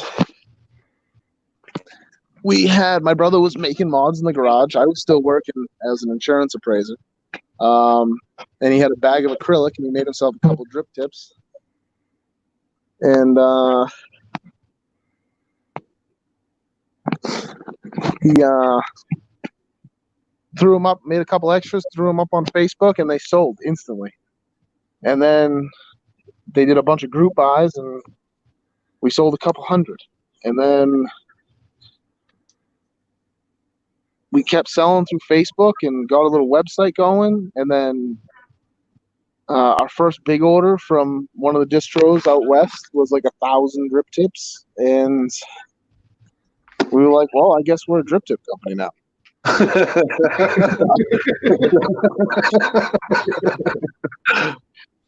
That's awesome. Yeah, but I mean, that was the thing is, my dad had invested about $7,000, and like, which was a lot. We're like, hey, Dad, can we have like $7,000? He invested about $7,000 that he had gotten when his father had passed away. Wow. And he gave it to us to buy another machine, and we were supposed to be making mech mods, and we were making drip tips, and he came out to the garage one day and he's like, "What are you doing?" You know what I mean? Like, we're supposed to be making these mods. And dude, the tips just went. I mean, we went from making like 12 a day to thousands, and now, crap. Now we do. Oh, let me get out the calculator. Hold on.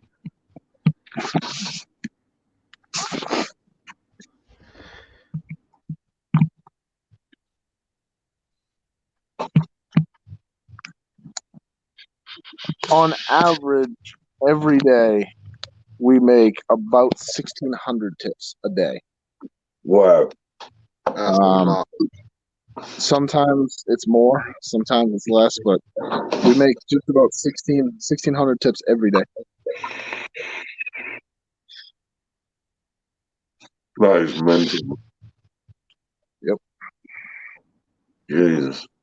But I mean, for me, I love it because I mean, you know yourself, I love everything that's acrylic. You know, I mean, I love the patterns in them and stuff. Have we got any new colours coming? No. No,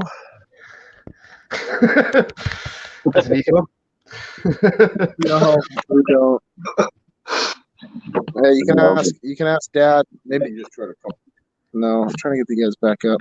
You can ask Dad if somebody asked how the Half Moon name came about. Yeah. One of the. You want to feel that? Huh? The internet wants to know how the Half Moon name came about. Do you want to answer this? Oh, you go in the garage if you want to. You can talk to the world. I just came up with a name. We each did a list of names. Yeah, but it's Roots and Main, Back of the Moon, Half Moon. Yeah, well, you're better if you remember more than me. Dad's a little camera shy, apparently. So it was the old man.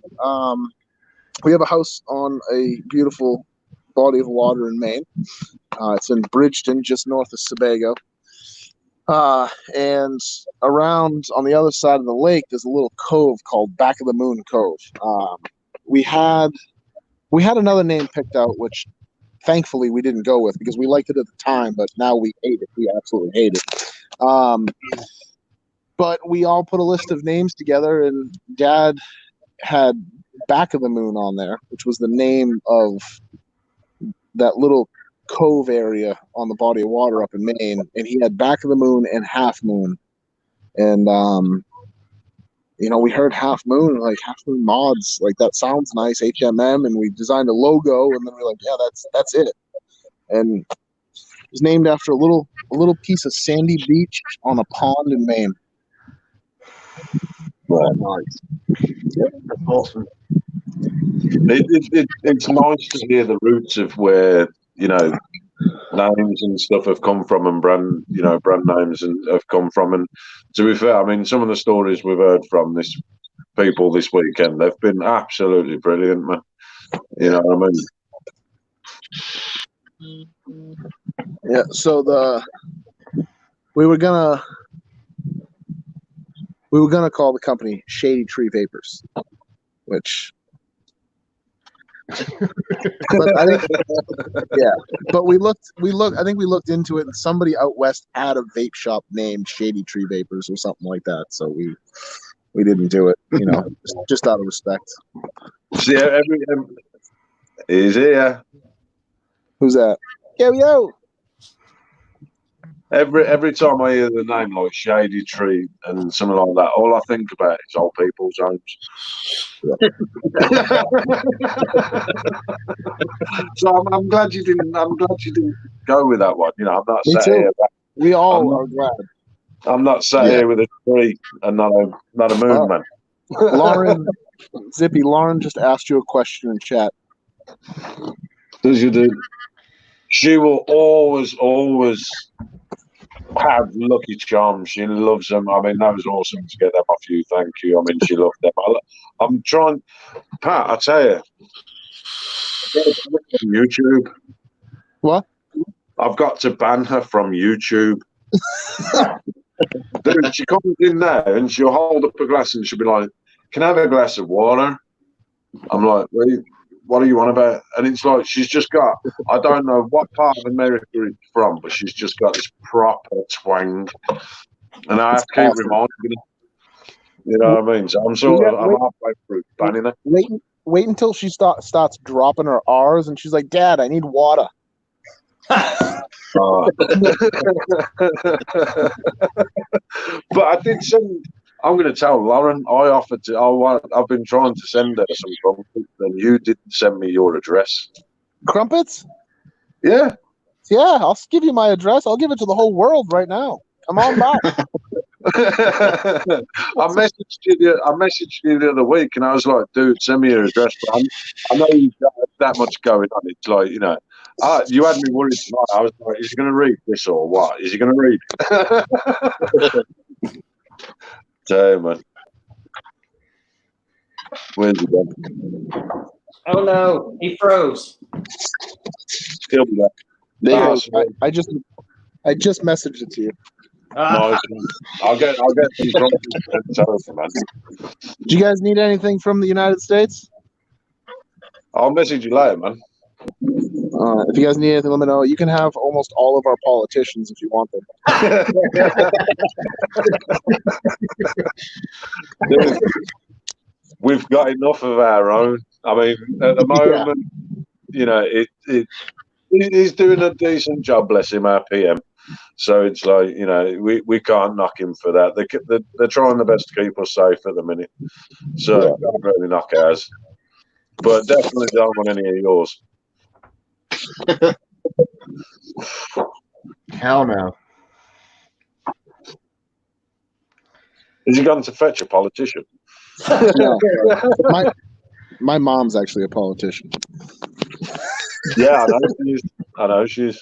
But she's one of the she is one of the good ones, to be fair. The good one. She is. She's a lot of difference. She's one of the only pro-gun, pro-vaping politicians in Massachusetts.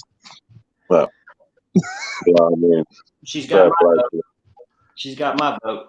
There you go. Now you just have to move up here to Massachusetts. I'm on my way. or as I like to call it, the United People's Republic of Massachusetts.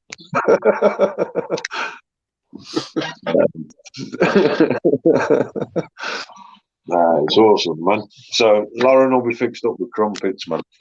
Sweet. Can you send over some of those digestive things? Yeah, man. Whatever you want, just let me know. Biscuits? Oh my god, dude! Those things sat in my house for 6 months, and I'm like, why the heck would Zippy give me a gross digestive promoting? I was thinking, like, over here, when you hear digestive, it's like bran muffin, whole wheat, gross. And I was having a cup of coffee one day, and I looked at it, and I was like, oh, chocolate and caramel. And I'm like, okay, so I open it up, and they're cookies. They're literally chocolate caramel. So good. Hey Pat, do y'all have Ingles up there? Do we have what? Ingles? In Ingles grocery store. No. They got them at Ingles. Yeah, we don't get crap up here. We got Stop and Shop. I'll get you some bits sent out, man. I'll tell you what I was munching on earlier. Yeah, don't forget Crunchy Bars. That's what I was just gonna say. I was actually gonna save it and eat it on air, and I thought, nah, man, I can't do it. So I'll just show you the empty packet. That's cruel and unusual. Here he is. Yeah, it only took me about an hour to eat the monstrous amount. But no, man, I mean, you know, let me know whatever anything you want. Just let me know, man. We'll get it done. And I promise, because Lauren's watching, I'm gonna bring Lauren to the UK next time I come. If you'd like any more than chocolate digestives, I've got a stack of them in my cupboard. Yeah, well, I mean, I don't mind sending them over. DHL those things to me. Yeah, we'll get it done, man. We'll get that done. Send them over to Zip. Oh, God. Have you ever tried chocolate hobnobs? Yes. That's what he said. He gave me hobnobs and digestives. Dude, when he went back to one day, I had to come back to Evolution to find you, didn't I? Yeah. The day before he left. Yep. And I said to him, I was like, oh, that was the day. That was the morning I left. I almost missed my flight because I was waiting for you. I was in the supermarket, man. I just went over to him with two shopping bags, and I was like, "There you go." He was like, "The fucking hell was that?" I was like, "Dude, I love England, but everything is just so small over there." Yeah, yeah. Our king size is their fun size, man. Like everything, houses, fucking cars. Yeah, I actually says, because obviously in the last expo I come and picked you up, didn't I? Yeah. And I actually says last night, yeah, you know, you're used to travelling around in these trucks and everything else. You know what I mean? You got some really nice mountains over there. And I turned up in this little Audi A2 that's no bigger than a Fiesta, man. Oh, you teasing us with the trucks now. Yeah, I got so we have you're gonna have to show us around your trucks. Okay. So we have me, my father, and my brother all have matching vehicles. But I could fit I can fit Zippy's car in the bed of my truck. Literally. I mean, that's the back door. You just can't. The American trucks are just. He got into my car. I'm changing gear. He thought I was trying to grope him.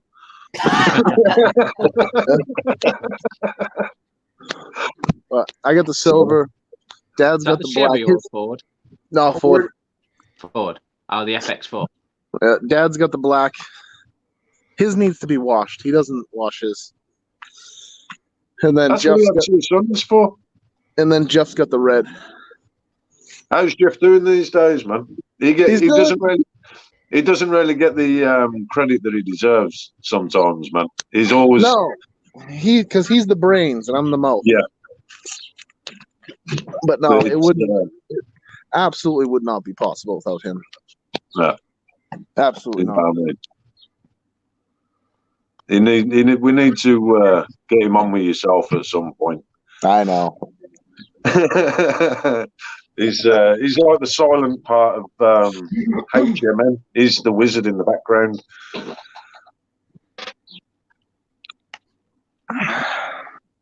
Sorry, I'm just reading comments. Me too. That's exactly what I'm doing.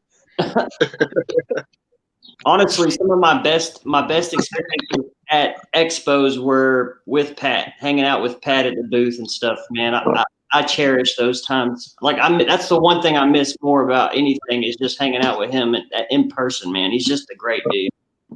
Dude, I just love. Dude, that's the difference, and not to pat myself on the back or anything, but. Dude, I just want to see everybody have fun. I want to see everybody at Expo make money. I close, and I mean this with all my heart, and everybody in the vape industry can attest to this. I close more deals for other people than I do for myself. That's a fact. Because I just like, dude, we're there's no competition, dude. Dude, I mean, you look at Gator Board Drip Tips. He's competition. My best friend. We do booths together. You know how funny it is seeing two competitive drip tip companies in the same booth? Yeah. I've got some great pictures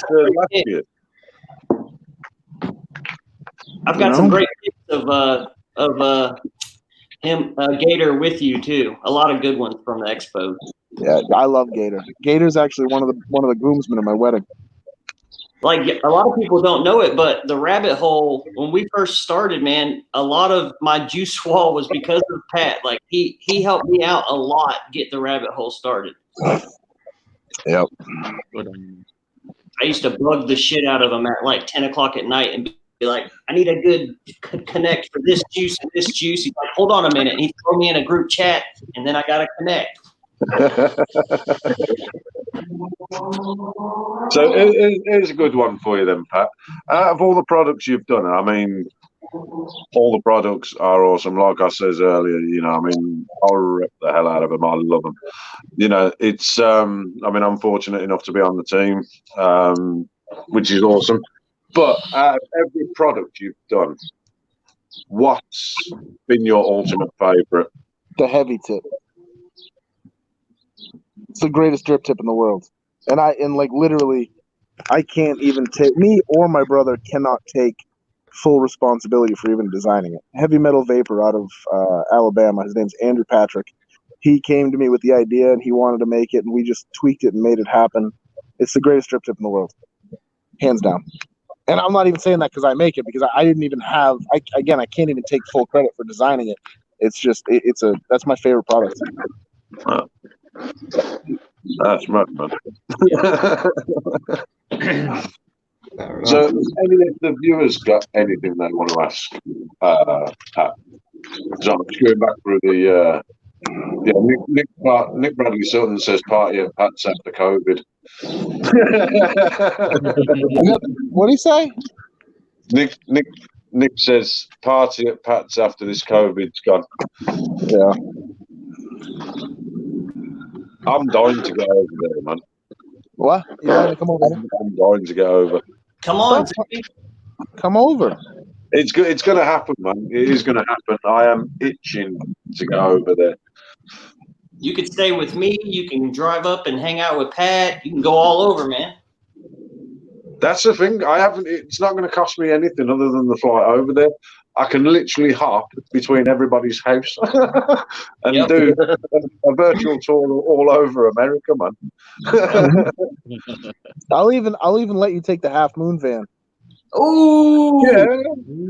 I'm only coming for the Half Moon. I'm not guaranteeing you'll get it back. When he did the original Half Moon Mods van, I'd got the van outside here, and I was like, I need to get that done on mine. It was awesome, man. I remember that. Where was it you broke down in that? Oh, that was Oklahoma. Yeah, Rabbit, I broke down. So they don't understand. I drove from Massachusetts to Oklahoma City and broke down in Oklahoma. Dude, it's the worst. You don't want to break down anywhere but Oklahoma? God. Luckily, there was a Whataburger nearby. Oh, that's not bad. Sorry, man. How's your obsession for sausage rolls going? Oh my God, bad. I don't have any. I might fly over. I could fly over for sausage roll. I could land in England on like a Wednesday morning, hit Greg's, then hit Balash for some curry, and then fly home Wednesday night and be perfect. They're not telling him about the frozen Greg's sausage rolls that you can buy at. Are you talking about some proper curry? Hold on. Stop for a second. Chris, go ahead. Yeah, Greg's do their own frozen sausage rolls. You literally throw them in the oven yourself. So Zippy's a bastard, and he never told me I didn't even know that did frozen. Yeah, they even do the steak bakes and everything. What? Yeah, but how am I going to send them frozen sausage rolls? You'll figure it out. You're a smart guy. I've got to figure out how to get used Greg's sausage rolls. I'll find a way. I will. DPD. There you go. As Nick said, Iceland. Actually, in fact, let me double check my freezer because I think I've got a couple of them. Yeah, you say that Greg's sausage rolls, man. I will make a way to find that happen. All Greg's sausage rolls are frozen, dude. They're made in a factory, frozen, sent to the Greg's, and then cooked. Yeah, so, I didn't realise you could buy them frozen. Yeah, I can do. Yeah. Sweet. I don't like Greg's man. I'll be on a mission for Greg's frozen sausage rolls for Pat. Damn, Skippy. every time I've met him at Expo, the first thing I've done is handed over a bag of Greg's sausage rolls. My route to Expo goes breakfast, Greg's, Expo. You're gonna have to make a man happy then. That's it. And then look, everybody and their mother has fucking Greg's sausage rolls in their freezer except for me. Thanks a lot, Nicky. Decided.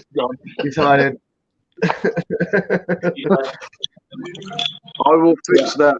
I will fix that forthwith. I will find out a way to get you Greg sausage rolls. Yo, Rabbit, you gotta see the way. You gotta see. Yeah, see. Thanks, bud. You gotta see. Yeah. You can do a cheese and wrap. Zippy, get on it. Rabbit, you gotta see the way they look. I'm gonna put them back. So the first time I went to Greg's, I asked for ketchup for my sausage roll. Bro, you would have thought that I fucking shot the queen.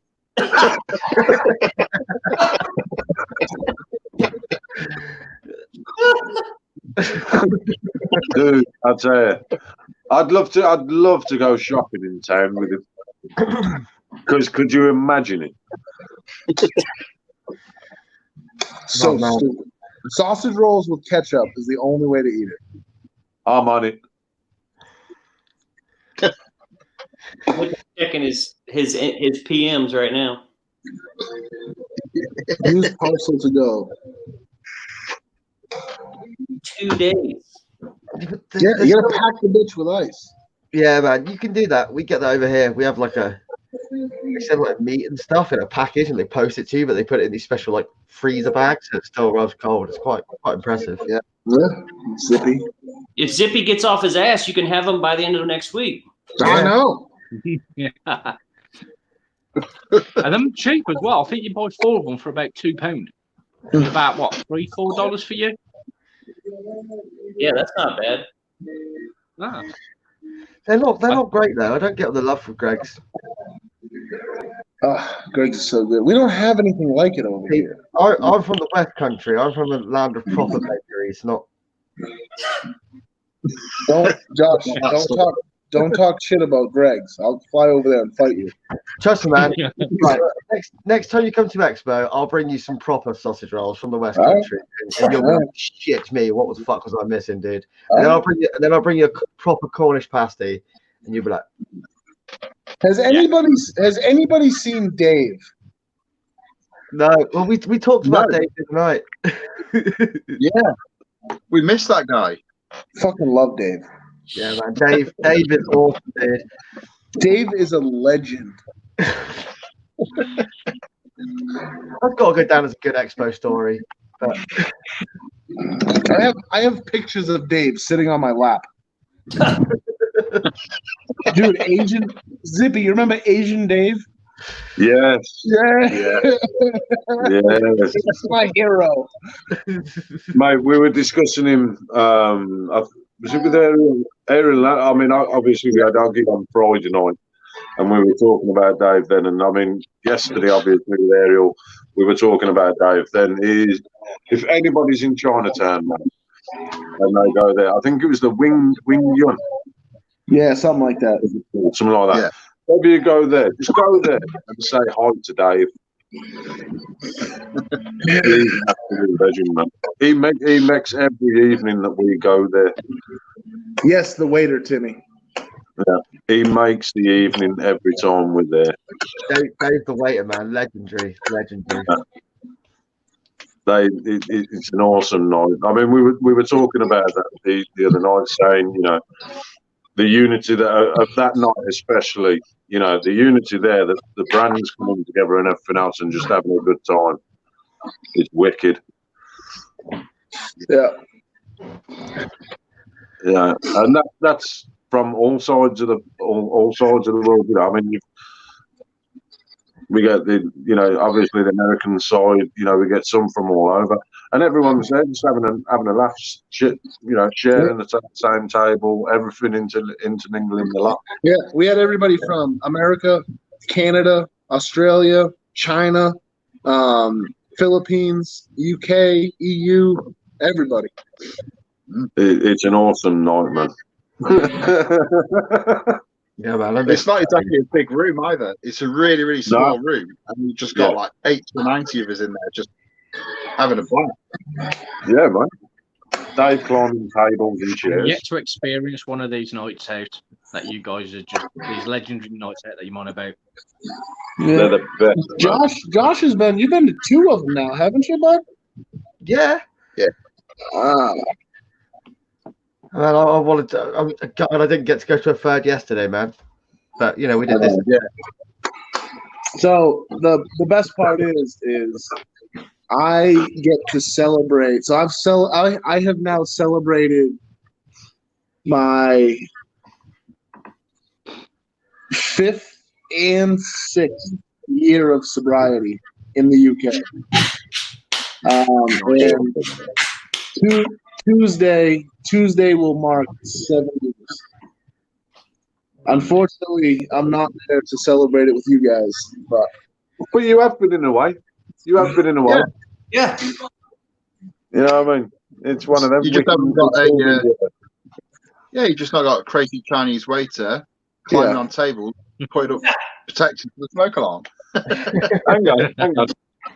Chris, you're over in the what's it, neck of the woods. Go and grab us one. Whereabouts is this place? Because I've never been. Go grab us the Chinese waiter. Just find one. There's a Chinese restaurant literally round the corner from my street. Unfortunately, because of the coronavirus, they've shut down. I am working on a new product for the UK. James Bird Evolution is going to be the sole distro for all of the EU. And hopefully I will see you guys soon if it takes off.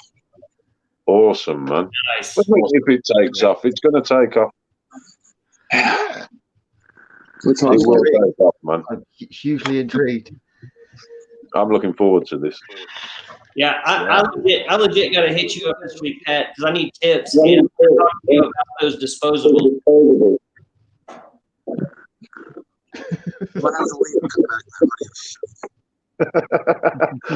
Yeah, that's what happened to me yesterday. I got a phone call and it cut my volume.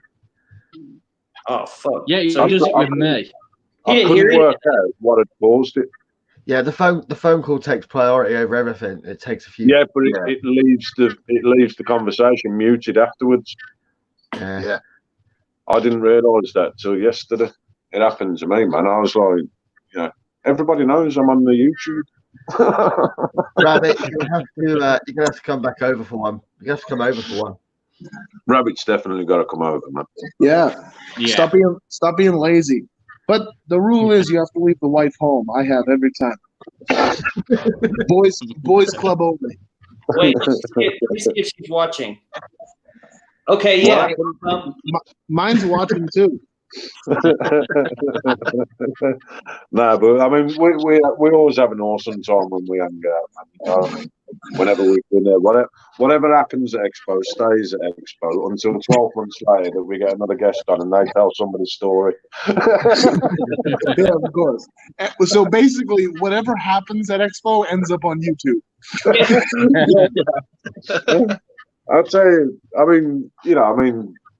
I don't know how everyone else is, but I mean, my missus thinks I get up to all sorts, man. And I'm like, no, I legit just stood there. She was like, well, I'm like, I've been hanging with Pat and all them. And she's like, what else have you done? Nothing. Well, what have you been to Expo? Did you try anything? No. What was the point doing some there to meet my mates? The one thing, like, it gets me every time. So usually, like, when I go to regular Expo, there's really no time difference. So, Lauren goes to bed at midnight and, we're out to dinner or we're at a casino or something. And I just talk to her in the morning. But the problem is 2 a.m. hits in the UK and it's only 9 o'clock at night or 10 o'clock at night. And she's like, where are you? And I'm like, the casino. And she's like, it's 2 o'clock in the morning. And I'm like, honey, it's late. Go to bed. She's like, it's only 9 o'clock here.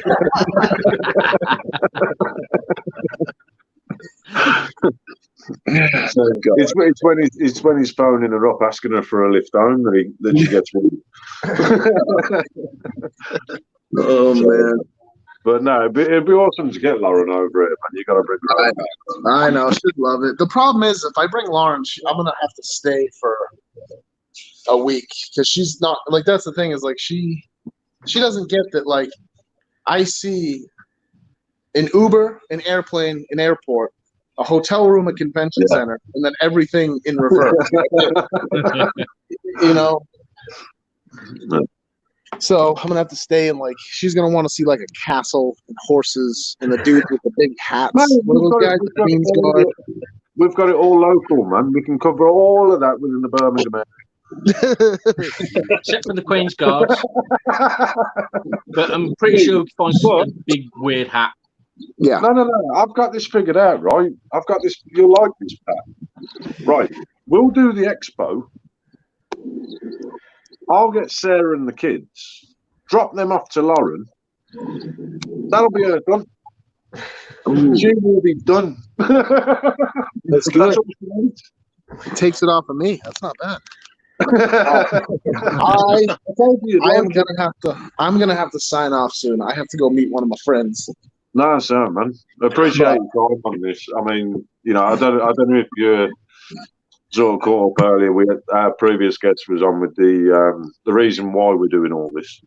So I mean, I'll be in touch with you after about that.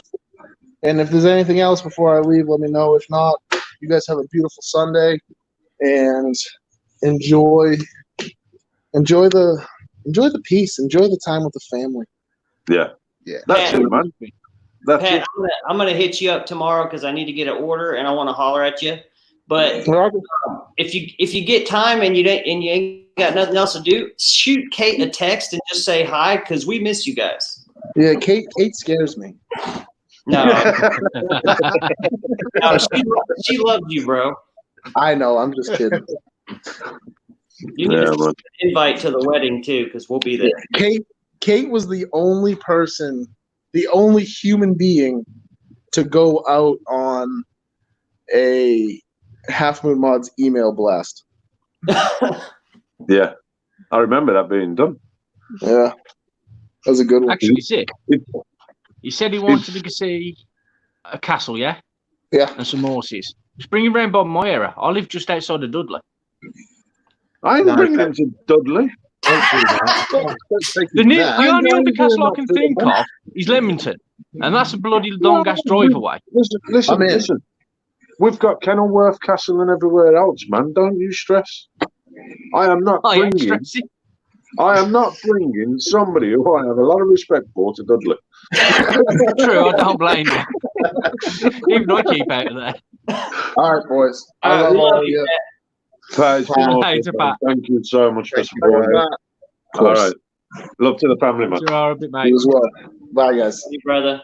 Bye. He's awesome, man. I got a lot of respect for Pat.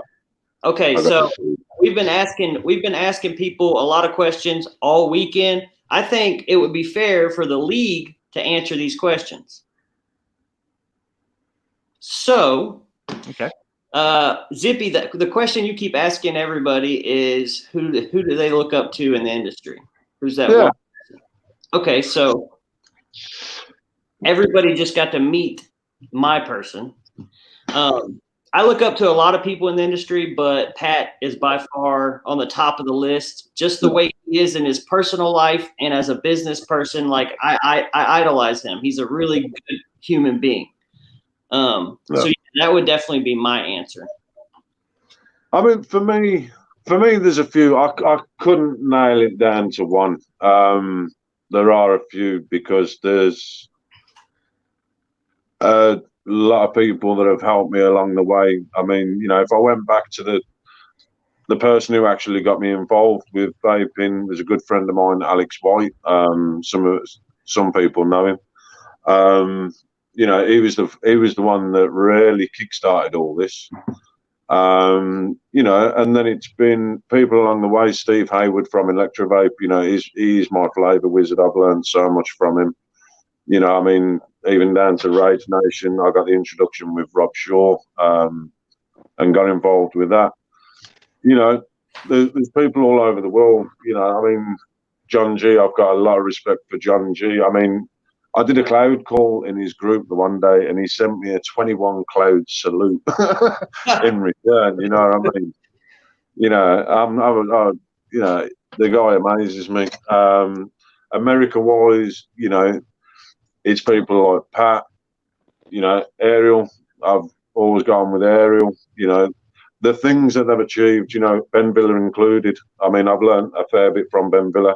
Yourself, Rabbit and Kate, you know, I have had the privilege to meet some of the best people and learn from within this industry. And, you know, I got given a chance that not a lot of other people have had.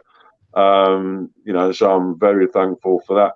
But, you know, everybody that goes out every day and does their thing, just, you know, it doesn't necessarily have to be, you know, the vaping, but, you know, just supporting and everything else. Anybody that supports, anybody that, you know, makes it their mission to make somebody else smile for, you know, for 5 minutes in their life, you know what I mean? I got a lot of respect for that. So, you know, that's mine. You know, as there's a fair few. There's a lot of people I haven't mentioned, but, you know, everybody that I've dealt with has taught me something. You know, it's for somebody like me that struggles with people and stuff like that. It's massive that they give me their time. You know what I mean? They've gone out of their ways to get to know me. So massive respect to all, man. You know what I mean? They're all family at the end of the day. Yeah, him included. He's solid, man. I've known Nick, you know, couple of years now. We were involved with the biking group, and then, you know, recently with what we've been doing. You know what I mean? I know Nick does his bit in the community, and he does his bit to promote unity. And, you know, they're the people that I want to be surrounded with. They're the people that I'm making my time for. You know what I mean? So, you know, keep fighting. You know, there's always somebody to look up to. There's always somebody to follow. You know what I mean? We're all in this together. Well, how about you, Paul? Yeah, I mean, pretty much like Zippy says. I mean, I've not been really doing this for very long. You know, about what, 3 years ago, that's when I started vaping. A good friend of mine called Mark, he had a group called Vape Addict, and it was just a couple of guys who were at a Facebook group. They kind of said to me, come round to my house, we're having a Facebook night kind of thing, we're having a live stream. Like, yeah, sure, why not? I'd been vaping about 3 or 4 days at this point, so I wasn't knowing what to expect. And yeah, they kind of introduced me to a whole new world. You know, they were showing me loads of different flavors, you know, playing with mech mods. I mean, I'd never even seen a mech at this point. You know, so they kind of showed me the ropes with that and said, yeah, have a go on this. Then 3 days later, I bought an RDA. So I bought the Tsunami. That was my first one. That kind of spiraled then. And that's when I met Andy. You know, Andy Bohane, one of the other guys on here with us. Met him, and he was like, yeah, I've got this mod for sale. Because we all know what Andy's like. He's always got something for sale. Mm-hmm. And yeah, he invited me on to Vape Den. And that's when I met Josh. You know, so it kind of like brought a whole new meaning to the word of like a vape family. Do you know what I mean? Because we're all there talking about a similar subject. We all like different things. And it kind of snowballed then, you know. So from there, went to Expo in May last year, met this clown. And that's when I kind of got exposed to the actual industry as a whole, because I'd never really thought about joining teams or, you know, anything like that. It was a case of I like something, I'd buy it, you know. And he introduced me to Pat at Half Moon, and he blew me away. He was crazy. You know, he's just a larger than life personality. And when you see him in person, I mean, he's a big dude as well. He's taller than me. And I said it, you know, earlier in between, just before he came on. My first, you know, meeting this guy was he was carrying Oggy around on his back like Master Yoda on Luke Skywalker. You know what I mean? Just walking around with him. I remember that. And he's like, oh yeah, that's Pat. He's in charge of Half Moon. I'm like, well, who's he carrying? He goes, oh, that's Oggy from Morning Star. I'm like, wow, okay. He just picked this little guy up and he's walking around with him. So I was like, that's really bizarre. Yeah. And then, you know, we went for the first Chinese, you know, and I was sat on the table with all the Half Moon guys. You know, you were there, Zippy, Josh was there, Andy, And then opposite us was Ariel, and that's when I first met him. And I was like, "Who's this guy? I don't know him yet." And he's like, "Oh yeah, that's Ariel. He makes immortal mods." And then I was like, "Really? Wow, okay, cool." And I just didn't know anything about it, and I was like, "This is incredible! What an experience!" kind of thing. If you told me a year later I'd be on a team with Ariel, I'd be like, I would never done anything like that. But yeah, it's incredible. So for me, the people I look up to in the industry, definitely my boy Zippy, because without his bad influence a year ago, I wouldn't be here now. My homies, all of the guys on the LXV team, including Chris, so yeah, you guys are really what make me kind of want to do this, and I enjoy it all the more because of it. And of course, I've got to add on mine. Sorry, Paul. Obviously you guys, Andy's introduced me to a lot of you. Andy's my guru, man. So just wanting to add that, so you can carry on there. Yeah, without Andy, he's kind of like the linchpin for a lot of us, really. He kind of is like Rabbit in America. He knows everyone. Yeah. So if it's somebody Andy doesn't know, then you don't know him. It's that kind of guy, isn't it? Really.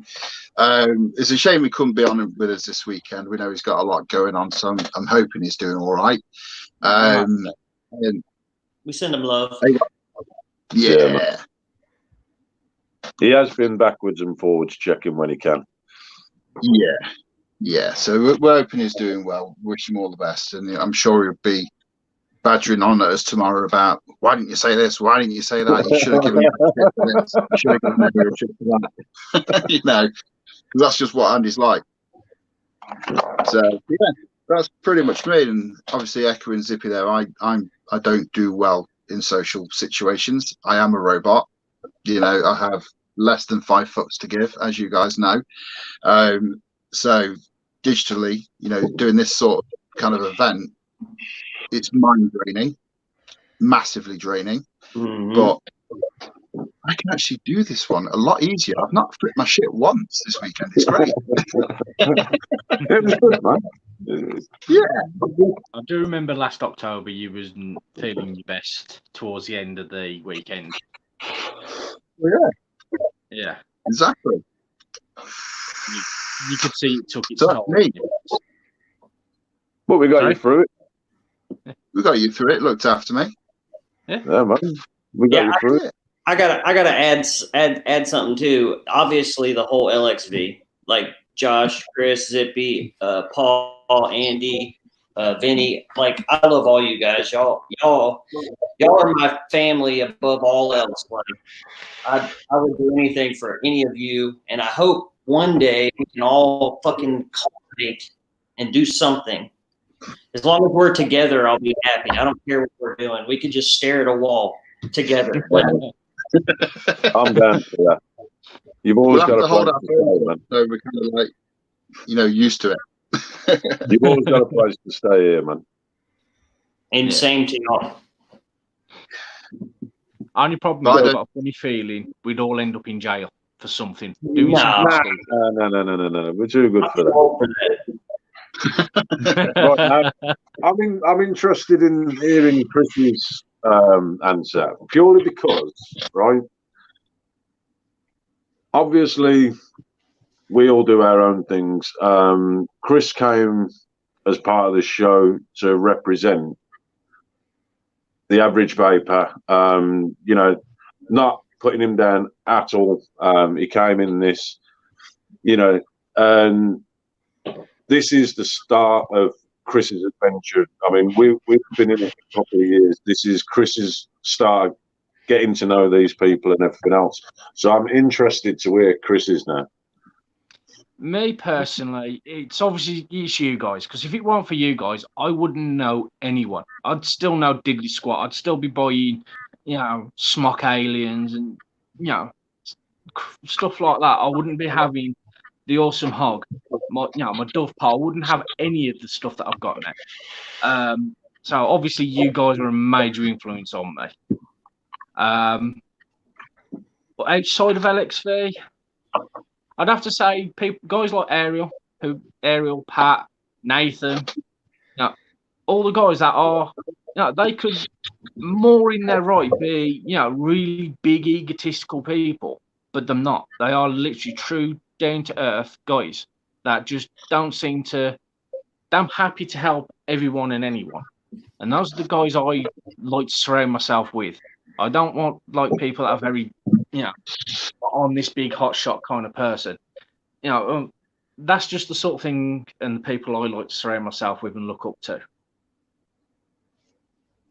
Good answer, man. Yeah, seriously, I like that answer a lot. And a lot of y'all know I've had a shit sponsors and all that. When Vinny and Zippy. He froze. Yeah, you froze for a minute.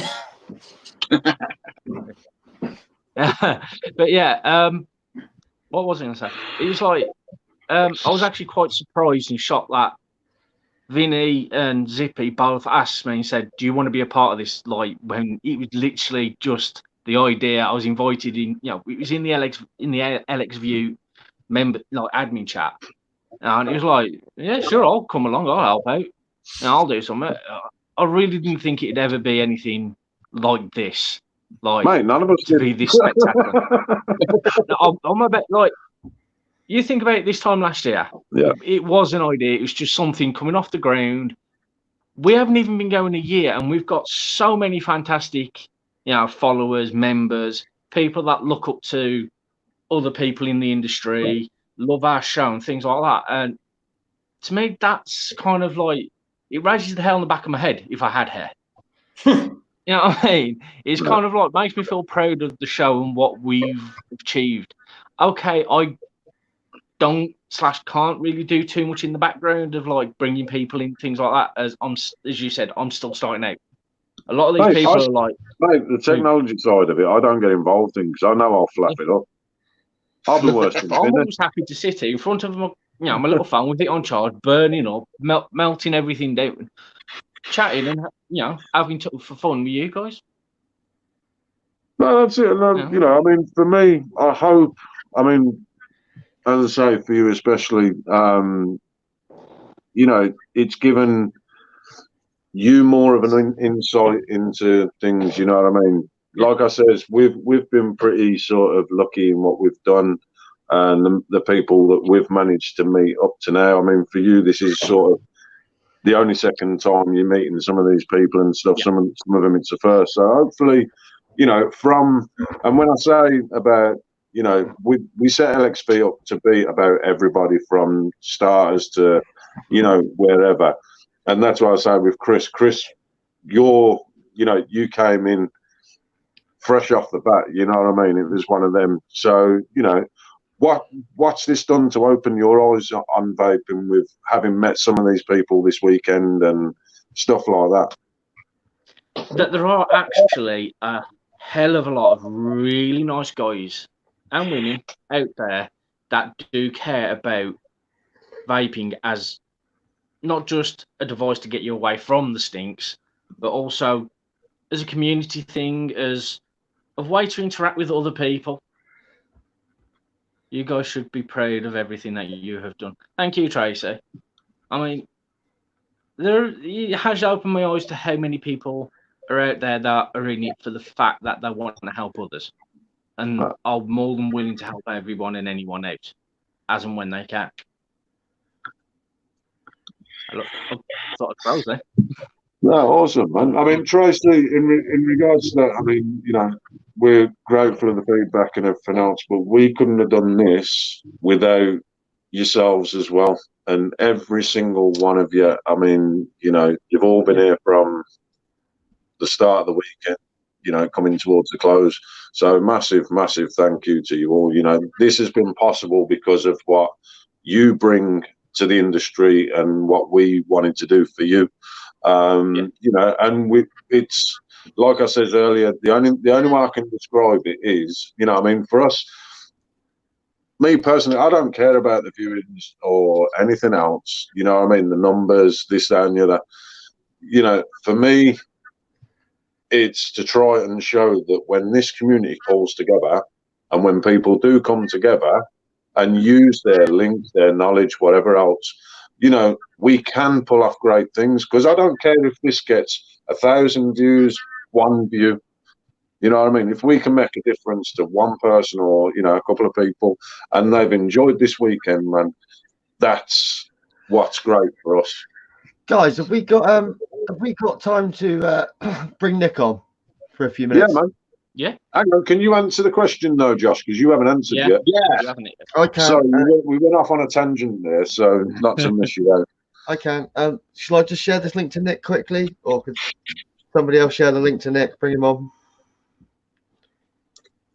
Maybe That's someone's rabbit. You've got the controls, mate. I'm using a phone. So I've got him. Go to the link we shared you and just literally message it over to Nick. And I'm on it, man. Nick. I'm on it. Cool. Yeah, that's Nick's cool. Yeah, I mean, probably my first and foremost is probably Andy, who's not with us this weekend, unfortunately. But Andy did a lot for me. To be honest with you, if it wasn't for Andy, I probably wouldn't have any of you guys. So Andy's just like that. He doesn't get on with everybody, but when he gets on with you, he's just like boom. Like, do you know what I mean? He's like glue, man. He is, man. I mean, a lot of people stick to Andy, and there's good reason for it because he's a top bloke. You know, he's up there. I consider Andy one of my best friends. Like, I've only met him in real life once. Do you know what I mean? Like, an expert. But like, we talk all the time. He's a good guy. Obviously Ariel from Immortal, Pat.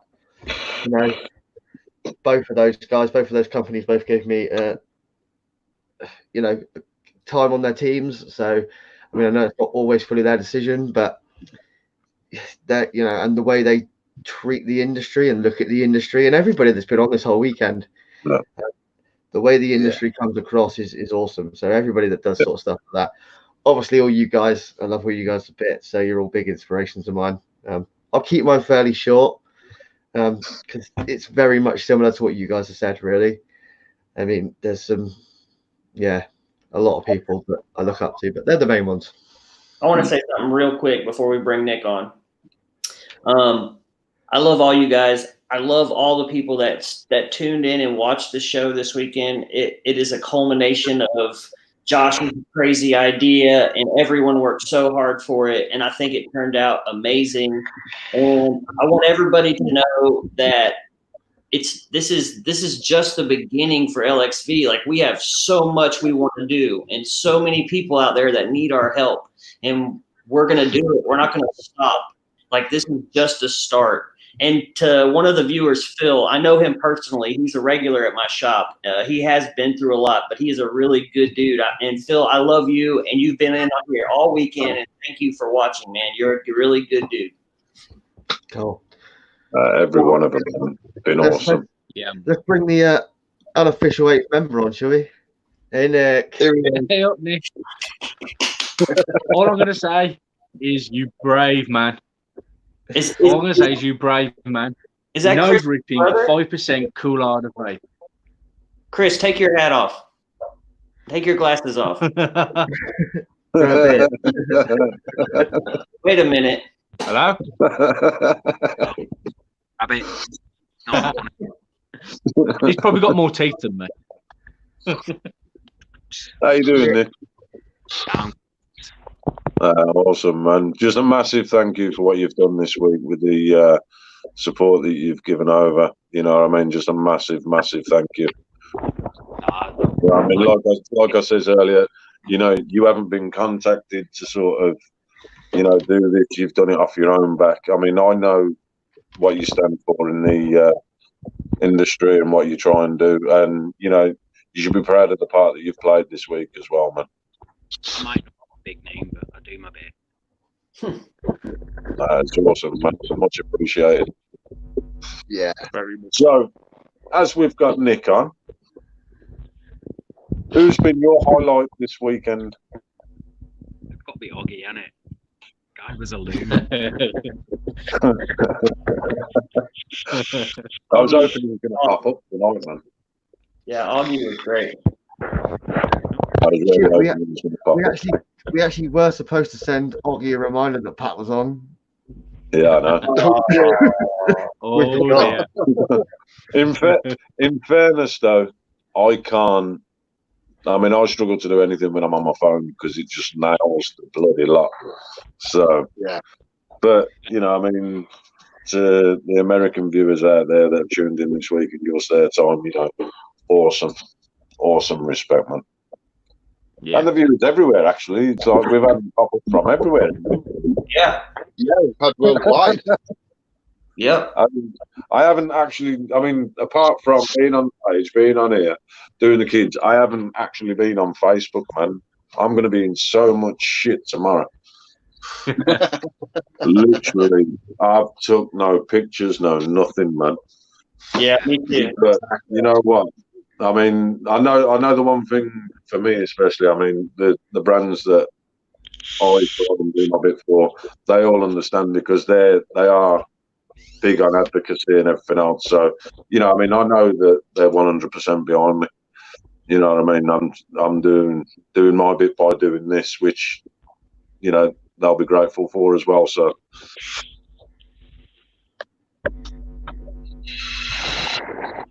As everyone asks, I'm on the Hacker with a green 25 and some elliptic coils. Yes. Come on, Nick. Where's your nose rip at? Yeah, let's see it. Yeah, nose rip. Oh, that was a baby rip. Come on. Got a little crackle there as well. Proper nose rip. It was a baby rip. Oh, We will be filled with I gotta stop.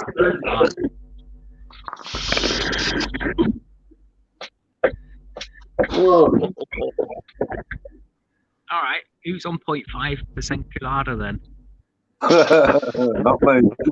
Nope. I'm on me crack. These are Andy's 14-ply staples. They're lethal. I'm really hoping Andy's calls come tomorrow for this. NI90 alien at 0.08.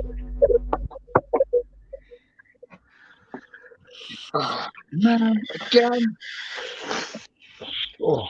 No, much Thank you, appreciated. Lucy. Much appreciated for you coming on as well, man. You know what I mean? You're really not seeing it. Come on. Yeah, No. I missed it because I was driving, but just so you know, like the charity touches really close to home for me. Me and Kate lost a daughter a few years back. Mina Celeste. She's always with me, but it's never gotten easier. That was the hardest day of my life, and it's always been that way. So it touches close to home for sure. Yeah, definitely. Nope.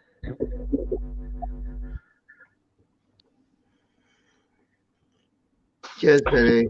Yeah, man. Cheers, Vinny, man. Don't worry about it. It's all good. It's all good. Was Vinny coming back on? He's had some issues. Sure. He's had some issues.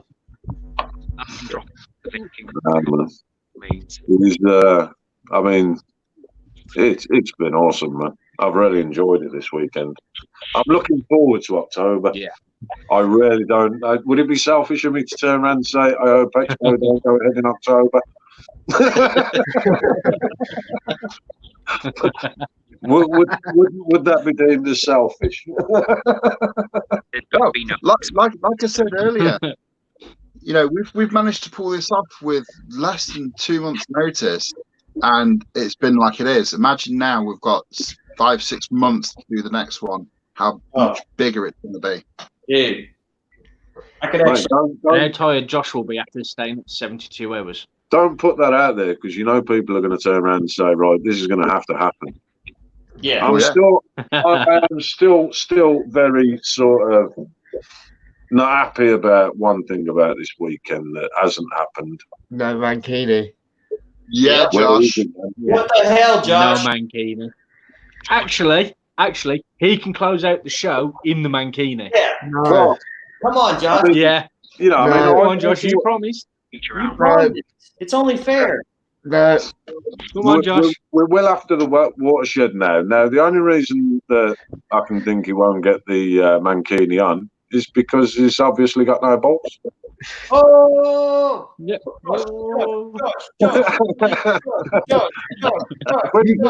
Bye, Nick.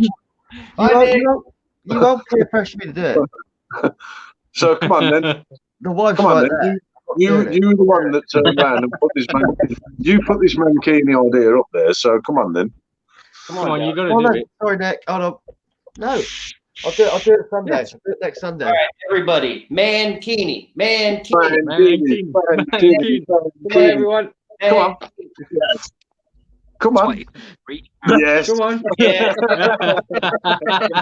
Yes. You'll get dressed, Josh. Yeah, man. Put that mankini on.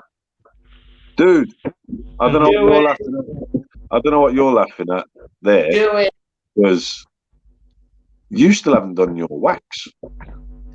That's true. Facts. We are. I thought that was the charity thing. Okay, then. So we're going to hold you to that on the auction. I'll do it for Back in chest. Cool, man. See, come on. Lucy's saying you've got I'll to do go it. to. My Not nose. doing it. Lucy's saying you got to do it, man. I'm not doing it. Oh, come on. Calm down. He's grim. Funny. You can't use the excuse, you know, the kids might come in through the door because they'll be in bed now, man. That's true. It's after 11. Come on. Hey, Josh. Go on, Josh. Go on. He's going blood red there. He was the one that said he was going to do it. You know what I mean? To one part now. I mean, that's. I took it out of the packet and I was like, oh, no. Come on. He goes, my poor channel. Hey, Josh, can you feel this?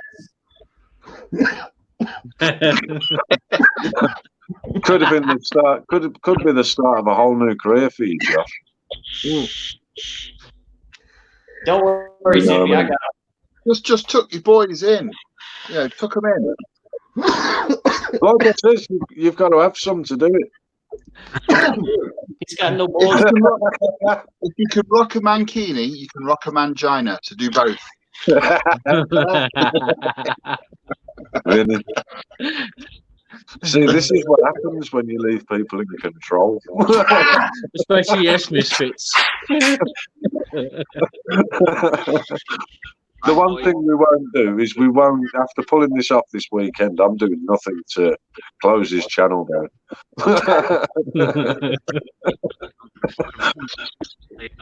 Then he's going to kill you. Everybody out there is asking for Josh in the Vancouver. No, I'm not All doing it. the leaguers want him. All right, guys. I'm going to have to jump off and go get dinner. Wicked, man. Rabbit, thank you very much for this. See you later, weekend. Rabbit. Much appreciated, Kate. You guys. Bye, I had mate. a great weekend, man. Always, man. Well, Yeah. Bye, brother. Second. Right, guys, I think it's about time to end this shiznit, innit? Yeah. Yeah.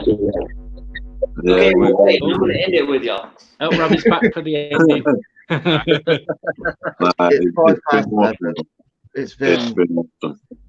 It's been like over 30 hours of live streaming this weekend. It's just been insane. So I think it's right that we all end together, apart from Vinny. Nick, you're the new Vinny. what? Second, Vinny two. I think very quickly then. Right, Nick, while you're on, what message do you want to send out to everybody? We'll put you on the spot with like the final thought. So, what message do you want to share with everybody? What do you want to get across? Peace, love, and jelly babies. God love the jelly babbies. Jelly babies! Give me Harry Bowman. Stay safe. Look after your family. and look after yourself at the end of the day. Yeah. And, you know, keep on fighting the good fight. Awesome, dude. Perfect. Yeah. You know, Well, hope everybody had a great weekend. We all did. yeah. Oh, hell yeah. And we will see you guys again real soon. Yeah, man. Yep. Awesome. Love y'all. Massive shout to everybody that supported this weekend. Thank you very much. Yeah. Love everybody. See ya. Oh wait. And thank you to Josh. I've got some. Thank you to Josh. Man, you've pulled off an absolute blinder organising this shit, Yeah, mate. man. It was incredible. The wife had some help, so. Oh, it was his idea. The wife had some help. He set this monstrous task. It was only right he should try and control it. Love you, Josh. Nah, awesome, man. As I said, there's a massive thanks to everybody that's come on, you know, everybody that's give us a follow, everybody that's give us a like, everybody that's give us a share, man. Much appreciated. We couldn't do it without you, you know, so everybody should pat themselves on the back. Much love to everybody, man. Yeah. See you all soon. Let's get